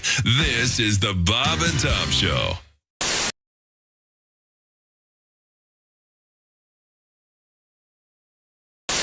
Does your new wife cook? Internet cooking chef. Yeah. She's one of those people that's good at it. I think most people are good at it, but I'm just like, if we're making something, she'll just add a little more salt after we already put the teaspoon that the recipe said. And I'm like, what are you, out of your mind? It says 1 teaspoon. Now we've got to figure out, we have to add all the other ingredients to the proportion that you just put of a teaspoon in there. Right. But it always, it's a gene that some people have that I just don't have for whatever reason. But I always like to say that cooking is not easy. It's not fun. It's not some nice way to bond with your family or whatever. It's very difficult, hard work. But if we don't do it, we die. We literally die. Yeah. Oh, yeah. Somebody's got to do it. And this song has nothing to do with that. I'm getting old, and it's hard, you know. My dad, because everything hurts, you know. I've been golfing, and my dad always used to say this thing about how apparently John F. Kennedy was in constant pain throughout his entire life, but he never once complained about it. But every time I heard that, I was like, well, if he never complained about it, how would we know that he was in constant pain? Like, did he just say it? Like, okay, everybody, I want you to know I'm in constant pain, but I'm not complaining about it. I'm just saying it really hurts is what I'm saying. You know? But I don't know how that works. But So this song, many years ago, I wrote this song. I was in my 8th year of community college out there in Pasadena, California, studying who knows what, general education or whatever. And I wrote this song for the girl that I fell in love with there. She was, it's funny, she didn't speak a word of English, and I didn't speak whatever language she spoke or whatever. But it was just a tremendous relationship. And I remember writing her this love song on her 57th birthday. And let's just dedicate this to her. Rosa, if you're out there, well, no, you're dead, I'm sure. But, this was 40 years ago. But anyway, here we go. You are the blossom, I am the vine. You are the blossom, I am the vine. Sweet little blossom of mine, hanging on the vine, extracting all the nutrients from the inside. Sweet little blossom of mine. You are the oyster, I am the pearl. You are the oyster, I am the pearl. Sweet little oyster of mine, irritating you on the inside, covering me with your shiny mucus-like substance until I shine. Sweet little oyster of mine. You are the earth, I am the moon. You are the earth, I am the moon. Sweet little earth of mine, regulating your tides, using my gravitational pull to stabilize your axis tilt and eventually create a relatively stable climate condition. I think that's how it goes. It's been a while. Sweet little earth of mine. All right. Now it really picks up. I want everybody to sing along with me. Okay. I am the host organism. You are the unicellular dinoflagellate algae. I am the host organism. You are the unicellular dinoflagellate algae. People are singing in their cars. I know. Sweet little unicellular dinoflagellate algae of mine. Letting me use your chloroplast that I can photosynthesize, providing me with carbon in exchange from the nutrients you obtain from my catabolic pathways. Sweet little unicellular dinoflagellate algae of mine. All right, I'm just going to jump to the end here. There's usually 48 more verses of this. You can see them at Danny's Pub and Grill in Naperville, Illinois this Saturday. Henry's.kitchen for tickets. Okay, here we go.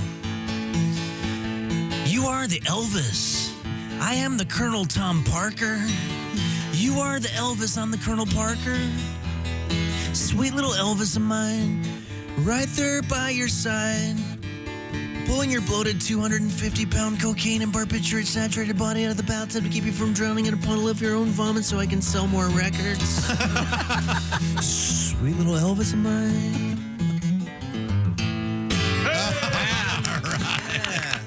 Henry has left the building. It was like a science lesson there for a second. Yeah, it was. Flatulent something. It turns and sways. Okay. Well, thanks for the call. Have a great day today. We're going to move And I've got forward. one more thing. May I say one more thing? I I've been guess. waiting 20-some years for this. Is everybody listening? Yeah, we're listening. Okay.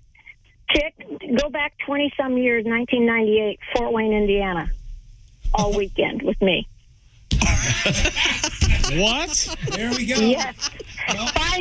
Finally. I have, okay, whatever you say. Okay, remember, and listen to this. You went by your real name when you checked in, and you invited me for the weekend. Now, wait. Oh, God. I'm going to get shot for this.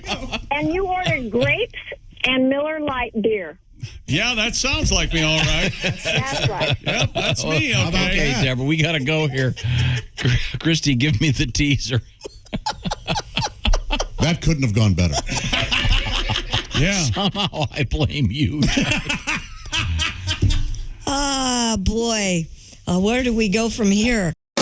Hi, it's Josh Arnold from the Bob and Tom Show. Miss some of the show? Become a Bob and Tom VIP and subscribe to the audio and video podcasts. The Bob and Tom Show, on air, on app, and on demand.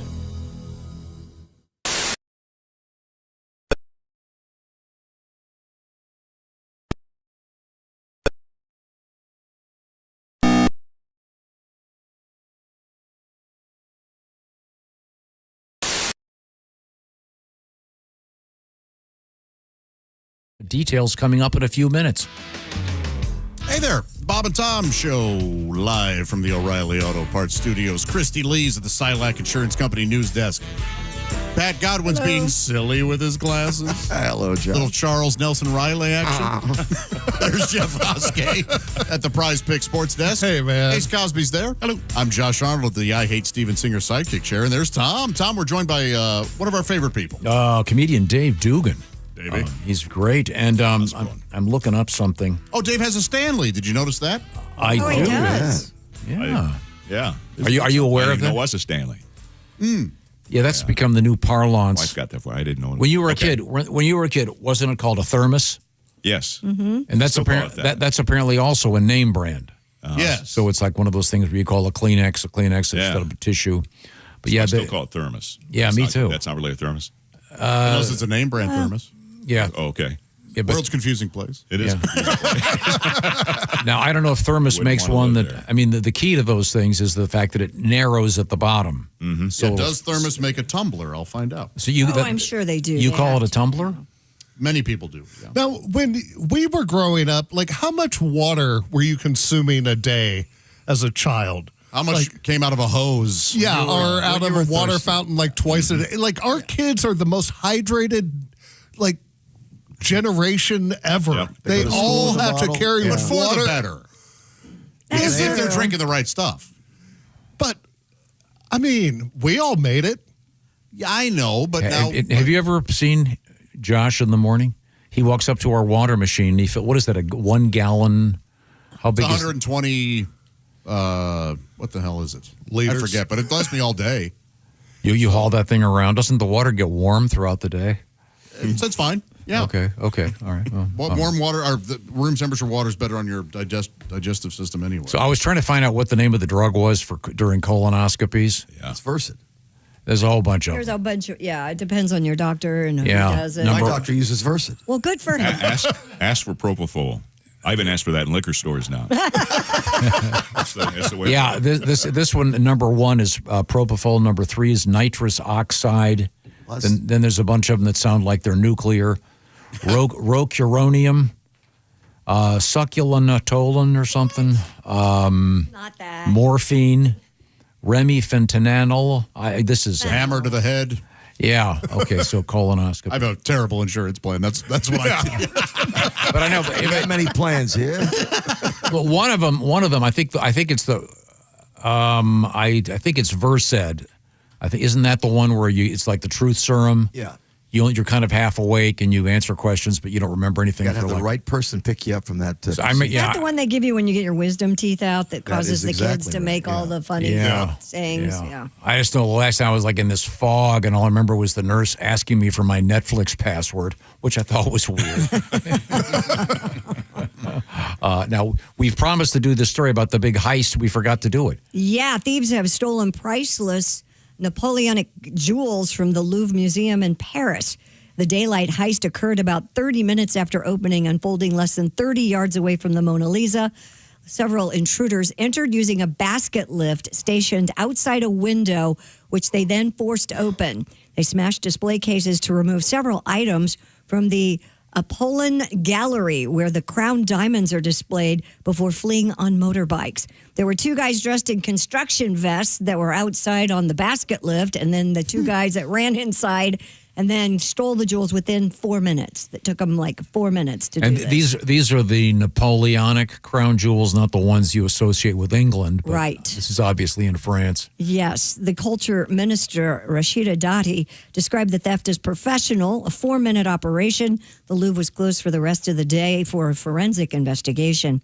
One object, the emerald-set imperial crown of Napoleon III's wife, Empress Eugenie, containing more than 1,300 diamonds, was later found outside the museum. It was reportedly recovered broken. I don't know if that means it was broken and the diamonds were stolen. Hey, but Pierre, I told you, don't drop the crown, you idiot. I had to try it on.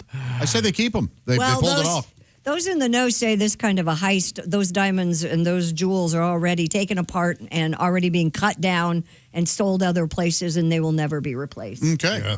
That's fine. They were just sitting there anyway. Oh, my God. At least now they're part of the economy. Yeah. Somebody some good. Yeah, exactly. Oh, that's an interesting. I mean, nobody looks at those and goes, "Oh, thank God I saw those." I just saw the crown jewels in the Tower of London, and it was amazing. I saw those too, and I went, "Oh yeah, look at that."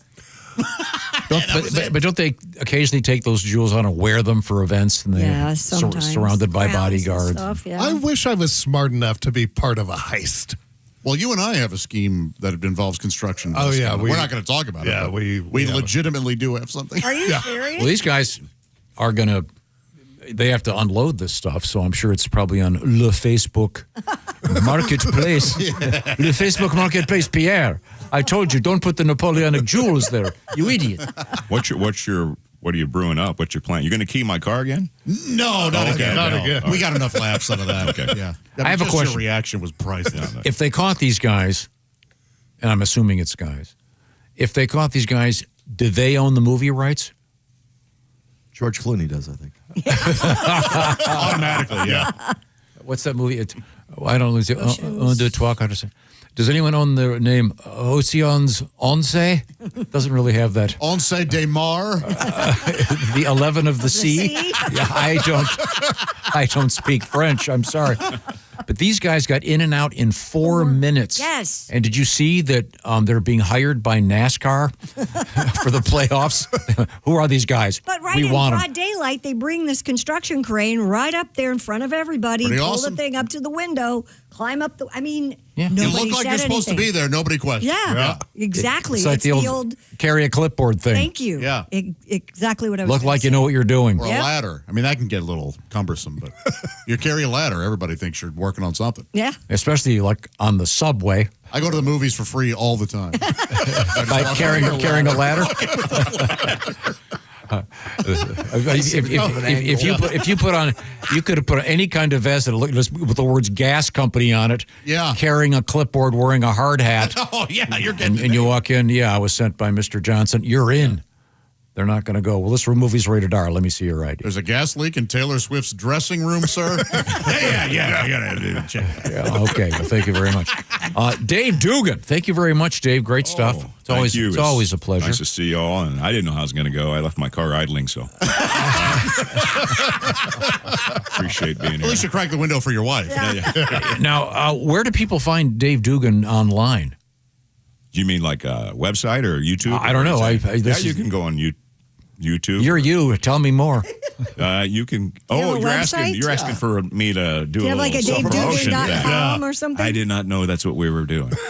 Okay, just Dave Dugan. You know what? Never mind. .com. we gotta go. www. Hold on, this might be a perfect opportunity. Say, watch that Dry Bar special again, because if there's a few more likes, I might get a second one. All right. Special. All right. But that take all your listeners On Dry Bar. So it's DaveDuganComedy.com. Yeah. Is that correct? That's Okay. the website. I have to tell him his own website. The man, Yeah. Look up that comedy special on my YouTube God, or Dry Bar. is the man wearing pants? I don't know. He forgot. These are the O'Reilly Auto Parts Studios. This is the Bob and Tom Show. Just got to get a hold of us? Call, text, or email. Get all the contact information you need at bobandtom.com. This is the Bob and Tom Show.